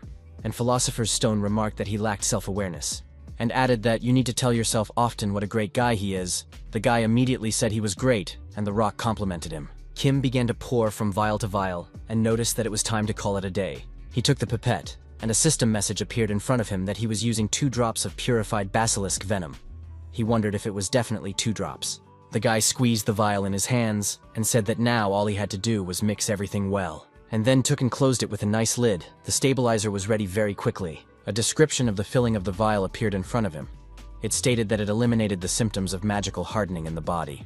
The young man told the Philosopher's Stone to look at that color, and the Philosopher's Stone remarked that it turned out just perfectly. Kim started looking at the vial of solution, smiled and said he liked everything. He thought that just as expected from the diamond rating, the ingredients that Park Jin-wook sent were not only of excellent quality, but also in abundance. The young man knew it meant that his desire to be healed was justified. Then he looked at the ingredient and thought about the fact that because of this, he had enough for other elixirs. Moon reached out and said he would make the other potions later, but for now he needed to pick a name. He began to type letters and thought about what was natural. There was no cure for the mythical hardening during this period, and he just wrote that it was a cure for magical hardening and confirmed it. A system message appeared in front of him saying that he had created the first unique item, and he had also received the Pioneer achievement. The young man was overjoyed, and plus he got 500 achievement points. He remembered that he got the same for his first crafting. Kim smiled and thought about the fact that it still worked repeatedly. He had heard about it somewhere, and remembered it was on a famous player's stream. He looked at the vials and flasks, and thought about the fact that considering no one had ever created cures for the diseases of the arena, there were quite a few that could be made, and decided to look into it on occasion, but made the decision to take the medicine to the Night Hunter first, and began to examine the vial. He pulled some clothes out of his closet and started to get dressed, and Philosopher's Stone asked if the guy was going to take it to him right away. The guy replied that while he was getting it ready, Puck contacted him. The young man looked at his cell phone screen. There were messages from Kim Si-hyuk and Lee Yu-jung. Our hero stared at the screen, exhaled, and said when they had time to write them to him, and decided to reply so they wouldn't write notations. He was about to go when he received a message from Park Jin-wook, who wrote that he had found the object of his request. The young man's face changed. A system message appeared in front of the young man with an invitation to the Galactic Arena. He also read that it would be a dungeon with 50 people in it. There were a lot of messages. The first informed that a cooperation condition had been added. The second that teams would have 5 people each, and the third that the arena would launch when everyone was gathered. Our hero began to look around and said that this time he was in a forest.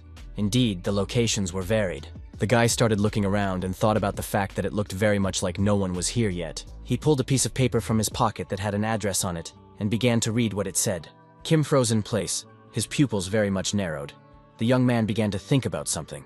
Park Jin-wook gave a note to our hero and said that it contains information about his subject. Moon was very much surprised, as there were other details besides the address.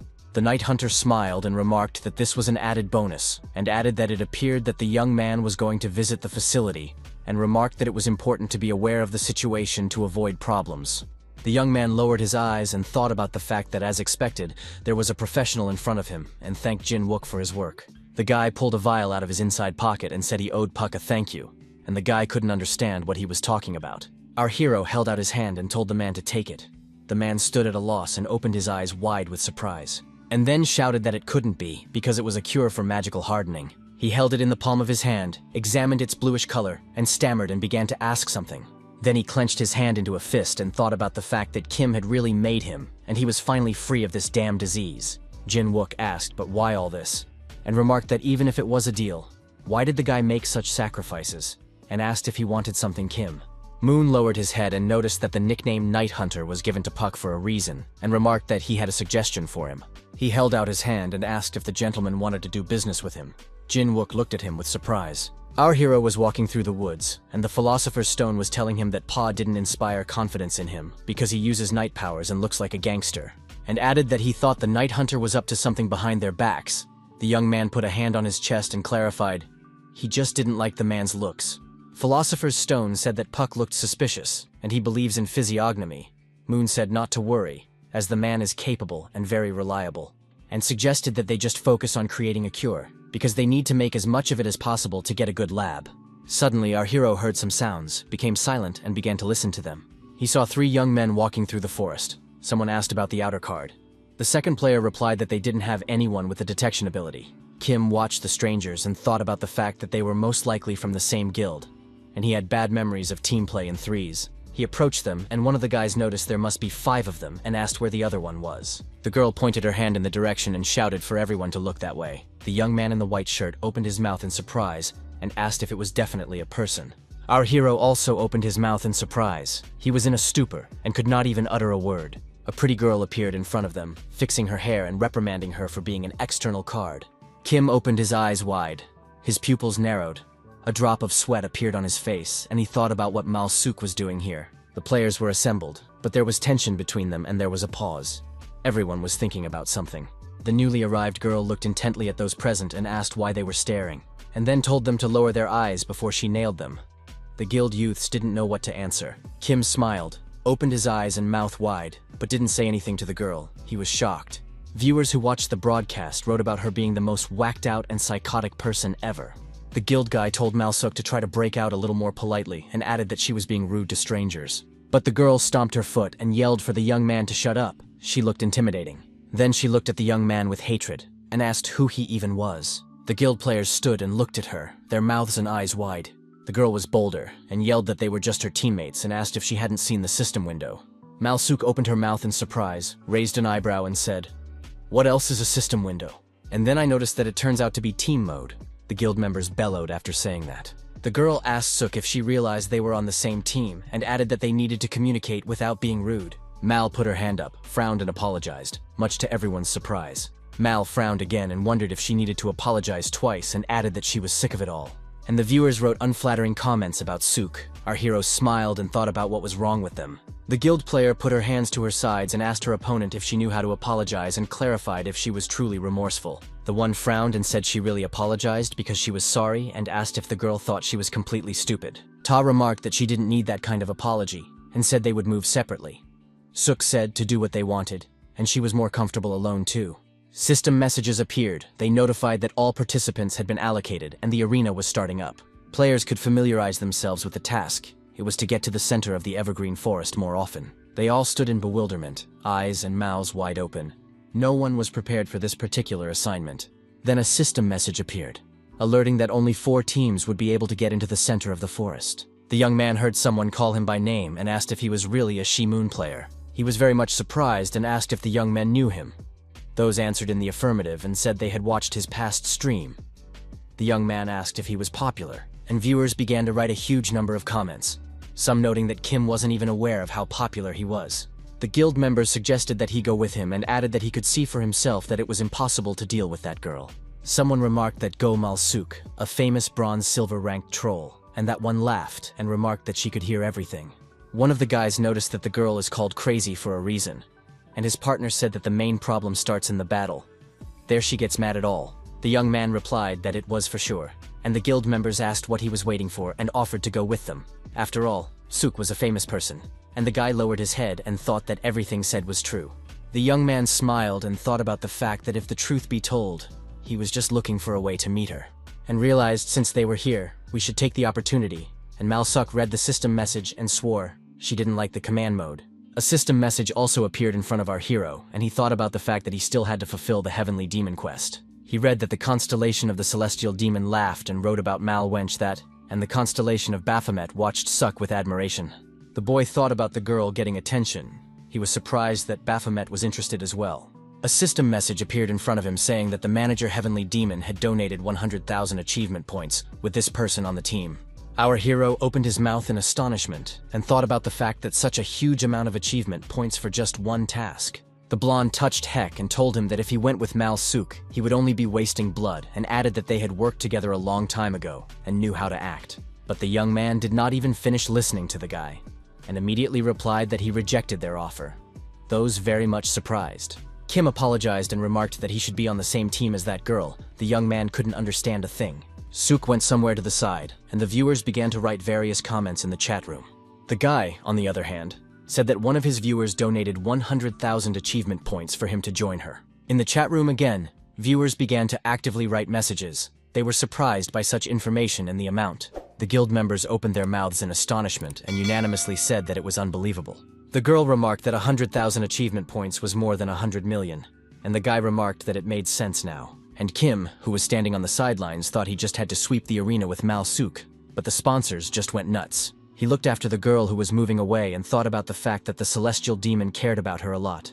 It was no surprise to him that things had turned out this way. The guy looked at the system window and thought, if you add the achievement points from the last stream, how much it would come out to, and came to the conclusion that after that, he would definitely not have time to rest. And they set off.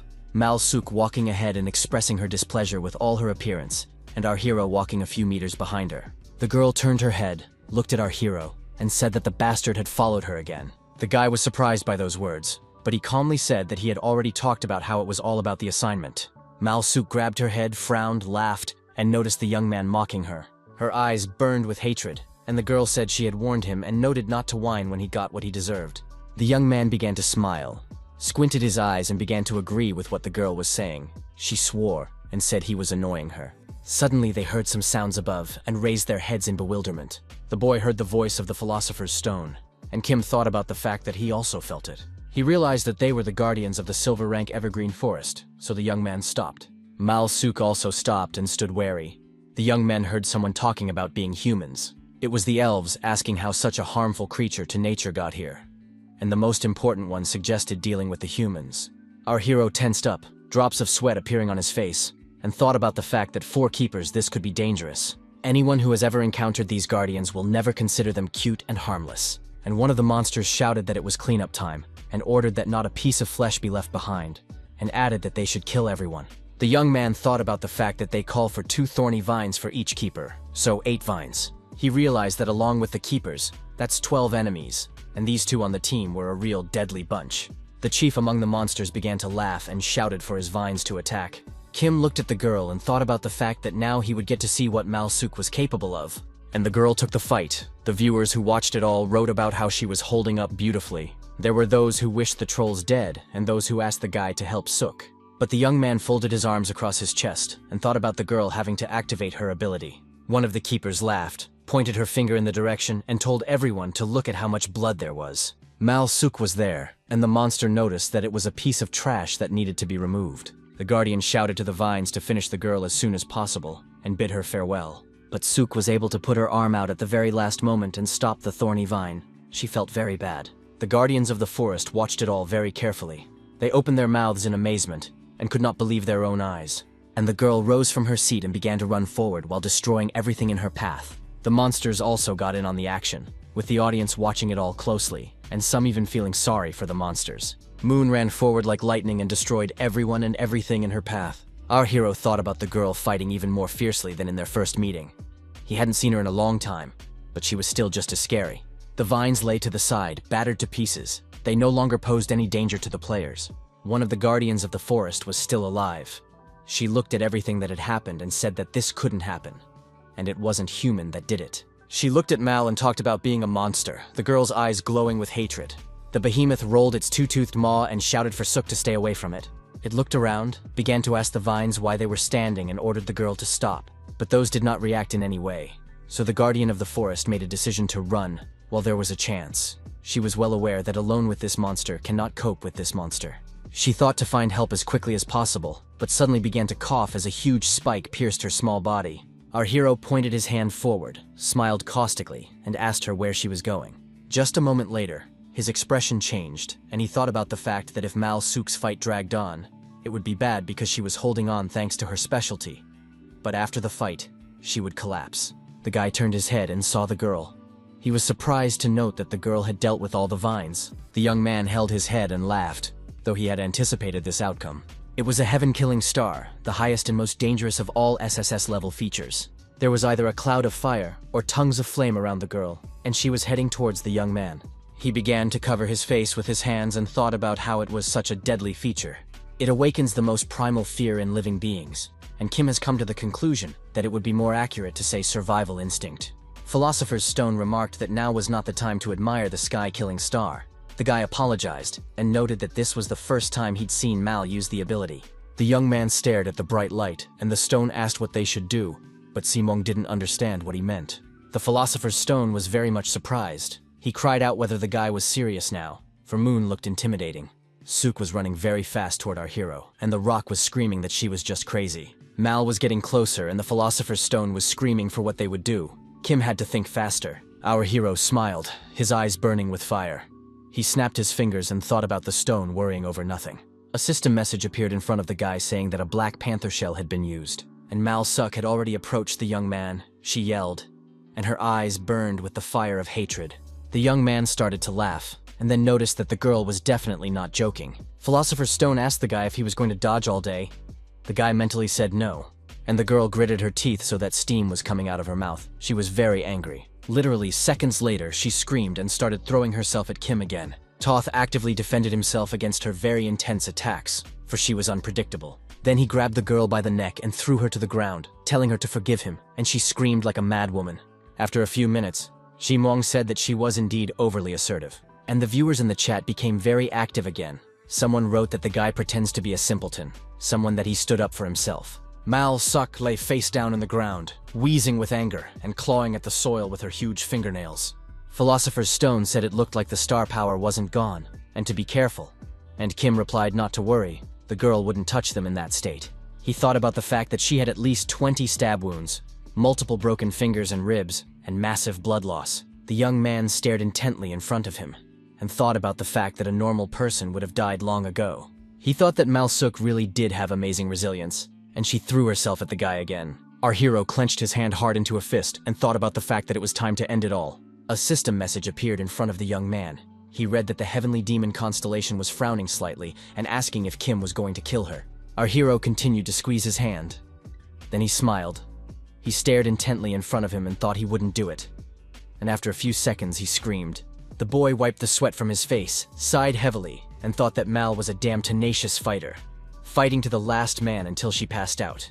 He thought about the fact that he needed to heal the girl's wounds first. After all, she was holding on thanks to the star. If her power faded, Suk would be in danger. The young man began to look at the system window to see what inventory he had. Philosopher's Stone asked if Kim was going to treat her to a pour. The latter asked what the big deal was. Stone informed her that it was E-class from leftover ingredients, and asked how he was going to save her. The young man stared intently in front of him, and thought about the fact that it looked like he only had one way out, and it was going to cost him some achievement points. A system message appeared in front of the young man that 300 achievement points were required for an incomplete equivalent exchange with the Philosopher's Stone. He thought of the 300 points needed, because Suk's injuries were easier than Marnell's were, since fewer points were needed. He looked at the system window and thought about the fact that wasn't the usual equal exchange originally intended. And Philosopher's Stone noticed that the highest rank of the Asclepius constellation was asking for more. There was nowhere to go, so the young man agreed to such a proposal. The boy looked with a smile at the staff, which illuminated everything around him with its light.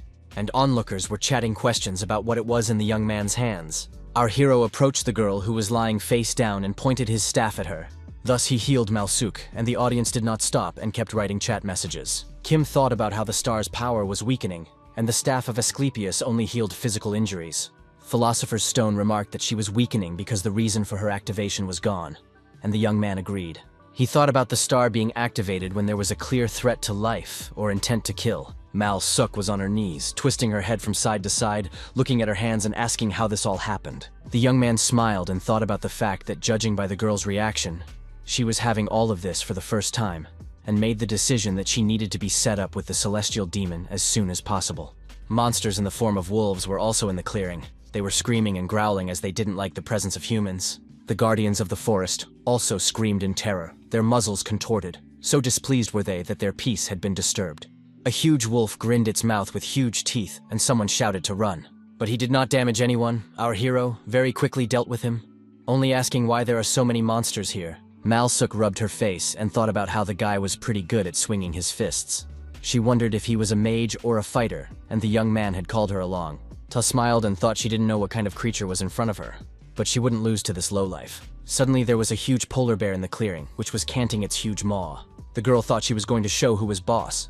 Her eyes burned with a fire of hatred, and she had a caustic smile on her face. But just a few seconds later, her expression changed. She opened her eyes wide. Mal Suk stood confused and scared. She opened her mouth and didn't know what to do. She stood at a loss. Literally a few meters away from her, a huge bear fell with a huge noise. Our hero looked towards the girl and calmly told her to finish the monster. Mal Suk started yelling that it was her booty and asking why the guy was picking on her. And Kim calmly replied that the two of them would have to go downtown. The girl got angry, clenched her teeth, frowned, and asked what other nonsense he was talking about. Shi Moon said that those three from the same guild died. The Skiprin failed. That's why there are so many monsters here. Mal Suk noticed that she was still wondering why the place was so crawling with monsters. She called the players assholes who get smart and then die like that, and remarked that they'd better wait since they're so weak. A system message appeared in front of them, announcing that the entrance to the center of the evergreen thicket was open. The guy offered to come in, since they are the main thing to take the first place. But the girl did not answer his questions. The young man began to walk toward the entrance, and Mal Suk shouted for him to wait and not leave her alone. The young man didn't answer but began to enter the portal, the girl following him. She said Moon was a traitor. System messages appeared in front of them saying that they were the first team to enter the center of the evergreen thicket. Due to this, the reward for clearing the arena has been increased. Our hero smiled and said it was a good thing they got in here first, and Mal Suk said nothing. As they looked around, spectators began to write chat messages, some donating achievement points. Kim pressed his lips together and thought about the fact that it looked very much like the same boss would be here. The girl seemed to read his thoughts and said they still had time to stretch. She called out to him to come with her, but Simoon shouted for her to wait and she stopped. She then turned her head and asked what else, and then added that they would take first place. She stood arm in arm and asked if he was getting cold feet, then added that the sooner they got the boss down, the sooner they could go home. Suddenly, the girl turned her head as she heard some extraneous sound. There was an explosion a few meters away from the young men, and dirt and dust flew in different directions. The shockwave made Kim's hair stand on end, and he looked on in horror at what was happening. Malsuk started spitting and screamed what the fuck happened, and was really scared. Our hero noticed that the girl managed to dodge. She didn't hear what he said to her. That's when they heard a voice saying that the boss had appeared.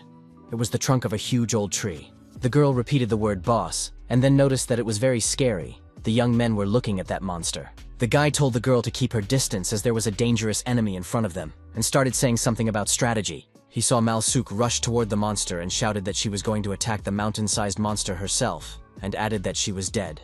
The young man grabbed his head and said that the girl was very stubborn, and he had already forgotten about it. And Malsuk, screaming like a madwoman, she immediately pounced on the monster and started attacking it. Our hero thought about what people had said earlier, that the girl lived as a lone warrior until she met a heavenly demon.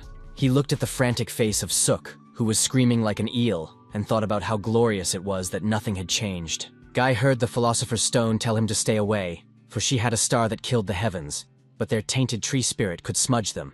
Kim watched everything that was happening and thought about the fact that he knew everything, but he would intervene anyway. He knew perfectly well that now even his intervention would not be able to stop him, but he tried anyway. Suddenly the girl stopped. Her expression changed. She couldn't understand anything. She was surprised that the boss was still intact. While she stood there bewildered, the monster struck her hard with its huge, thick branch. Ximwang watched everything that was happening and thought about the fact that the tainted tree spirit had a high resistance to physical attacks. He looked at the girl and realized that for a melee enthusiast, this was a real blow. And to defeat the monster, one must follow a strategy. The beast began to scream and thrash about, for the tainted spirit of the tree seeks a body of water after awakening. The boss screamed that he was thirsty and needed water urgently. He's a defiled tree spirit. But pure water is like poison to the defiled, as it is to the unclean or to demons, so everything is meaningless. This ash giant will purify itself no matter how difficult, and regain its original form, and also lose its high physical immunity. The guy thought about the best way to defeat a tainted tree spirit. Attack it when it was drinking water, but you have to wait until it starts drinking. Malsuk clenched her hand into a fist and yelled at the monster for being a bastard, asking what he saw out there and where he went, since they had a battle to fight here. And she rushed screaming to the monster, because she was very angry with him and wanted to get rid of him as soon as possible. Our hero opened his eyes and mouth wide with surprise. He thought of the monster swayed by her attack. His pupils narrowed, and he realized that, only for a moment, but he felt the power of the heavenly warrior. System messages appeared in front of the guy that the heavenly demon was piercing the space with its rumble of laughter and complimenting the quest Find Disciple condition player Go Malsuk. And Kim also read that the heavenly demon is pleading that no one but this girl will be good enough for him now, since she is the chosen one of destiny. The young man looked at the message and thought about whether the quest could really be changed. And the monster at this time began to yell with all its might. It was asking who dared not give it a drink. He turned and saw Malsuk standing not far from him. She was even a little confused. And then the monster, with all his might, threw himself in her direction and started screaming that he was going to kill her. The young man grabbed Malsuk by the scruff of the neck and said he barely made it. She was either surprised or scared. Kim told the girl to get out of here, because Nauna can't do anything. The same one screaming with all his might that he didn't see the bastard stagger from her blow. The young man smiled and told the girl that she would definitely not be turned away then. He let her go and told Malsuk not to die. She turned her head and asked what that meant. Just a few seconds later, the girl felt a very strong thump and started coughing. The beast used its thick branch to lift her up and flung her back a few meters. Our hero stood back, watching everything going on and thinking about the fact that the ability had activated, so Mal was definitely not going to die. He closed his eyes and knew perfectly well that even in this state the girl had managed to defend herself. He couldn't expect anything else from her. The guy thought about the fact that it was his turn anyway, and a system message appeared in front of him that he had activated the Black Panther's body shell. And the monster was tearing and throwing. It was marching forward with such force that the ground trembled. The young man realized that the boss was very resistant to physical attacks, but his base stamina wasn't that great. A system message appeared in front of him again, that he had activated the ogre's bodily shell. Our hero folded his hand into a fist and thought about the fact that this is really a chance. One punch, and the monster is finished. The monster continued to rage. It shone its eyes and repeated that it was going to kill the guy. The young man went on the attack and shouted for Malsuk to watch and learn. Near the monster itself, he stopped and said that that punch should have looked like this. Our hero shouted that it was a heavenly strike and struck the opponent with all his might, and this strike was also called the Iron King strike. And from the monster, small pieces of trunk, dirt, and dust flew in different directions. A system message appeared in front of the guy saying that the boss had been killed in one hit. The young man was very excited as he received the One Punch Man achievement. He read from the system messages that he had received 500 achievement points, and that the dried shell had not had time to drink the purification source and had fallen with one hit. The guy has familiarized himself with the fact that he has fulfilled the special conditions, and the hidden boss, the maddened forest guardian Muri, is about to appear. The young man was definitely not prepared for this. He opened his mouth wide in surprise. Hidden bosses. These are creatures of a higher level than is assumed for the current rank. The young man realized that this time was different.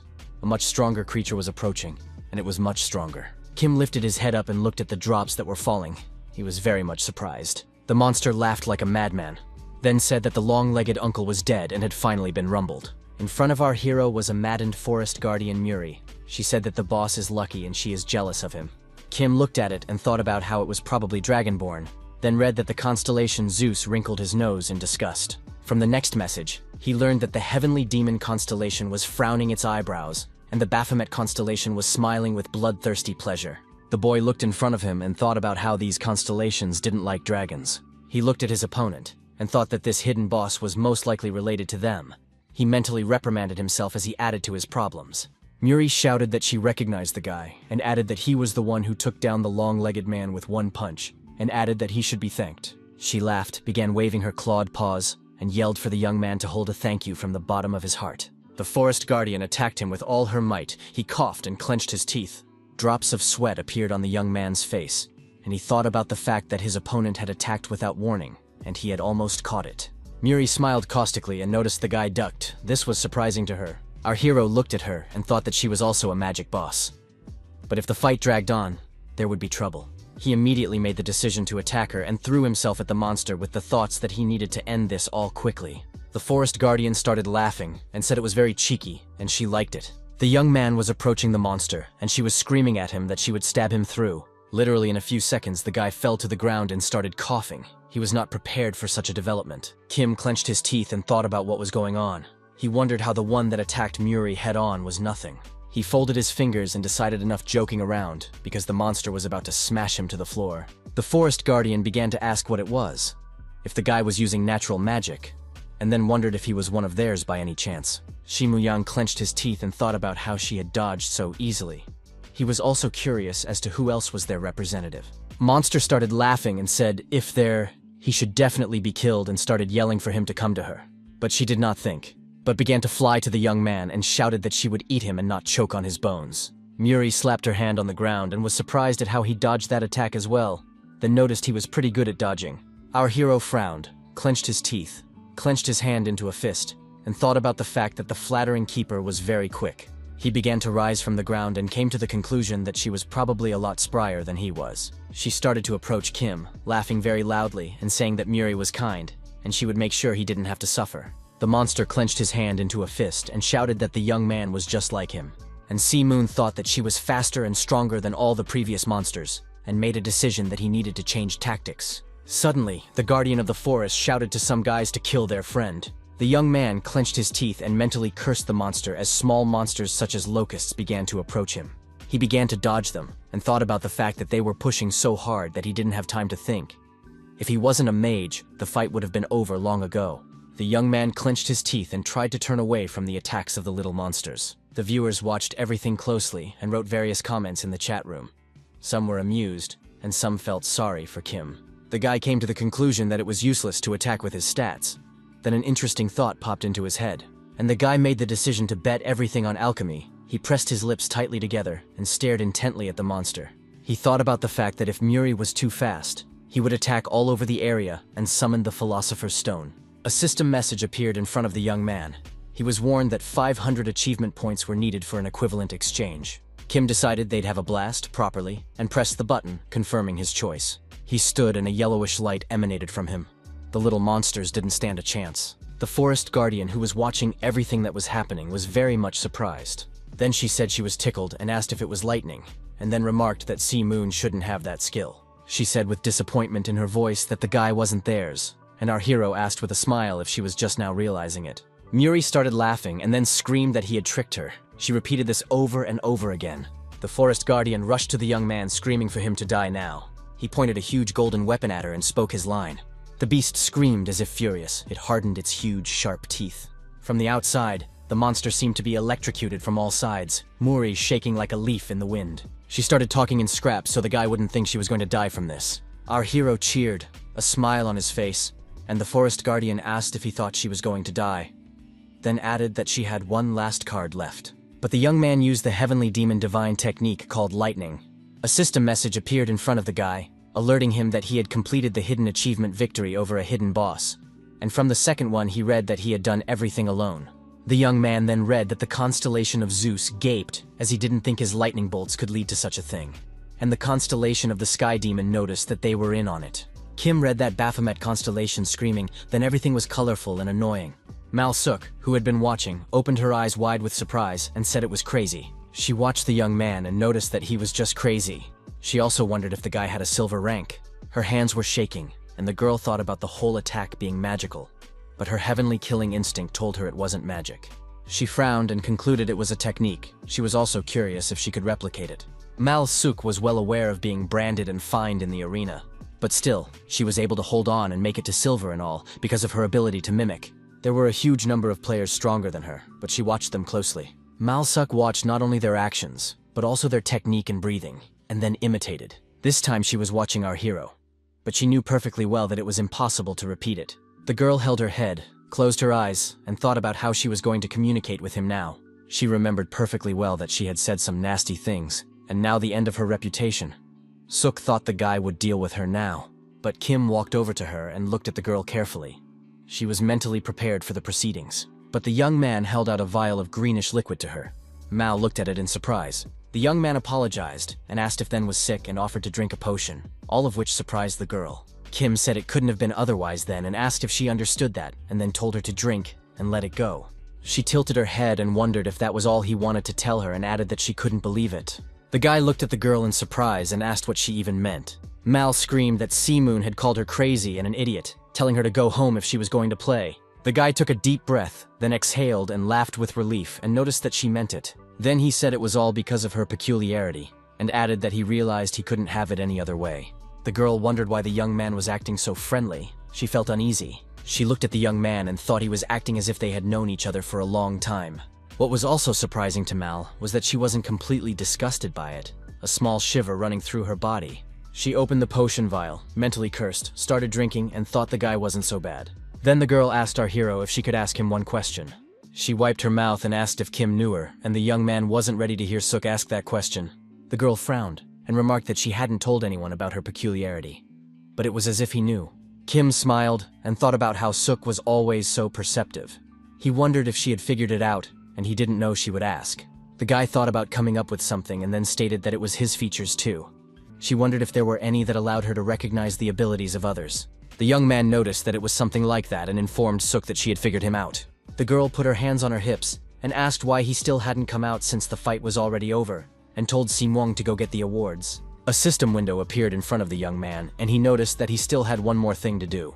Mal Suk stared intently at the system message that appeared in front of her and asked what it was. She read that Grok Kim Si Moon had sent her a friend request. The girl was very much surprised. The guy smiled and noticed she wanted to know about his technique as he threw a punch and broke through the shell.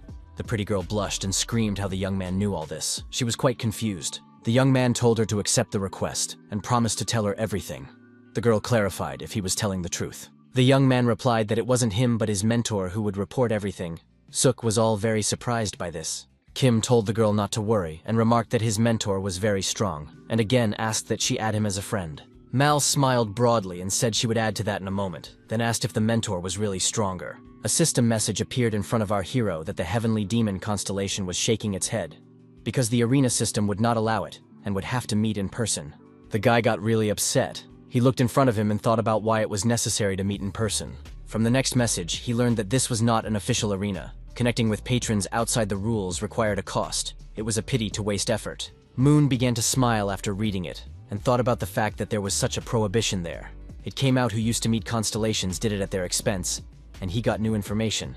The girl, on the other hand, shouted that she had accepted the request and demanded that the young man tell her everything quickly. The young man went ahead and waved his hand and said that he would send contacts later, and for her to come in person. Suk was really pissed off by this. Kim turned his head, smiled, and calmly said he couldn't explain it any other way, and the girl yelled that he was making fun of her. A message appeared in front of the guy saying that he had successfully completed the Evergreen Thicket arena and had single-handedly defeated the boss in a 5-person mission. Shiemoon was at home. He reached out and read that the rewards were increased according to the contribution. He had increased the level by 8, and the level of the Philosopher's Stone by 6. He stared intently in front of him, smiling and thinking about what was about to fall out. A system message appeared in front of him saying that he had obtained a spring from the center of the Evergreen Thicket, and there was an additional reward for defeating the stealthy boss. And the young man received a fragment of the defiled seed. This information he learned from the alert. The young man was very surprised as he couldn't figure out what it was and made the decision to check it out. Messages appeared in front of Kim again. From them he learned that he was getting the sacred branding feature. Our hero opened his mouth wide in surprise, his eyes burning and his pupils becoming like dots. He knew that this was Si-hyuk's third characteristic. He wondered why he had gotten it. After all, it was very surprising. The guy lifted his head up, took a deep breath, then exhaled and repeated the name of the feature. It was then repeated by the Philosopher's Stone, and then shouted what the damn bastards were up to. Si-moon, on the other hand, grabbed his head. Drops of sweat appeared on the guy's face, and he asked the stone if he knew anything. He replied that he wasn't familiar with the details, but since the young man had been given the sacred brand, he was sure they were up to something. Kim said he could feel it, and remarked that, as far as he knows, branding is a unique ability. It must be one for the whole world. Philosopher's Stone said, "That's right, but can't tell everything due to limitations." Our hero thought about the fact that he expected to be restricted, but instead he was given another ability and a unique one at that. He smiled and thought about the fact that the arena wanted him to fight Si-hyuk. But after all, that sounds like nonsense, and decided to think about it later. And made the decision to disassemble the rewards. Learned that the remaining points were invested in the power of transmutation. From the system message, he recognized the characteristics of the tainted seed fragment. He wondered if this was the reward for the hidden boss, because it was kind of poor. And the Philosopher's Stone noticed that someone had messed it up on purpose. The boy began to examine it, and came to the conclusion that it had been destroyed on purpose. The stone said it was an unusual seed, and he guessed what force had destroyed it. The young man asked what kind, and the Philosopher's Stone replied that the dragons it was used with great power, destroying everything in its path. The young man thought that dragon power was like magic, but only used by dragons. He put his hand on his chest and talked about seeing why he was messed up. The Philosopher's Stone replied that it looked like the family had been influenced in various ways, but luckily, alchemy was among them. The guy remarked that was great and suggested he do it. The rock said he could count on him. The characteristics stated that when used in the arena, a fragment of the seed of a destroyed world tree allows one to enter nature's decay. Our hero opened his mouth wide in amazement, asking if this was also the object of the entrance. He put his hand on his chest and remarked that he had said that this seed was destroyed by magic, and the Philosopher's Stone agreed. The young man put his sweatshirt on, hood over his head, and thought about the fact that they would go in there. Then they could figure out why they did it. And thought about the fact that if the entrance is only possible from the gold level, it is necessary to upgrade as soon as possible. A conversation could be heard outside the door of Park Jin-wook's office, the people there talking in raised tones. The man spoke of how he didn't think the Night Hunter would treat them with such disdain. The man replied that they were the ones who had no respect for themselves. Pak added that he didn't have to say anything and asked to leave. But the visitor asked for a hint, at least for old time's sake. This all made the young man very angry, and he asked if the man thought his words meant nothing. And then added that even though he's been out of commission for a long time, he has leverage. The visitor started to stammer something, but Jin-wook shouted with all his might for him to roll out of here. The man frowned, covered in drops of sweat, and began to say something unintelligible, shaking with anger and fear. He ran to the door and noticed that the Night Hunter had actually been cured of the magical hardening. Puck clutched his head, clenched his teeth, pounded his fist on the table, swore, and said he was sick of it. Sihan smiled and asked if Night Hunter had contacted the Scorpion Guild for old memories. Thoth yelled why he was even here and added that he was ferreting out information about the treatment and rubbishing all sorts of nonsense. And then added that rumors were, as always, ahead of events. Puck sighed heavily and noted that the Scorpion Guild hadn't been like this before, and added that until the previous guildmaster died, it was an okay guild. Shi-hyun smiled and noticed that Sunbai had indeed fully recovered, and added that he didn't think petrification could be cured, and added that there are consequences, and Puck remarked that he didn't believe in his powers. The young man laughed merrily and informed me that he didn't mean that at all. The Night Hunter also smiled and asked then why he didn't believe in a good outcome. Park laughed and noticed that his opponent was only calling him Sunbai, but was actually looking down from above. He took a deep breath, then exhaled, and said it was the first time he'd ever seen a guy get so flustered at a joke. Our hero entered the room. They greeted him and said they were expecting him. Moon clarified if they knew he was coming. Jin-wook replied in the affirmative and added that if their VVIP is moving, they will dig up the earth and find out. And the young man clarified since when he became a VVIP. The Night Hunter laughed and replied that the guy was not a client but a partner, poured coffee, and added that they were honored. The young man smiled and asked if Puck remembered what they had agreed on last time. The man smiled and replied that he had memorized everything by heart, but suddenly his expression changed. He saw our hero's inventory, began to scrutinize it, and then asked if that was it. Puck then asked Moon if he had time to create so much. The latter replied that it didn't take long to assemble. He smiled and added that the main thing is a couple of hemorrhoidal ingredients that require fine-tuning. Night Hunter frowned, gritted his teeth, and thought about how the silver rank could clean materials. After all, it was platinum level and above. He knew full well what a hassle it was, but considering he was showing top skill on the air, that meant Kim's purification was God's level as well. Those were Puck's thoughts. Our hero held out his hand to the man and asked him, as they had previously agreed, to sell it on the black market. He said that he would do everything and that he could charge a hefty price. And then he said that he had one thing in mind and added that he had recovered thanks to his medicine. Our hero's eyes lit up and he asked the Night Hunter if he wanted to know where he got it. Puck smiled, drops of sweat on his face, and he noticed that his opponent was guessing, and added that there was no shortage of visitors. Everyone wanted to know where the cure came from. Moon lowered his head and remarked that treating the incurable was cool, and added that it was expected that people would pop. The young man heard Saihek say that he could help and checked with him to see if he was serious. He said he would let everyone know that he was the one who gave him the medicine, and after that everyone would back off. And the guy remarked that he was setting himself up for a hit like that. Heck spread his arms out to the sides, smiled, and asked if there was anyone who would venture to him. Our hero agreed and decided to entrust it to him. The latter laughed and told the young man to relax.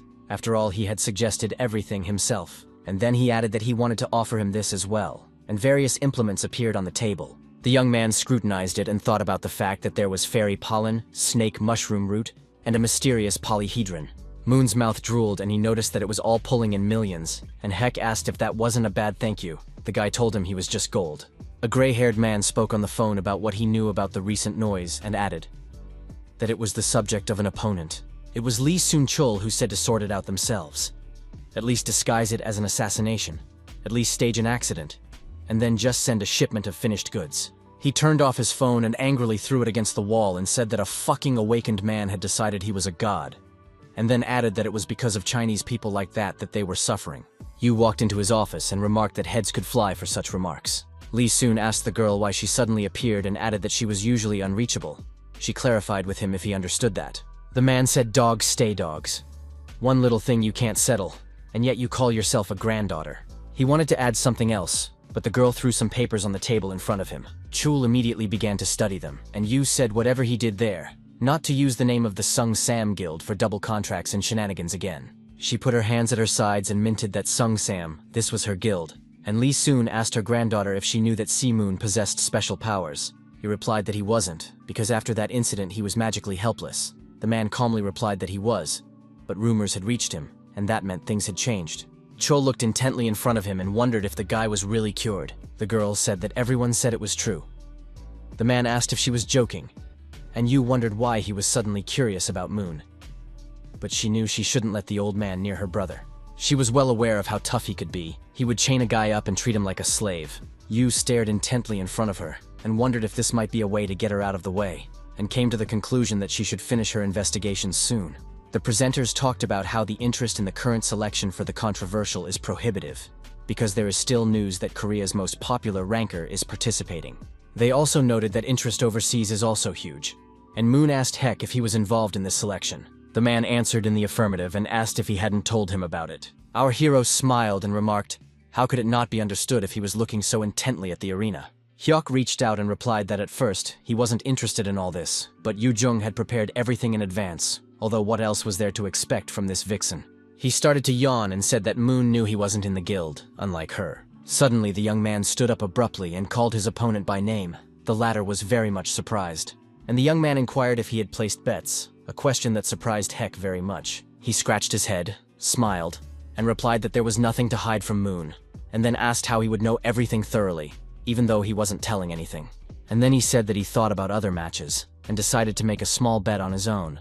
And our hero noticed that the guy pretended to be lazy, and quietly pulled it off. The young man looked intently at Heck and asked what he ended up betting on. His opponent closed his eyes, took a deep breath, then exhaled, and replied that he had bet on a complete victory, and then added that there was no one among the contestants who could beat him one-on-one. The Night Hunter started laughing and called Heck cocky, then added that he had bet on him too. Pack said although the guy is cocky, he's definitely not short on ability, and he thinks it won't come down to a fourth match. Our hero laughed and then asked if that was the case. His opponent didn't know what to say. Moon's pupils narrowed and became like dots. He smiled and said he had a different opinion on the matter. On selection day, the young men were talking about how the crowd was yelling. A guy asked Heck if he had changed his bet. He said he hadn't. His opponent frowned and noticed that he ignored the words of his older brother, whom he respects like him. Toth asked if the guy listened to his VVIP client, who was like a deity. The young man laughed and remarked that it was the first time he had ignored their VVIP customer. And the audience was screaming and waiting for the competition. The guy at the time said that Moon is an amazing person, but he can't imagine Heck losing. His opponent agreed with those words, and the man noticed the young man standing smiling at the camera. And Heck's opponent wasn't anyone there, but the deputy guild leader Scorpius, who could hear the fans shouting. He turned his head at the guys, and his opponent said to Heck, "Can he lose to such an old first-generation veteran?" The host of the competition shouted that the long-awaited selection for the national team was now beginning.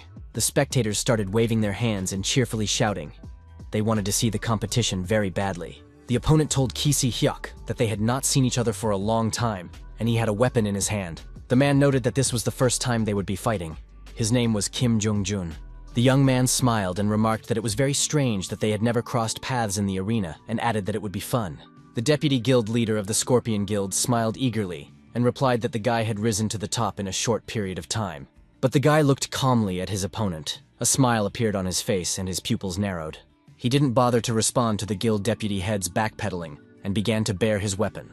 He only needed a few seconds to attack his opponent. Night Hunter opened his mouth wide in surprise, a drop of sweat appearing on his face. The viewers in the audience were also shocked and talked about how Kim Si-hyuk surprised them a lot, ending everything with one punch. They were shouting how he even used such a sword technique. And the guy at the same time was thinking about his brother's money that he had lost. But before Heck could even finish his thought, his opponent pierced him through with his weapon. The deputy guild leader smiled caustically and said that this was why the youths were worthless. Kim Si-hyuk was covered in drops of sweat and thought about what was going on. He wondered how his invisible cut technique failed to work. He remembered his brother saying that no matter how hard a guy tried, he wouldn't be able to finish the tournament with a clean win. The young man remembered how Moon had stated that he would lose the first fight, and that was impossible for a player. The deputy head of the Scorpion Guild stood and looked at the defeated Heck. The hall became quiet. Some of the audience closed their eyes, some their mouths, some had drops on their faces. They were shocked. Just a few minutes later, they came to their senses and started yelling the names of the players. The presenters of this action shouted into the microphone that it was an incredible turnaround, and reported that Kim Jung-jun won the first match. They pointed out that Kim Si-hyuk wasn't bad, it was just that Kim Jung-jun was too good. Our hero watched the broadcast of the fight and thought about the fact that he was a little worried that the future would change because of the information he bawled to him, but luckily everything was fine. The guy smiled and thought about the fact that his brother had even used the invisible cut technique. The young man continued to watch the broadcast further and heard the presenters talking about Heck looking confused, all because of the huge gap between the players. The young man smiled and thought about the fact that Si-hyuk would now be fighting at full strength. Divine Martial Body, one of those SSS-class Si-hyuk abilities, is an insane ability to understand and interpret the nature and form of all martial arts. Our hero was thinking of a real cheater ability that his younger brother had. Just as suddenly, the young man heard his brother chop the enemy into 4 pieces. The anchors reported that, as expected, the swift victory was given to Kim Si-hyuk, and the young man was very happy about it. And the reporter added that this was how the first-generation giant fell from Olympus.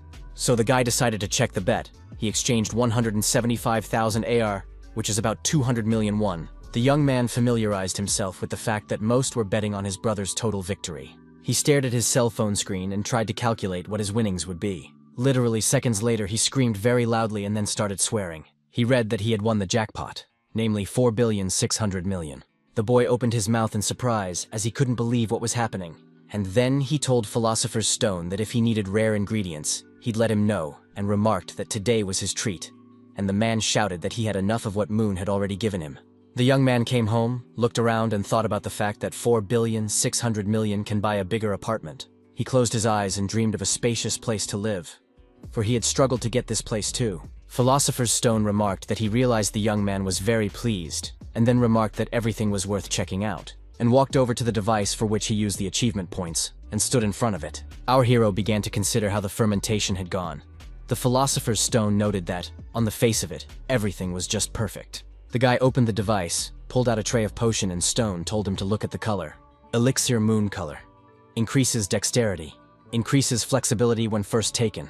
Created from moonstone dust and shadow herbs. The young man took it in his hands, began to look at it with surprise and noted its B+ grade. He was very much pleased by the fact that the elixir had an additional effect. In front of Kim there was a report on the characteristics of the elixir Fury of Bestiary. It increases stamina the first time it is taken. The effectiveness is enhanced by high-level alchemy. The third elixir had the name Elixir of the Immortals. The first time it was taken, it increased stamina and regeneration. It was created on the basis of purified mithril, suitable for consumption. The Philosopher's Stone noticed that the grade of the elixir had increased significantly. Moon laughed and said that the potion now had a grade A rating, and noted that it was likely the mithril that played the key role. Stone remarked that he was very much surprised when the guy said he could recycle it back to its natural state, since people didn't recycle mithril. Our hero opened a vial of elixir, said he would pump, and began to drink it straight from the throat. Several system messages appeared in front of him, which he began to read with great interest. He gained additional points to strength, agility, endurance, increased flexibility, and enhanced his own regeneration. The guy got really excited and said he could feel himself getting stronger. Moon remarked that he was very glad he had emphasized on endurance. Now the strain of transmutation on the body would be less. He read that he had gotten 1,000 achievement points, and that his title of Alchemy Pioneer had been improved. He was pleased that the title improved and he received points. Also, the young man was able to familiarize himself with the characteristics of the updated title. Our hero said it's a buzz, and remarked that he'd look into the arena now to check out the pumping. He began to put on the mask, and indicated that he wanted to see how much stronger he had gotten. A few seconds later, a system message appeared in front of him, inviting him to the Galactic Arena. And then the young man read that today's mode was Arena Survival. He looked in front of him, and then familiarized himself with the fact that the number of participants was 100. He looked at those gathered, and the system message in front of him reappeared, announcing that the game would begin when everyone was gathered. Viewers immediately started reading the chat messages. Someone wrote about waiting for the stream. There were also those who wrote off topic. Kim smiled and told the guys that this was his first time in survival, and he was a little nervous. Not everyone believed it, and someone asked if the guy wanted to take the top spot, and Moon remarked that the matches have gotten tougher lately. A message appeared in front of our hero that he was in a promotion match. The young man was not prepared for such a development and could not believe it. He even screamed. Someone in the audience was also surprised, and the young man was thinking of rank promotion. The guy got a system message in front of him that he couldn't be regulated by the MMR system at the silver rank. And from the second he learned that he would be promoted to gold if he made the top 10. The young man smiled and thought about the fact that he would get a fine if he failed. He realized the pumping was already too strong. He didn't care since he planned to do it anyway. A message appeared saying that the match was starting, and a second one saying that the location was called Dark Sewers. The player began to cover his nose and mouth with his clothes, as he couldn't stand that nauseating odor. His partner told him to keep his voice down because someone might hear them, and the guy noticed that it was very dark. The guy told the other player to stick close by and he could handle it. The guy replied that he wished he had eyesight like his. The young man remarked that this is a dark area and you need to score points while you can, and then when the players are down, they will pile on. The kid asked if they were playing for survival. The kid replied, how could it be otherwise, and asked if the kid had seen the arena rankings. The main man noticed that 2 monsters had come into the match. He frowned and gritted his teeth. His partner asked why they were ticking so openly, since they could run into a known area at any moment, but the young man replied that it was a dark zone and let them not snap their teeth. The guy started asking again what would happen if they spotted them first, and the ringleader said there was a corner. Whoever took it first won. The kid stood scared. He changed in his face, pointed his finger forward, and noticed that there was something scary up ahead, and asked if his partner saw it. The young man was shaking with fear. He blinked, his pupils narrowing hard, asking over and over again if his partner had seen it. He said something was moving, but the guy in charge said he couldn't see anything and asked if the guy was sure. He replied that he had definitely seen it and wanted to say something, but did not have time, and drops of blood splashed on the leader's face. The young man turned his head back and saw the kid lying in a puddle and yelled frantically. After a few seconds, he himself fell into the water and saw the monster approaching him and yelled at him to stay back. The guy put his hand forward, his face covered in droplets of sweat, and began screaming as hard as he could to keep the monster away. But the assailant had no thought of retreating, so the kid looked at him with fear and shouted as if frantic. Our hero was staring intently in front of him, and the audience wrote in the chat that even in this mode he takes everyone out. Kim stood quietly in front of the system message and said he needed to check something. He found out that first place went to Choi Jin-soo, who had 13 kills, and second place was him with 10 kills. The guy didn't expect the first place to be taken away from him. The guy looked in front of him, then changed his face as the name of his opponent was familiar to him. Then he remembered it was the King of Beasts, a former UFC heavyweight fighter. He is a member of the Sacred Trinity, second only to Sun Sam's guild. He had an SS-class beast form that allowed him to transform into any animal. The young man thought about the fact that back then he was still a silver rank, although he also had a slow start. But even then, his physical strength was below level. Our hero rubbed his forehead and swore. He thought about how he wanted to enjoy his improved stats. Then he started laughing, and began to realize that it looked like things were taking a different turn. Kim closed his eyes and turned to the Philosopher's Stone to make a preliminary calculation. A system message appeared in front of the young man, stating that 10,000 achievement points were required to make an equivalent exchange that exceeded the power of the Philosopher's Stone. The guy had to choose an answer. He didn't hesitate for a minute at all. He immediately agreed to the suggestion. And a bright yellow eye appeared in front of him, with light coming from it in different directions. It was the Eye of Odin, the constellation of the Lord of Asgard. The main feature of it was that it could be misused. Moon had read that the constellation of Thor and Heimdall had shown interest in the sudden appearance of the eye. Our hero began to consider the eye, and thought about the fact that this object, like other artifacts, was not fully formed. He had read that the constellations of Asgard were taking an even greater interest in all that was going on. The guy started to look at it and thought about how it was expected, since he had the original. As the young man suddenly screamed very hard, Odin's eye was drawn through the guy's eye. He held his face, clenched his teeth in pain, and screamed for all he was worth, while viewers actively wrote comments about the guy being attacked by the eye. Literally seconds later, Moon felt fine, but his eye was completely different from before. System messages appeared before the young man. From one, he learned that Odin's constellation was smiling innocently, and from the second that Odin's eye was requesting a binding.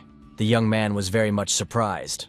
From shock, he even opened his mouth and examined his hands. Philosopher's Stone asked if the guy would agree to such a proposal, and the guy smiled and answered in the affirmative.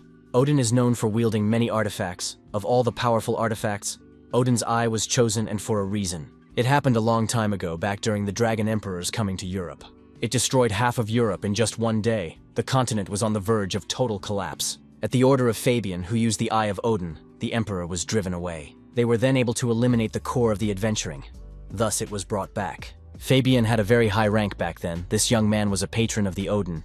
That's when he revealed why he chose Odin's eye as his primary weapon, Kima thought to himself. He opened his eyes and thought about what was the best choice for him right now, and smiled. A system message appeared in front of our hero, stating that Odin's eye was bound, and that synchronization with the Philosopher's Stone had occurred, and a new ability was being registered. The guy was insanely happy about it.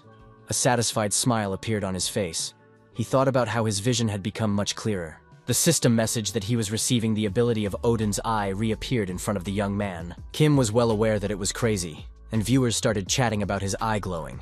Our hero began to guess how Fabian had found the Emperor's weakness, and thought about looking for the type. The one was just looking around and noted that he had cleaned up the whole neighborhood, and added that at this rate he would take the top spot again. A system message appeared in front of the guy, and he saw that Kim Si-moon had 24 kills, and noted that he had just been in second place. So how did all this happen? Choi Jin-soo clenched his teeth and said that it looked like his opponent knew how to fight. Just a few minutes later, he turned into a wolf, and remarked that he hoped Kim was a fighter and not a mage. The beast began to move its head from side to side and listen to different rustles. It gazed into the darkness and thought that there was someone there. The monster's eyes burned with the red fire of hatred. It bared its huge, sharp teeth and realized that it had detected an enemy. He tossed to where he felt his presence and thought to himself. The wolf thought that his opponent was most likely a mage, and it made him very angry, because the latter was hiding his aura, yet predicting his movements. The monster was very angry. It was darting from side to side and wondering where Kim was hiding. It rejoiced greatly as it saw the silhouette of a young man there in the distance. With cries of lousy, ratty wolf began to approach our hero. Just a little more and he will devour him. But just a minute later the wolf stood back and only coughed, all his spunk gone. And Moon said with a smile that it was incredible, because he could see even better at close range, although he wasn't used to the artifact. He already liked everything. The wolf wondered what it was that the enemy was completely reading his movements. He wondered what this ability even was, but he himself threw himself into the attack and began shouting that such cheap tricks wouldn't work on him, and called the young man a cursed mage. Kim, on the other hand, smiled, gave his opponent a hard look and replied that he wasn't a mage, snapped his fingers and asked if he could take it. And our hero used his skills to attack the wolf. But suddenly the young man couldn't move. He started screaming like an eel, as he was also frightened.